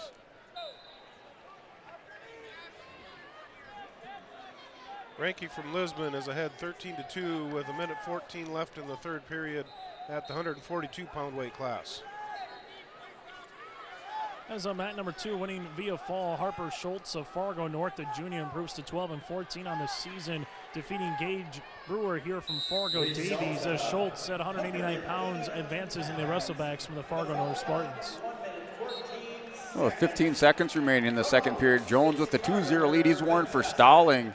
And back to the restart in the center of the mat. Schwab in the bottom position on the restart. He's down 2-0 to Tucker Jones of Lemoore Litchfield Marion. Alexis Ranke gets the pin over Weir from Bismarck in the third period.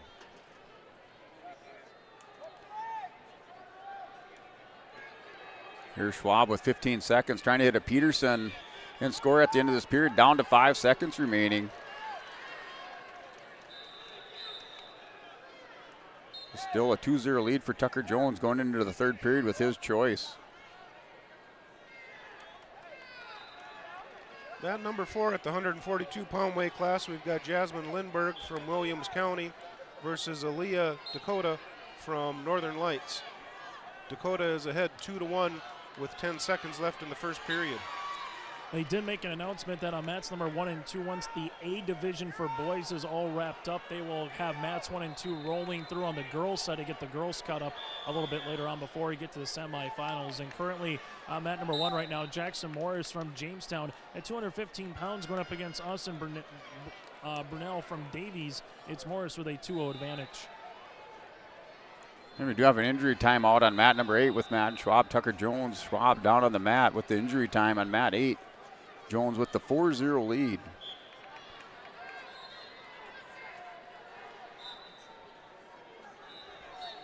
On mat 4, Dakota is ahead 4-1 over Lindbergh from Williams County. Just into the second period.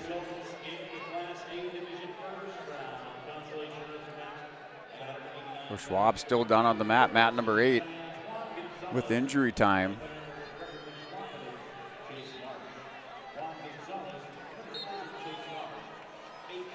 On mat number 5, we have Isabel Nacklin from Fargo versus Georgia Carley from Watford City.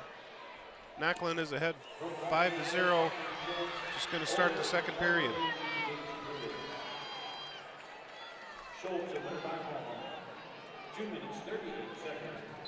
On mat number 1, 60 seconds left in the second period. 215-pound wrestleback Jackson Morris from Jamestown with a 4-3 advantage over Austin from Fargo Davies.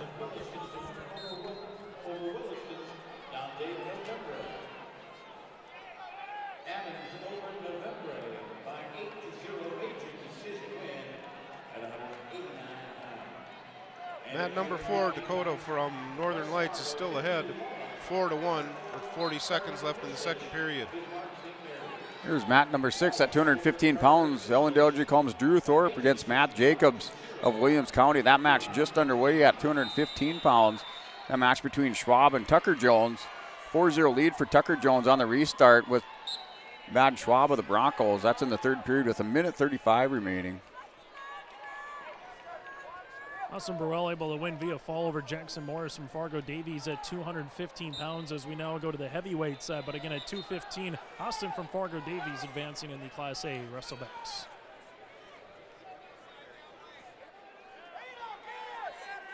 Here, Matt Schwab, Tucker Jones. Jones locks up a cradle on Schwab, goes hip to hip. Schwab trying to counter. Turn up over the top of Jones as he turns Schwab. That's on mat number 8. On mat number 4, we have Napoleon Gackle Streeters Riley DeWald versus Ava Carlblum from Lisbon. So here's Schwab. Schwab gets the 2-point reversal. He's down 4-2 on Tucker Jones with 55 seconds remaining. Jones stands up. Schwab trying to cradle up Tucker Jones on mat number 8.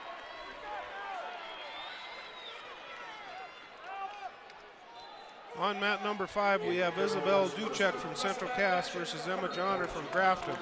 Johnner's ahead 2-0 with 10 seconds left in the first period. And 30 seconds remaining. Schwab, 1 point awarded to Jones as they go to this restart in the neutral position. 5-2 lead for Tucker Jones over Matt Schwab.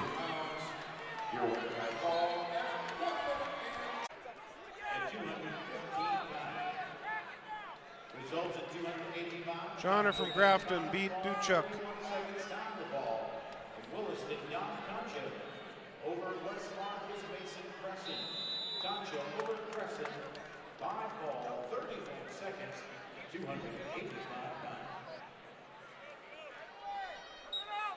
On mat number 4, Carl Bloom from Lisbon is still ahead 3-0 with 25 seconds left in the second period. She's getting back points right now, trying to finish it out with that pin. Down to 15 seconds left. DeWald got off her back. And Carl Bloom got 3 near fall. So it's 6-0. Here, Drew Thorpe and Matthew Jacobs. Jacobs with the 2-point. Oh, no reversal given up. So 7-0 still. Drew Thorpe's up 7-0. He's working underneath on Matthew Jacobs. They're in the third period with 1:20 remaining in the third period on mat number 6. Mat number 1 makes its way to girls wrestling now as Carly Leisman at 170 pounds will be going up against Ivy Griffin from Bismarck Legacy in the wrestlebacks. Again, mat number 1 now also going to be part of girls wrestling. Mat number 5, we have Claire Lathrop from Breckenridge Wahpeton versus Aubrey Locken from Stanley. And they're at tied at 0, just coming to the end of the first period here with 10 seconds left. And mat number 7, 215 pounds, Mayport CG's Joseph Clegg wrestles Andre Dahl of Napoleon. Dahl with the 2-point takedown. He takes the 3-2 lead in the second period over Joseph Clegg of Mayport CG on mat 7. Ava Carl Bloom wins with a pin over on mat number 4 at the 148-pound weight class. And mat 6, 215, Drew Thorpe winner by fall for EK over Matthew Jacobs. Locken from Stanley is ahead 2-0 over Lathrop from Breckenridge Wahpeton with just starting into the second period here. Andre Dahl, Joseph Clegg, 16 seconds remaining in the second period. Still 3-2 lead for Dahl over Clegg on the restart. Clegg out of bounds on mat number 7. Now 12 seconds on the clock. Still 3-2 is your score on mat number 7. On mat number 4, Emerson Flighty from Central Cass versus Giovanna Lima from Grand Forks. That's at the 148-pound weight class. So mat number 8, we are in an injury timeout between John Leonard and Jaden Foss of Velva. Wrestlers back on the mat, ready to go back into the referee's position. A 4-0 lead for John Leonard. He's up 4-0 over Jaden Foss of Velva at 215 pounds on mat number 8 with 1:02 remaining. On mat number 1, Carly Leisman and Ivy Griffin from Carrington. Again, Leisman and Griffin from Legacy scoreless entering period number 2. Lima from Grand Forks takes a 2-0 lead over Flighty from Central Cass at the 148-pound weight class. Andre Dahl and Joseph Clegg, that's still 3-2. Andre Dahl's in the top position with 1:33 remaining in the third period. Dahl just working the arms, chopping at the arms of Clegg. Clegg in the bottom now goes crossface. Dahl crossface on Clegg, trying to hook up a cradle.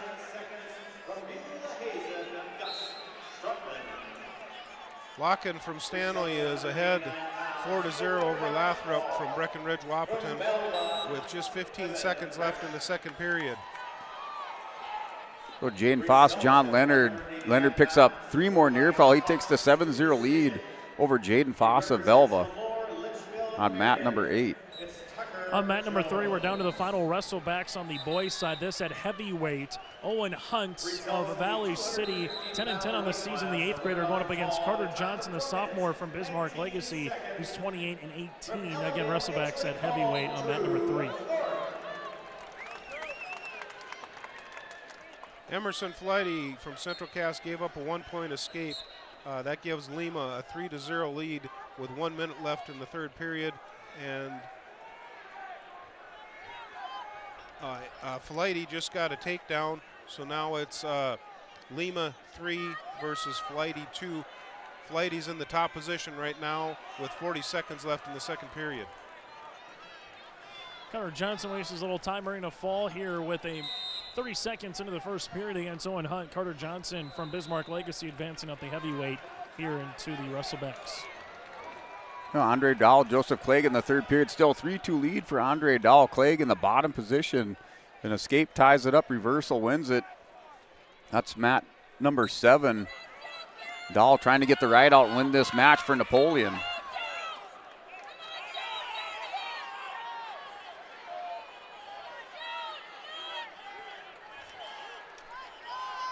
On mat number 4, Flighty is still has the top position, and that ends period number 2. Lima from Grand Forks is ahead 3-2 over Central Cass's Emerson Flighty. We're going to start the third period. Emerson's going to be on the bottom position. Leisman right now working up top on Ivy Griffin, but Leisman is down 2-0 with 90 seconds left here in this third period at 170 pound on the wrestlebacks on mat number 1. Mat number 2, you have Klein from Beulah Hazen going up against Pembina County North's Ava Chemnitz, and Klein from Beulah Hazen right now with a 4-0 advantage going to period number 2. And mat number 7, EEK's Seth Ivory takes on Oaks' Max Klein at 285 pounds. That's just underway on mat number 7 between Klein and Irie from EEK. Flighty from Central Cass gets a 1-point escape, so we're all tied up at 3 with 1:20 left in the third period at the 148-pound weight class. Well, mat number 6, that's Carter Call and Brett Tosta. That's tied up at 2 in the third period, 1:28 remaining. And John Leonard for Northern Lights picks up the win over Jaden Foss on mat number 8 at 215 pounds by decision, major decision, 9-1. Flighty was able to land a nice double leg takedown and took her right to her back, and she ends up getting the pin with 55 seconds left in the third period. So Emerson Flighty beats Lima from Grand Forks. The mat number 8, Brody Geston for Northern Cass takes on Braden Junt, Deslax Burlington. That match just underway on mat number 8, 215 pounds. Klein and Irie on mat number 7 at 285, scoreless at the end of the first period. On mat number 1, Carly Leisman from Carrington down by 5 against Ivy Griffin here from Bismarck Legacy. Griffin just earned a 2-point takedown, then they made their way to the edge of the match. So Griffin working in the top position here with 24 seconds left here in this third period. Locken from Stanley beat Lathrop from Breckenridge Wahpeton 10-0. Here's Geston and Braden Junt on mat number 8, still scoreless in the first period with 15 seconds remaining. The wrestlers locked up in collar ties on the near edge of the mat. Final on 170 pounds, Ivy Griffith, the freshman, will be advancing at 170 pounds on the wrestlebacks, defeating Carly Leisman 5-0 on the girls' wrestlebacks. On mat number 4, we have Shane Letexier from Pembina County North versus Lexus Reynolds from Northwood. That's the 170-pound weight class, and it's 0-0 with 20 seconds left in the first period. Well, Seth Irie of EEK hits Max Klein with a headlock, has him on the edge of the mat, working for the fall and the win for Seth Irie in his first state tournament appearance for EEK at 285 pounds on mat 7. Now mat number 1 from Lisbon, Nevaeh Buffett, the sophomore, going up against Audrey from EEK here. Audrey, the 8th grader, Nevaeh Buffett, the sophomore here for the Lisbon Broncos, just getting underway on mat number 1 at 170-pound wrestlebacks. On mat number 4, Letexier from Pembina County North is ahead 2-0 going into the second period. So mat 8, Brody Geston for Northern Cass, Braden Junt still scoreless in the second period. Geston in the top position with 1:15 remaining. That's on mat number 8. And on mat number 2, you have Kylie Klein from Beulah Hazen still with a 6-0 advantage over Ava Chemnitz here from Pembina County North. 90 seconds left in the third period. That at 155 pounds on the girls' wrestlebacks. And back to mat number 1, currently scoreless as we near the end of the first period between Buffett and Audrey here from EEK in the girls' wrestlebacks at 170 pounds. On mat number 5, we have Watkins from Minot, who has a 1-0 lead over Houghton from West Fargo United. And we are in the second period. So Braden Junt, Brody Geston. That's a 1-0 lead for Braden Junt from Deslax Burlington on mat number 8. That's in the second period with 30 seconds remaining. Both wrestlers up on their feet in the center of the mat. On mat number 4, we have a tight one. Letexier from Pembina County North is ahead 3-2 over Reynolds from Northwood. They're both in the neutral position with a minute left in the second period. Jamison Rimey and Brody Weisenberger from Carrington wrestling on mat number 6. That's scoreless in the first period. Final 5 seconds tick off the clock on mat number 6. On mat number 1, 3 points coming here for Audrey from EEK. One was via a violation on Nevaeh Buffett with the penalty, but then a 2-point takedown here for Audrey. 3-0 advancing, or 3-0 with the lead at 170 pounds. And looking to advance here, it's Klein from Beulah Hazen, and she will 8-1 at 155 pounds here against Chemnitz from Pembina County North. The Texier from Pembina County North took a 5-4 lead versus Reynolds from Northwood. And there's 15 seconds left in the second period on mat number 4. And Brody Geston and Braden Junt, they're tied up at 1. Geston gets behind Junt, but not able to return him to the mat for the 2-point takedown. They go roll out of bounds for the restart in the third period with 1:33 on the clock on mat number 8. At the 190-pound weight class, mat number 5, Sheena Locke from Bismarck is up against Hope Miller. And they're 0-0 with 20 seconds left in the first period. Mat number 7, 285-pound match between Gavin Symington and Jonathan Germanson of Stanley. That was Jonathan Germanson, winner by fall for the Stanley Blue Jays on mat number 7 at 285 pounds. On mat number 2, Veda Carlblum here, the sophomore at 155 pounds in the wrestlebacks, going up against Kiera from Bismarck Legacy, the freshman, currently just underway here on mat number 1 at 155 pounds on the wrestlebacks. And then on mat number, that's mat number 2, excuse me, on mat number 1, Audrey from EEK with a 5-1 advantage going into period number 3 against Nevaeh Buffett at the 170-pound wrestlebacks. There's Braden Junt, Brody Geston still tied up at 1. Junt had worked a head and arm on Geston, but they rolled out of bounds for no change of position. Tied up at 1 with 35 seconds remaining in the third period. And Kiera from Bismarck Legacy earns the fall with 5 seconds left in period number 1 against Veda Carlblum. So Carlblum will be retired here as Kiera advances at 155 pounds in the wrestlebacks. We've got a close one on mat number 4. Letexier from Pembina County North is ahead 5-4 going into the third period, and she's going to be on the bottom position. So Brody Geston gets their scores the 2-point takedown, takes the 3-1 lead. As time ticks off the clock, he's your winner by decision over Braden Junt. Advances into the second round of consolation for the Jaguars at 215 pounds on mat 8.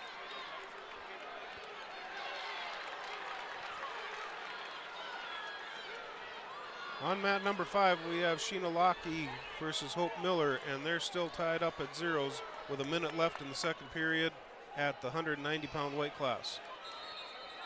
Working the cradle right now is Audrey from EEK as they're working to the edge of the match as Buffett gets back to her stomach. But Buffett currently trailing 9-3 right now against Audrey with 48 seconds left in the third period at 170 pounds in the wrestlebacks on the girls' side. Our last match on the Class B side, Class B boys side at 285 pounds. Jamison Rimey and Brody Weisenberger of Carrington tied up at 1 apiece in the third period with 1:14 on the clock. Wrestlers locked up in the neutral position in the center of the mat. Locke from Bismarck over Miller from Jamestown. McElwain from Dickinson wins via fall over Hummus from Jamestown at 155 pounds in the girls wrestlebacks. That again on mat number 2, just gone final. And also going final from EEK, Audrey from EEK with the win over Nevaeh Buffett, a final via fall with 11 seconds in the third period. Letexia from Pembina County North pins Reynolds in the third period at the 170-pound weight class. Here, Jamison Rimey and Brody Weisenberger still tied up at 1 with 35 seconds remaining in third period. Rimey drops down on a single leg on Weisenberger. Weisenberger up over the top, steps away. Now with 30 seconds remaining, still tied up at 1.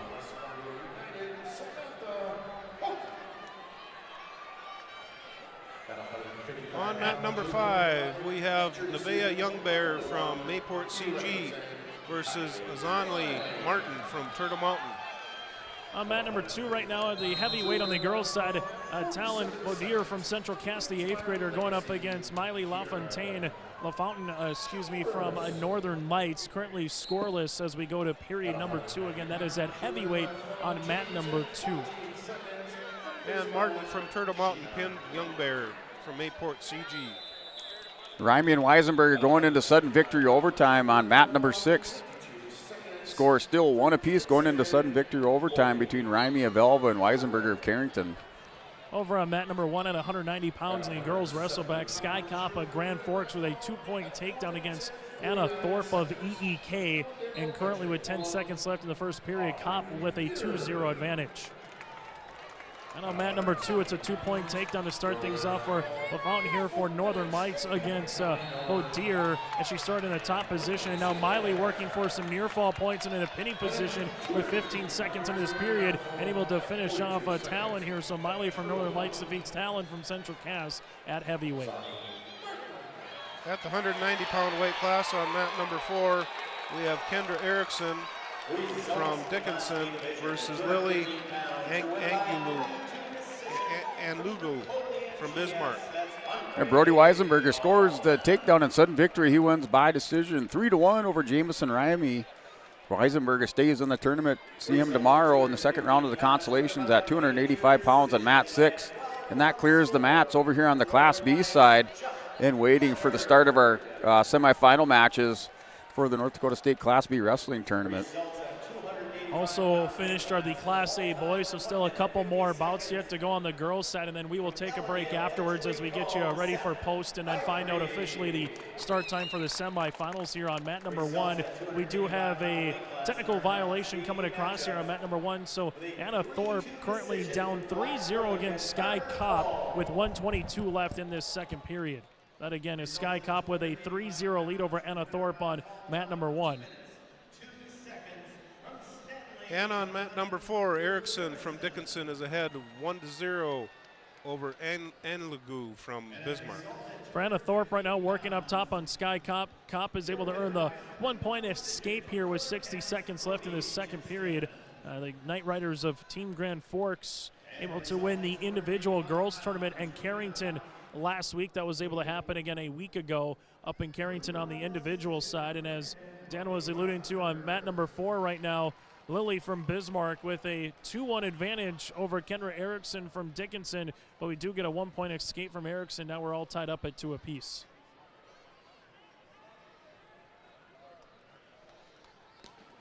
Erickson versus Bismarck. They're both in the neutral position with 20 seconds left in the second period. Both trying to set up that takedown. As Anna Thorpe right now continues to work a little bit on Sky Kopp, trying to get Sky Kopp down to the ground, but every time she does, Sky is able to just get out of the clasp of her and able to get the 1-point escape.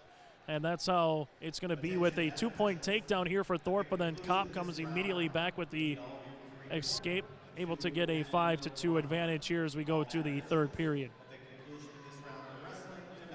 And going into the third period, Anlugu from Bismarck has a 4-2 lead, and she's going to have the up position starting the third period. And just a reminder, all that's left to come here tonight on day number 1 will be the semifinals. This will be on the A, B, and the girls' side. We will have a separate stream link for you here on yourliveevent.com for that. And then tomorrow our coverage begins at 10 o'clock with more wrestlebacks tomorrow on the individual side. Erickson from Dickinson is trying to base up and get that stand up, but Bismarck's putting a lot of pressure on her, and looks like she's got an arm bar there trying to run that around the head. 2-point takedown coming up for Sky Kopp right now as Anna Thorpe with under 100 seconds left trying to also get back to her base, but Sky Kopp put a nice little move down to get 2 points and now have a little real estate late here in the third period.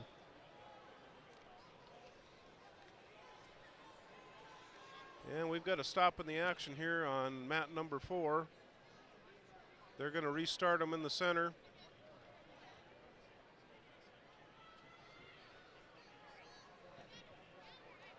Erickson from Dickinson's going to start in the down position.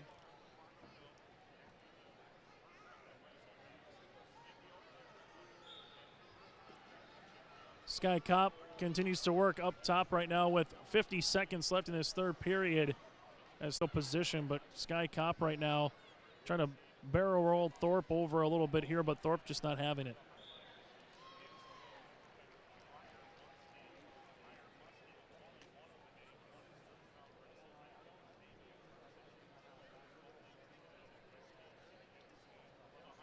And winner over on mat number 4 here from from Bismarck is Lily over Kendra Erickson. That again on mat number 4. So there'll be one more coming up on mat number 4. Oster from Lisbon against Klein here from Beulah Hazen. That'll be at 190 pounds. And we'll have one more still to come here with Peterson of Mandan against Danelle from Bismarck High. And that'll be at 250 as winning via 7-2 in a decision on mat number 1, Sky Cop from the Grand Forks Knight Riders over Anna Thorpe from EEK.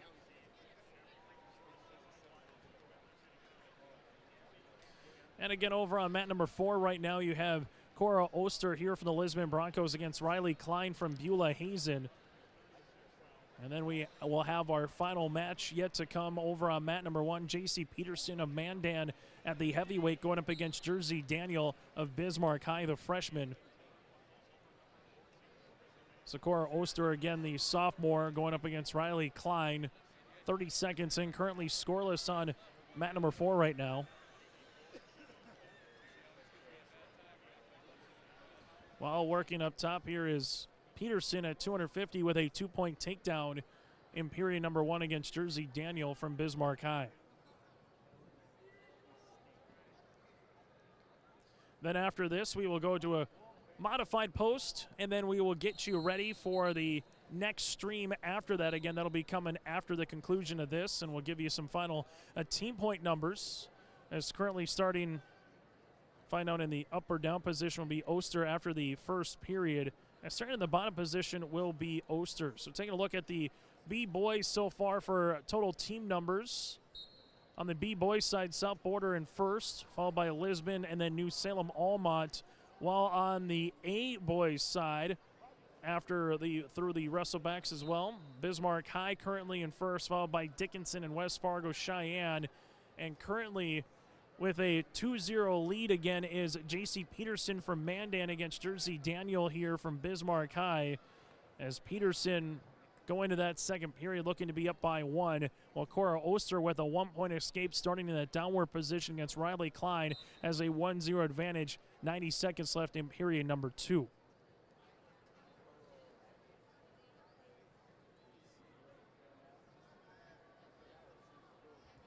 As right now Cora Oster fends off Riley Klein, takes a couple steps back as they both work into the center of the mat in a neutral position. 1-point escape coming here for Jersey Daniel for Bismarck High at the heavyweight against Peterson from Mandan. So now it's 2-1 in the second period here at the girls heavyweight on mat number 1. On mat number 4 right now, currently Oster and Klein a little bit both in a Rams tousled for a headlock, if you will, trying to the other get their weight and get a little position and maybe take a shot on the opposition. As Oster and Klein let each other go and reestablish the center of the mat. While on mat number 1, it's still a 2-1 advantage for Peterson against Jersey Daniel here. Peterson from Mandan and Jersey Daniel both look at the scoreboard at the same time to see how much time's left here in the second period with 70 seconds remaining. And Oster and Klein are getting to the end of the second period here, just 10 seconds left. They're both in the neutral position. Oster is ahead 1-0 in the second period.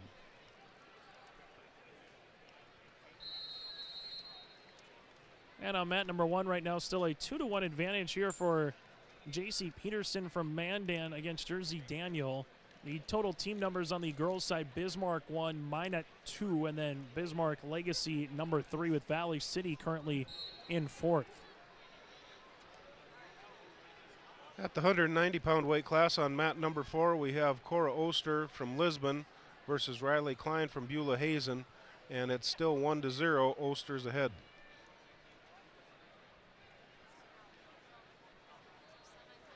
They're both in the neutral position, changing levels, trying to set up that next takedown.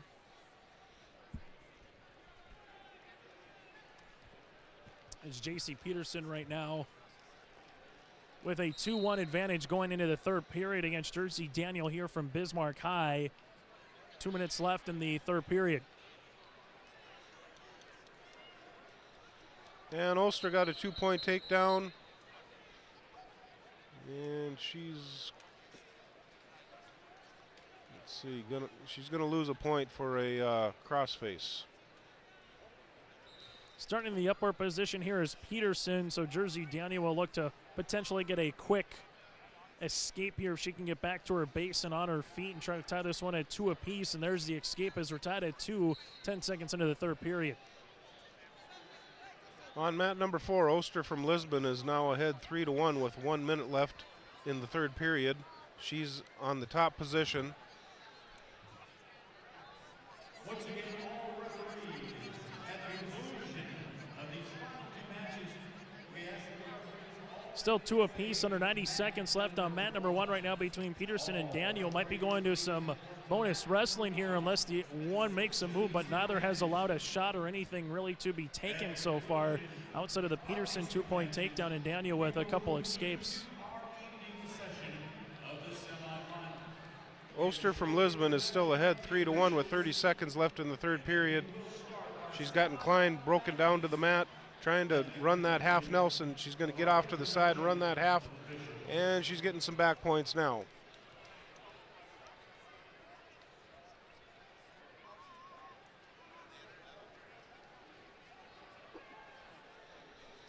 Ulster from Lisbon has 3 additional back points, so that makes the score 6-1.